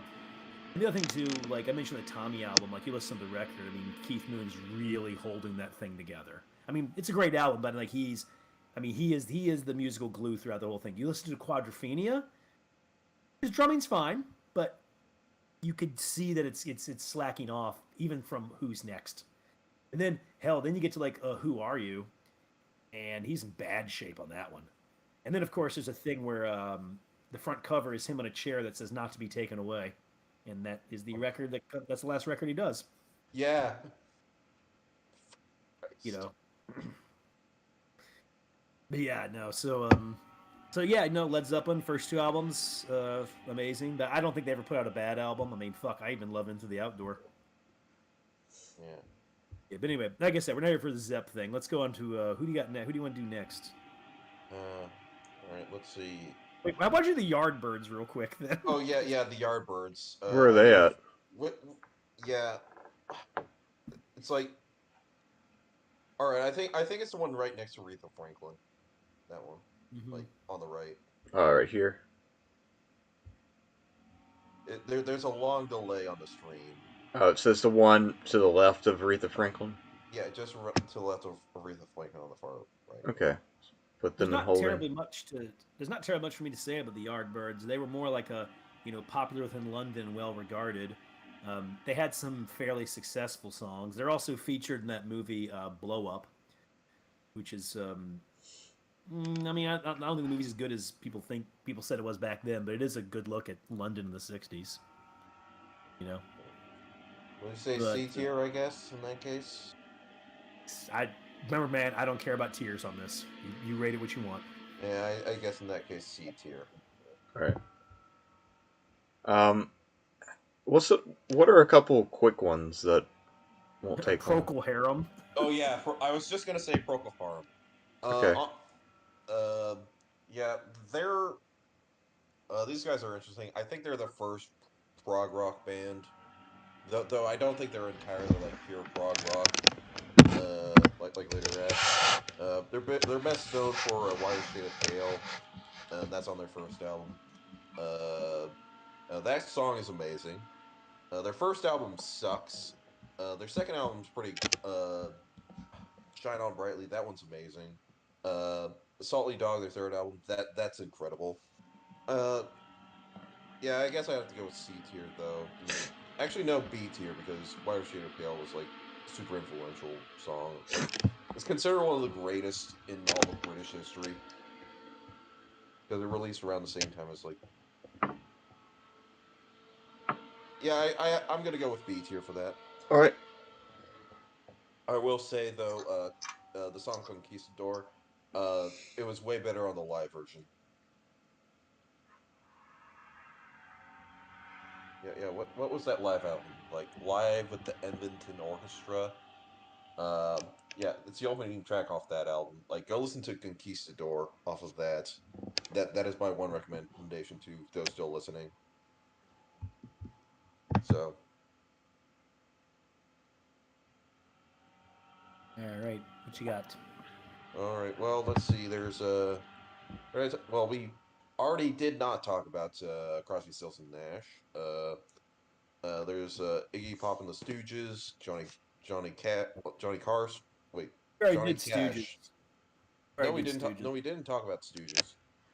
All right, look, guys, I gotta be going. I gotta be going soon, man. Okay. And I know we got like some super chats. I think if we can finish up in 15 or 20, that's good. I thought we did talk about the Stooges when we talked about MC5, but Yeah. honestly, I say put them up with like put them in A tier in that case. Yeah. honestly, who They're you more got left? Look at who you got left. I really got nothing to add here. I Yeah. mean, like, I mean, nothing interesting to add. So you don't have any RESPECT? The only interesting Aretha Franklin, of course, is great. I don't know much about her personally, except for one thing. Apparently, her and Tina Turner hated each other. Oh. And Tina Turner. I mean, Ike Turner hated Tina Turner too, so.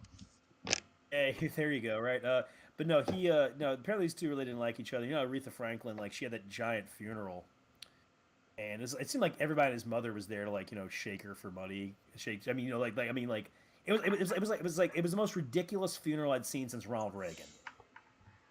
Just way so over the top, right? Everybody's got to get their words in, and apparently Tina Turner's trying to have a bigger funeral. Apparently. Oh God. I don't think she'll quite pull off. I think Aretha Franklin was the more beloved of the two. But yeah, those two apparently did not care for each other. I have one question, though. Who's the guy with the shades and his fist up? That's the only guy I don't recognize. That's okay. That's the actually obscure one that I have on the list. That's Scott Walker. Oh, yeah. Okay, you mentioned him. All right. Yeah, I really don't have much else to say. I believe I do see the band. I don't have too much to say about them, except that, good group, and they had some interesting lyrics, And Johnny Cash, it's Johnny Cash like Aretha Franklin. I like him, but I don't know a ton about him personally. Yeah, and I don't know much about their 60s stuff. I mean, I know about some of Aretha Franklin's, singles during this time, but, that's about it. Of course, Johnny Cash had the... what can I say? Johnny Cash. I mean, he's got the way he sings. I mean, he could sing about mutated beings taking over America, and I believe it actually happened at some point or will happen. He just has that voice that makes you believe whatever he's saying. The last thing I'd say though is James Brown. Though he does have one of my favorite things of all time when he was involved in that car chase. And he drew this gun on those people, and they're like, "What happened?" He's like, "They were using my toilets." What? What is the story? You know about this? Like, James Brown got the details. Like, I mean, James Brown was like, he's a crazy guy, a lot of drugs, right? And really, really cheap. Him and Chuck Berry, notoriously cheap, right? So he's upset that, I guess he was high on coke or something. He was upset these people were using his toilet, so he drew a gun on him, and it devolved into a high-speed chase with the cops going after him. Other people didn't like James Brown because James Brown was a Republican because he didn't like paying taxes. So he was one of the several entertainers, like Frank Sinatra was another one, who were there to sing for Reagan when he got elected. He was a big Reagan fan.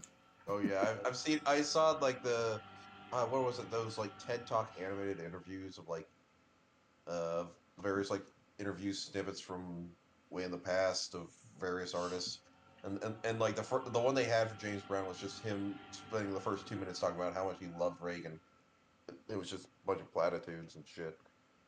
Yeah, but the thing I'd say about that is, and you have a few rappers who are Republicans as well. What it comes down to is they're like, yeah, they see what the taxes are and they go, I don't want to pay taxes. That's what it is. Smart business move. so this guy looks like, wait, why am I paying taxes? And the Kinks, not much to say. I've never been the biggest fan, but I see why other people are. And they've had some great songs, of course, you know. But I do find people who are into the Kinks a lot of times will be like, "Man, I can't believe you're into the Who or the Beatles. That's like weak, man. You even the Kinks." And I'm like, "Okay." Yeah, the thing is, like, the Kings say, like, unlike the Who, like, the Kings have some lame moments, like really lame moments, Yeah. especially like in the mid late '60s. Yeah, but it would be the last thing I'd say about them in that regard is we're saying that about the Kinks in relation to the Who, but Pete Townsend was a big Kinks fan. Yeah, So the Kinks actually are a big influence on the Who as well, yeah, which you can tell them. You can definitely tell in the music. You know. yeah. Anyway, that's effectively all I got. So you go rank away, man. I've said everything I got. All right, Then we'll get to then we'll do them super chats. all right. Well, let's see. I guess we could put the band in B in that case. Which one is the band? It's the one right next to Phil Spector, to the right. I don't know who Phil Spector is on here. All right. So if you look at the Kinks, 2 images to the left. Oh, right here. All right. So where do they go? B, I guess. Okay. King Crimson. That's like the album face cover. This one. That. All right. I only put them here because they're one album in accordance with Crimson King, which I consider the first actual prog rock album. Super influential. I'd have to put them in B tier as well. All right. Yeah. Let's see. Oh, the Kings I'd put in A. All right. What about Aretha? Aretha. I put her up in A tier too. I have in mind to put her in S, but I'm not entirely sure. About is James Brown the guy on the far end? Yeah. What do you want to do with him? Yeah. A tier, yeah. All right. And I honestly don't know who these other people are really. Yeah. Didn't Delano say that he wanted to talk about the Monkees if he ever got on? Yeah, Delano is interested in the Monkees. I'm not sure if he's necessarily a fan, but he just thought they were interesting culturally for some reason. I I mean, don't yeah, I remember can why. see it because they're kind of literally the first real boy band as we conceive it. Well, I think they were also kind of an artificially created rip-off of the Beatles. Like, where Basically, executives are yeah. like, yeah, let's have some musicians show up and let's Yeah. just artificially stick those motherfuckers together and market them. It's essentially the thing is like what I have read is that later on, like a few years into the experiment, they were like, let's do our own shit and make our own actual music, and they tried that, and then their show got canceled, and then they just faded into relevancy, and then for some reason, like in the '80s, they try to bring back the Monkees as the new Monkees with like a bunch of like random newbies that like it's like it's even wackier to know like the original like Monkees. They also had like a weird ass like anti-drug movie that featured fucking Frank Zappa having a cameo where he's leading a cow out of a studio and giving life advice to Davy Jones. Yeah. Oh, wow. Yeah, Monkeys were created when, like, we're talking about the Beatles, how, like, they lost, like, 40% of their audience. Well, that was the 40% they were trying to capture with the Monkeys. Wow. But I would mention one fun story about them. One of the most infamous mismatches ever was in 1967. They matched up a bunch of bands, like, randomly. Like, so the Who and the Doors were, like, touring together for a minute. That didn't work out too well. They didn't particularly like each other. Well, then they had the Monkees and Jimi Hendrix. Jimi Hendrix had to open for the Monkees. Yeah. At the time, the Monkees are bigger, so Jimi Hendrix was getting booed. So apparently, he just flipped off the audience and walked off stage. Oh god. Oh And god, when that was. Go on. Then they asked Jimi Hendrix, "What do you think of the Monkees?" And he said, "Dishwater." So there's my Monkees story. I didn't even know they were on this fucking thing. Yeah, I can't imagine listening to Jimi Hendrix be like, "Boo, this sucks. Let's get the Monkees." I guess we'll just put them in F tier for now, and All right, just which one are they? The one on the left, or they're the band on the far right. oh, the You're far? That's psychic. not You're that's also not not a 15-year-old girl, okay? I mean, Yes, like that's my music true. teacher said that like her older sister would just they put on Beatles records, but instead of listening, they just screamed the entire time. You know. But last thing that's also be noted was a difference in record sales. In the 1960s, increasingly men bought albums, and the whole idea of like the album was seen as sort of a male thing. Women bought singles.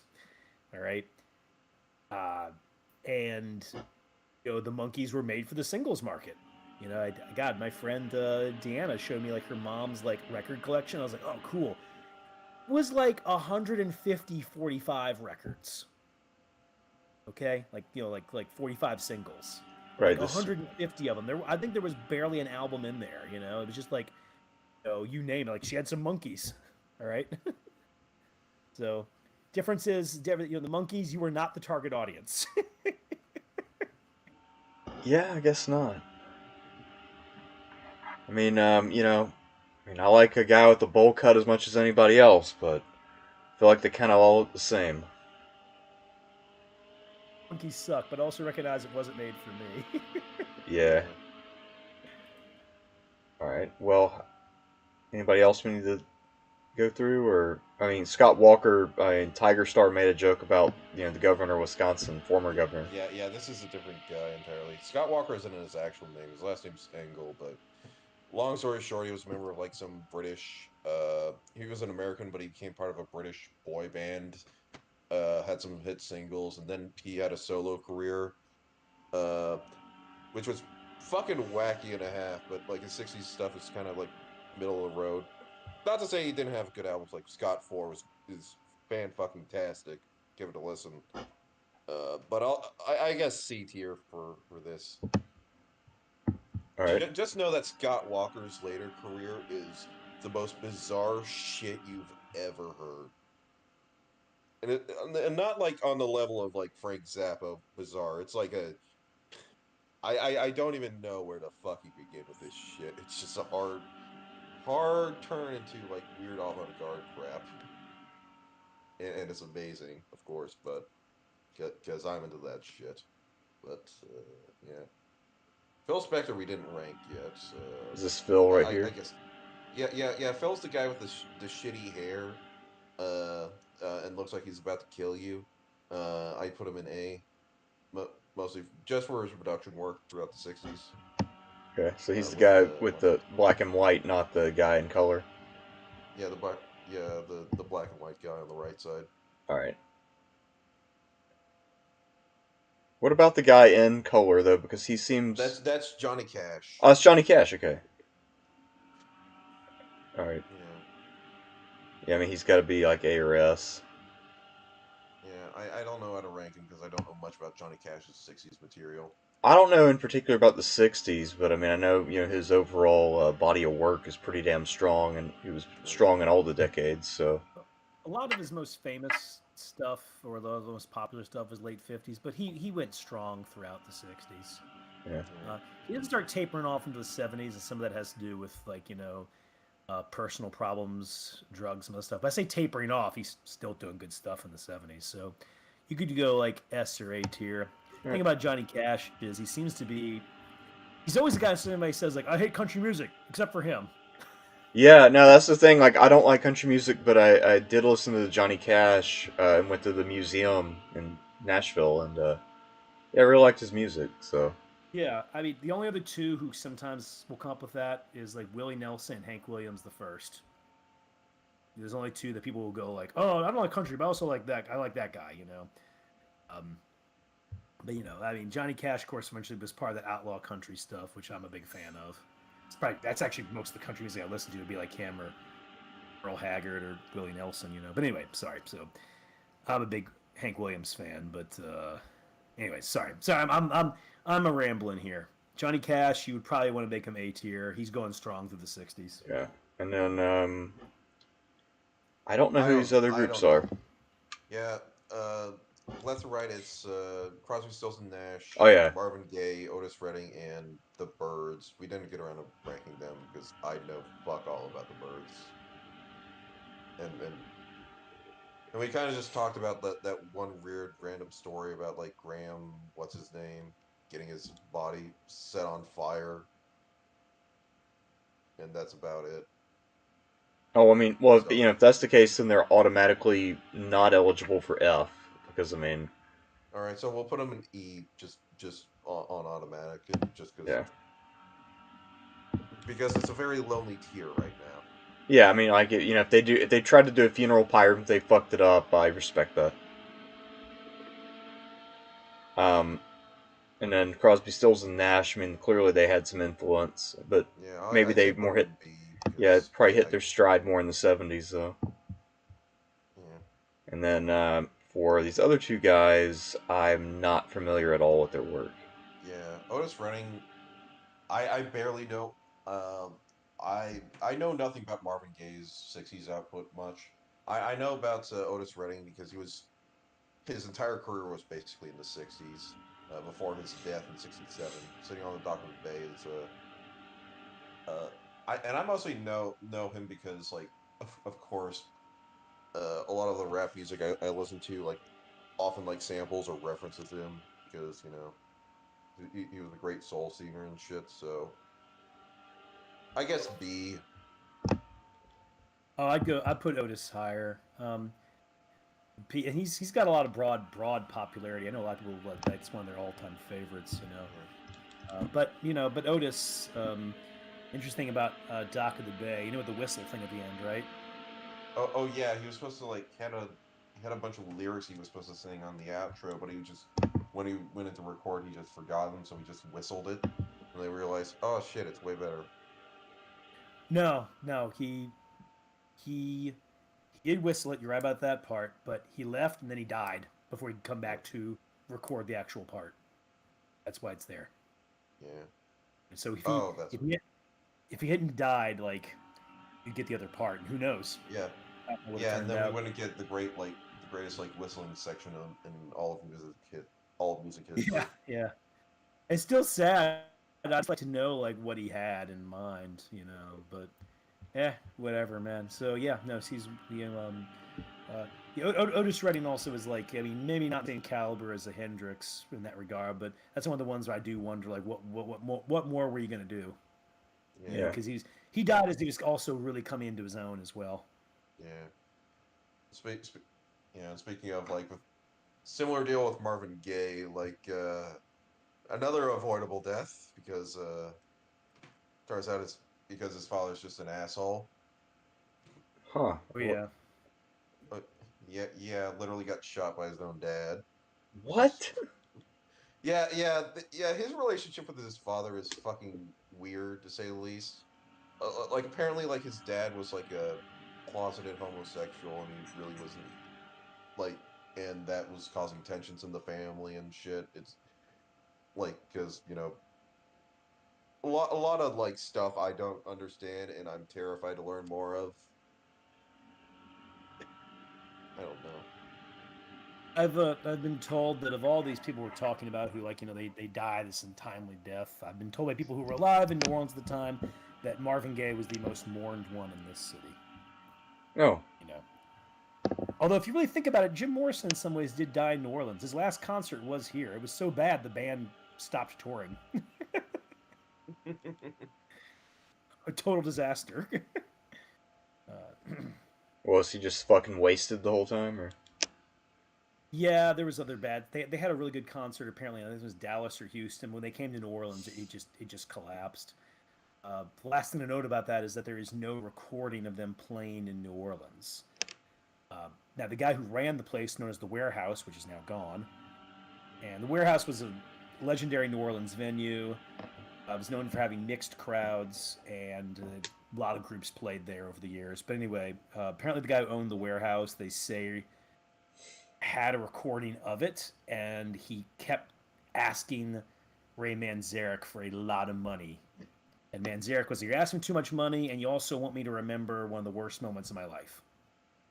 You know, because the Doors was in many ways Manzarek's baby. He's the one who like said, "Let's make a band," right? Right. So why would he want to listen to a recording for the man he admires having the worst concert of his life, and it's so bad everybody in the band goes, "Let's just stop. Maybe we'll tour in a year or two, okay? But we can't do this right now, you know." So anyway, that's pretty much it. I met one person who was at the concert years ago. As all I asked him was it as bad as they say? And he says, yes. Uh, with Marvin Gaye, how do we want to rank him real fast? Wait, you already put him in A. Oh, you got the portrait switch around Oh, the one you put in A. That's Marvin Gaye. I guess just leave him in A and put Otis Redding in there too. all right. So they'll just be there together. Yeah. All right. Well, let's switch over to the super chats, and Yeah. We'll get to that. I'm also running out of steam. I had to get up for a very early morning class, so I'm pretty much at the end of my tether as well.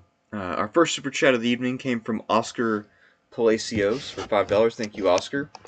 He says, Led Zeppelin best band, first 4 albums were god tier. They changed the game, having all genres in one. Happy to see you guys back. Well, thank you, Oscar. And I think, yeah, the Led Zeppelin albums got a lot of appreciation tonight. Next one is from Blue Ram Tatara's Bora for $11 Canadian. Thank you, Blue Ram. He says, I love that you guys are back. I'm a musician who loves history, so it's awesome to hear you guys talk about classical music. I want to say that Hendrix is the most Coltrane, non-Coltrane musician. No idea what that means. I wish I were more of an actual music snob to know what that. I would say that's about right. Yeah. Say that's about right. No, yeah, I'd say it's about right for Hendrix and Coltrane. Yeah, I am not super versed in music, partly because I have a severe tin ear, so I can't hear things like beats very easily. I can't really detect meter very easily. So because I know I don't have the ability, I've never really tried to dive too deep into it. There are a lot of musical terms I do not know.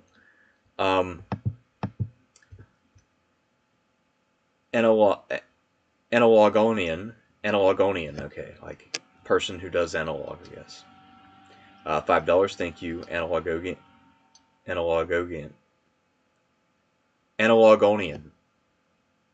I think you'll get it. Yeah, whatever. I think that's about it. Somewhere in that range. Glad to finally catch a stream. King Crimson S tier or I Riot. Rashadun. Well, I'm sorry. Yeah, I guess that didn't happen. So I'm sure there's a city burning somewhere in America tonight. Or someone's apartment. Yeah, somebody's old magazine collection's on fire. Rashadun Umayyad Khalif tier list win. That's actually not a bad idea. I don't know. I would need some time to prepare for that, obviously, but that could be an interesting one. I mean, those are some pretty interesting leaders, especially the Rashadun era ones. Some of the Umayyad guys got a little more boring, but yeah, I could see even doing 2 streams about that, Rashadun and then the Umayyad separately. It could work, especially for shorter streams. I think that'd actually be pretty cool. That's a pretty good idea. I'll say as someone who's just watched like your tier list videos like now and then as a fan, I do find it interesting when you do talk about like stuff like dynasties that I have zero clue about, like the Macedonian one where I only know like say Philip II and Alexander the Great, and that's about it in terms of like the guys were actually Macedonians. Right. So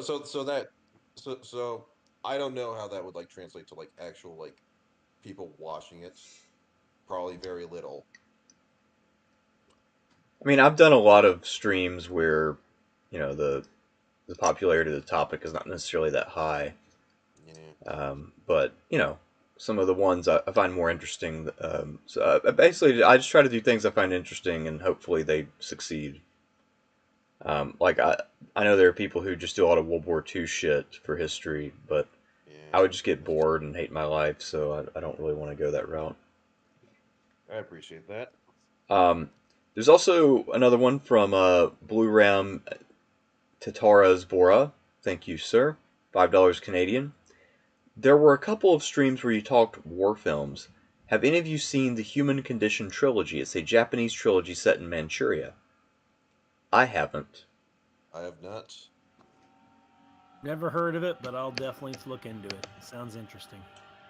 Yeah, it does. I mean, because I guess in the West we don't really get much of the sort of Japanese experience in China, and I guess in Manchuria they probably got the shit kicked out of them at the end by the Russians.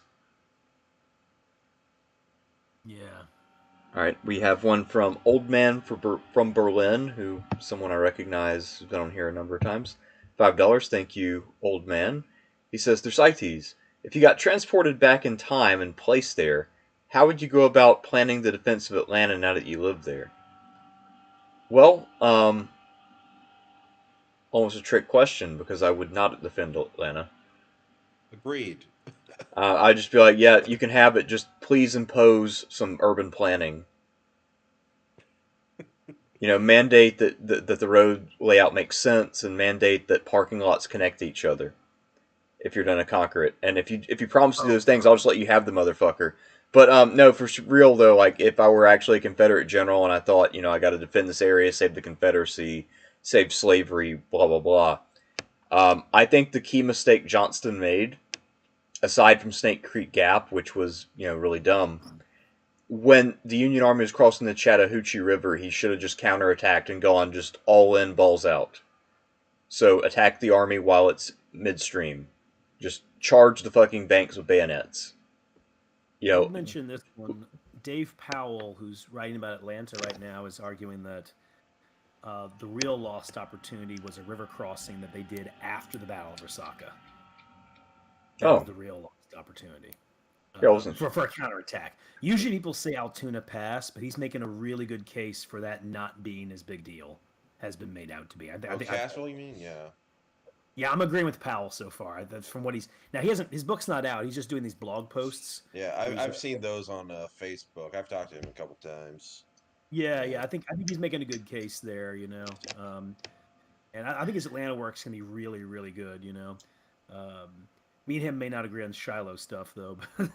Yeah, I mean, because the only reason I would say, because I'm not familiar with that part of Georgia. I haven't gotten to go up there yet. I was actually thinking about doing that this past weekend, but I didn't get around to it. But yeah, for the Chattahoochee River, the reason I say that is, I mean, for the Union, it's an extended position. It's also a fairly broad river, and it's very close to Johnston's supplies in Atlanta. So, I mean, you can make this just all-out do-or-die attack and potentially still fall back if it somehow fucks up. So, I mean, that would be where I would have thrown in my chips and gone all in. Chattahoochee would be a good idea. I mean, or how about this one? Why don't you just not take up defensive positions that are so utterly amazing that there's no way that they're going to be dumb enough to attack you? Yeah. Yeah, I mean, you could do that. I mean, because like Kennesaw Mountain, if you look at the battlefield, the mountain itself, the Union just took one look at that and said, "Fuck that shit." Yeah, I mean, they attacked one section of the mountain, and that, granted, that area, I mean, it was a foolish attack, but it is the one area you would attack, right? But just, yeah, I think Shelby Foote's right. Johnston just has this fetish for, like, impossibly strong positions that the enemy would never be stupid enough to throw the whole army at it, Well, also, they called they called Kennesaw Mountain the Gibraltar of Georgia, so when you have that as the nickname of the feature, that's obviously not where you launch a head-on uphill assault. Yeah, I mean, one thing I'd also mention too is as a native of New Orleans, it is my sworn duty not to defend Atlanta. All right. Yeah. I say this as a Falcons fan, a reluctant one. I respect that. Well, I don't know. I feel like you could justify it to yourself by saying you're defending the town of Big Shanty, which it was what Kennesaw was called at the time. You gotta protect Big Shanty. What a name! Yeah, I know. So that I think that's a cause worth dying for. That's worth at least 10,000 men. The town of Marietta. Well, Marietta is a little bit further down the road, so you got like 7 more miles before you get to Marietta. Um, yeah, that's actually the drive I have to make every day is from Marietta to Kennesaw. And it's worse than it sounds because it's only 7 miles, but sometimes it takes forever. Next one is from James McGartland for $9.99. He just said, "Missed you guys so much." Well, James, we missed you too, buddy. Austin Henning for $5. Good to have you back. What are your thoughts on bands like the Stones still touring into their 70s and 80s? Still cool or need to retire? I personally, the more I think about it, I think it's cool. I mean, they're probably not as good as they once were, but at the same time, a lot of the people who go there are probably just trying to relive memories anyway, and they're not there for the best fucking concert they've ever seen. Or Um, they're like, or they might be like me, like like I'm a fan who just wants to see you before you're gone. yeah, exactly. I mean, like I know my mom is trying to go to as many concerts of like old bands that she liked before they either retire or die, and so it's kind of just like a checklist thing at this point. I think for her. So it's more about the experience, like you're saying. Like, yeah, I just want to go one time to see whoever before they're gone. And for the last few years, my mom's been complaining that she never got to see Tom Petty before he died. Yeah, my big one like that was Ray Charles. He was coming to New Orleans. We had tickets and everything, and it was actually kind of a small venue overall. And he got sick and died a month before the concert was supposed to happen, or like no, he died a month after. Oh, He got canceled like a few weeks before it happened, and then he was gone. that sucks. I love Ray Charles. But I mean, I could see the case for need to retire too because like I've heard the joke for years now that they called them Rolling Stones because they have to be rolled up the ramp on their wheelchairs. Um, but it's I don't know. I feel like because of muscle memory, a lot of these bands will literally be able to perform until the day they die, almost. Oh yeah, yeah. Uh, like I said, like seeing the Who live, they did very well. You know. Now maybe of course had those memories of the Super Bowl in my head where I'm like, oh god, But still, I was very happy. I'm very glad I saw them. Well, also, speaking of somebody who's not as talented or iconic, but Ted Nugent, a little bit later, yeah, that guy did a fuck ton of drugs, and clearly his mind is not what it once was. Well, I think he might have always been crazy. I don't know, but despite the crazy shit he says now, if you just listen to him play music, he still can rock the shit out of it. So it's not a problem. Ted Nugent, say what you will about him, he did do Stranglehold, so I'll always respect him for that song. Yeah, I mean, Always. when he has a guitar in his hands and he's focused on lyrics rather than trying to make sense of the world, he's pretty good. He's still got it. I mean, I think the problem is not so much that age has slowed him down as that he's trying to do things that are beyond his abilities.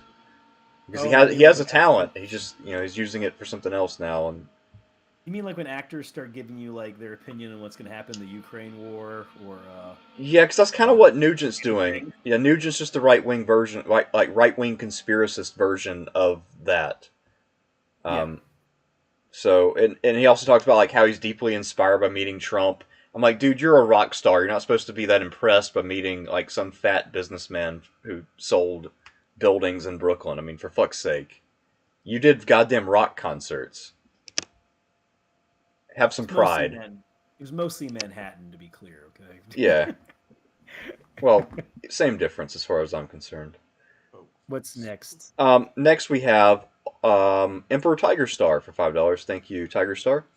And he says, honorary A tier to the Bee Gees. I know everyone thinks they're disco years, but 60s Bee Gees are great. To Love Somebody, Massachusetts, told a joke. I actually did not know Bee Gees were around in the 60s. Yeah, they were.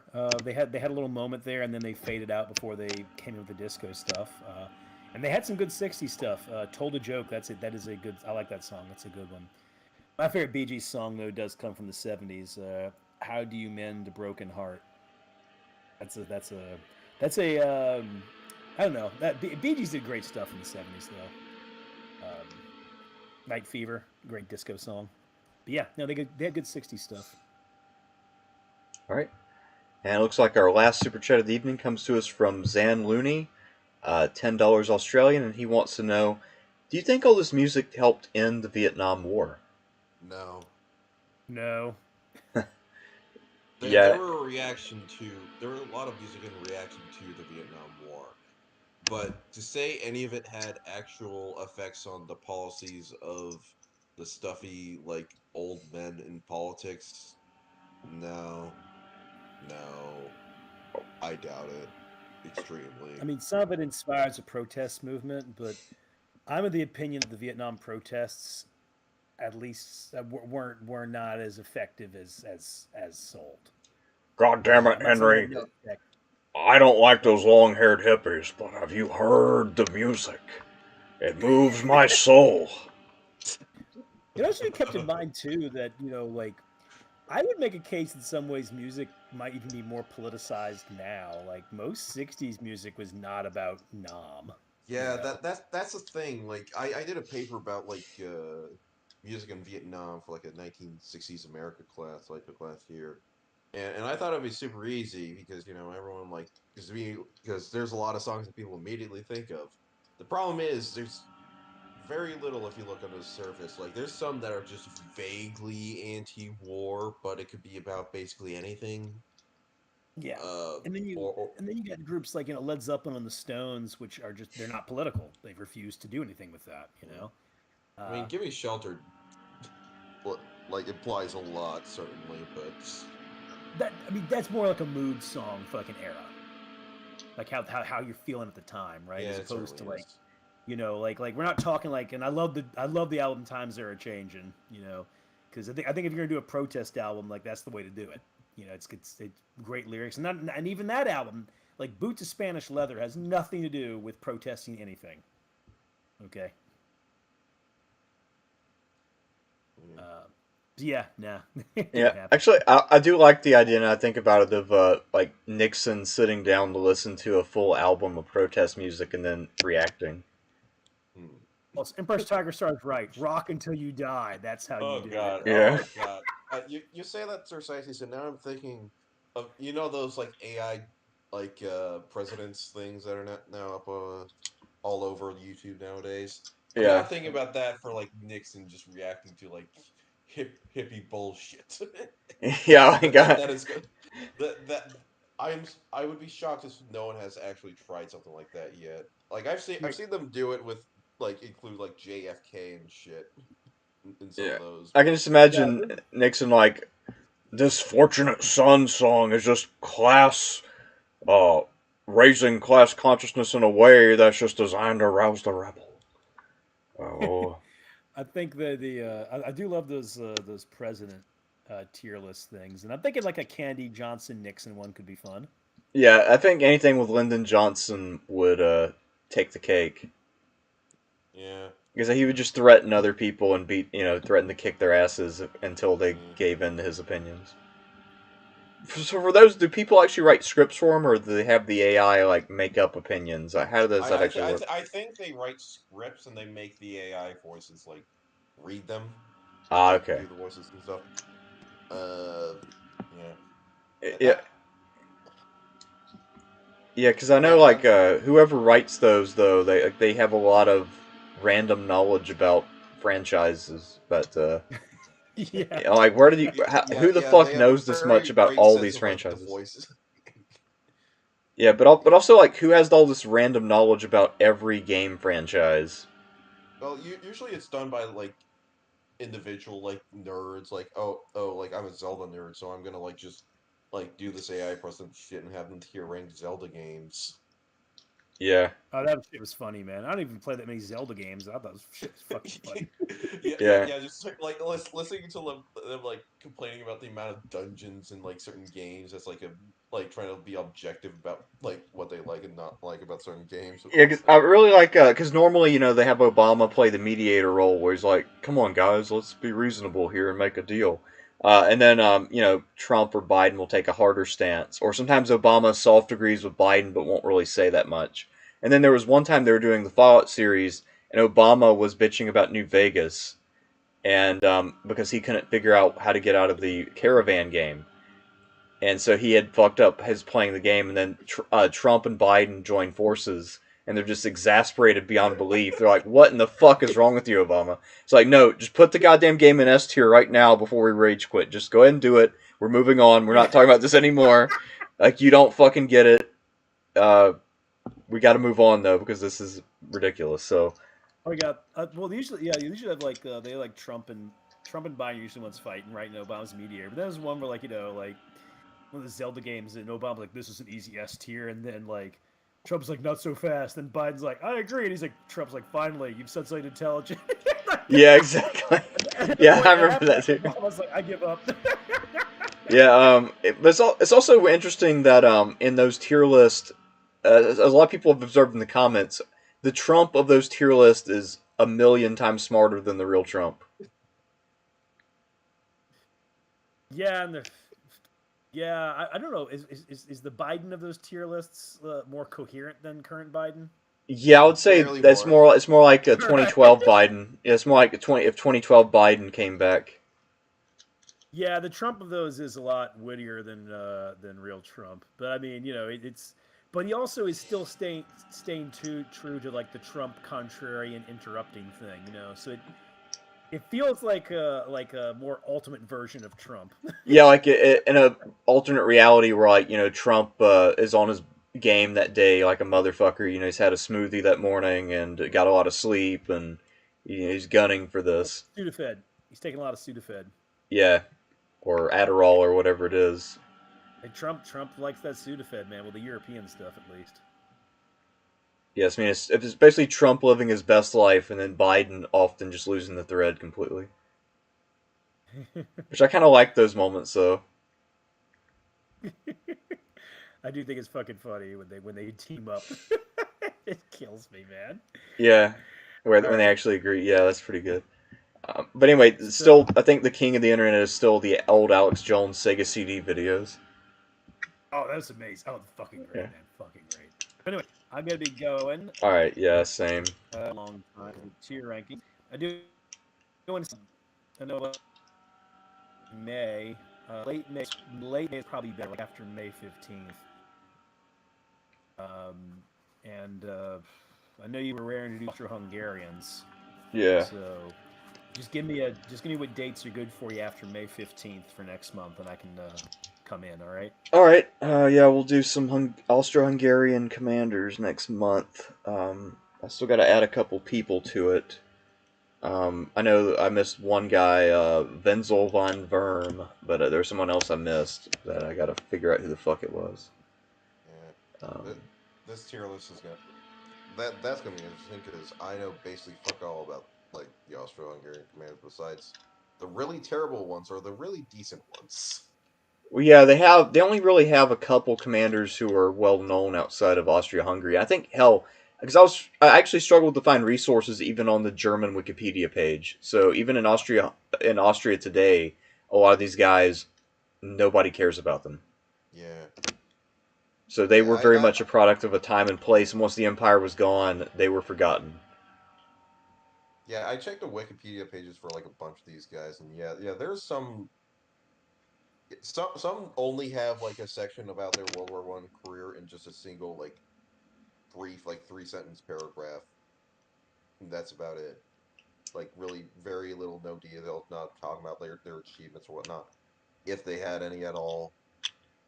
Yeah, because there are a few of these guys I put on the list because they were either colonel generals or field marshals, and a lot of them I will not be able to talk about for more than like 30 seconds. Yeah. One of them was just like interesting though. Oh yeah. No, he's an interesting commander in chief. He's definitely better than Cadorna. If that's something. Yeah, he kind of has like successes under his belt, which cannot be said at all for Cadorna. Yeah, I mean the thing about Conrad is that he has no understanding of logistics. Yeah. So he's kind of like a guy who'd probably be pretty good at a board game, but if he actually has to figure out all the details. And by board game, you mean like Axis and Allies? Yeah, like Axis and Allies, or like, I don't know, a game where you don't have to do a bunch of detailed management. But if it's an actual like war game for officers where you have to do all that shit, I think he'd probably suck ass. unless he's got people doing the grunt work for him, which apparently he did not have in the war, for whatever reason. Oh, what a great idea! You know, I'm not particularly good at this thing. I don't think I'll have anybody to help me out with it though. Well, I mean, shit. I've been reading about Joseph Joffre. You know, one job that he never had prior to becoming chief of staff of the French army. He never had a single posting as a staffer. So he had 0 staff and planning experience prior to becoming the commander-in-chief of the French army. And for the 3 years leading up to the war, he's the prime planner. But again, this was like the first time he'd ever done it in his entire life. And that's partly why the French army does so fucking badly in 1914. And also, when we get there eventually, probably in June or whenever it is, I mean, I'm going to argue that Joffre is like on par with Conrad in terms of being a commander-in-chief. But is he better than French? Yeah, he's probably better than John French, and he's definitely better than Cadorna. But you know, his reputation as the hero of the Marne. We have to remember that's a crisis that he caused. He solved it, but he was the one who caused it. So, you know, at best, he breaks even. You know, yeah, you could also make a case about Moltke and how bad he was during that. You know, Moltke the Younger. Yeah, he sucked. Because he had all the advantages and didn't know what to do with them. Yeah. Also, you know, that guy mentioned the Human Condition trilogy. I do remember hearing about the third movie in it called A Soldier's Prayer. So yeah, I've heard of it and it's on my radar. I didn't know it was a trilogy though. I'd only heard of the one, so I'm gonna make sure I got that on the to watch list. Yeah. Anyway, guys, I'm gonna head out. Okay. All right, and final hot take before I go. Also, Ferdinand Foch, massively overrated. Okay. Yeah. Foch? Yeah. Yeah, I agree. I think Foch is not great, but definitely underrated. I agree. Yeah. All right. All right. All right, guys. Let me head on out, okay? Bye-bye. All right. Peace out. All right. Good night, everybody. All right, and we are off the air.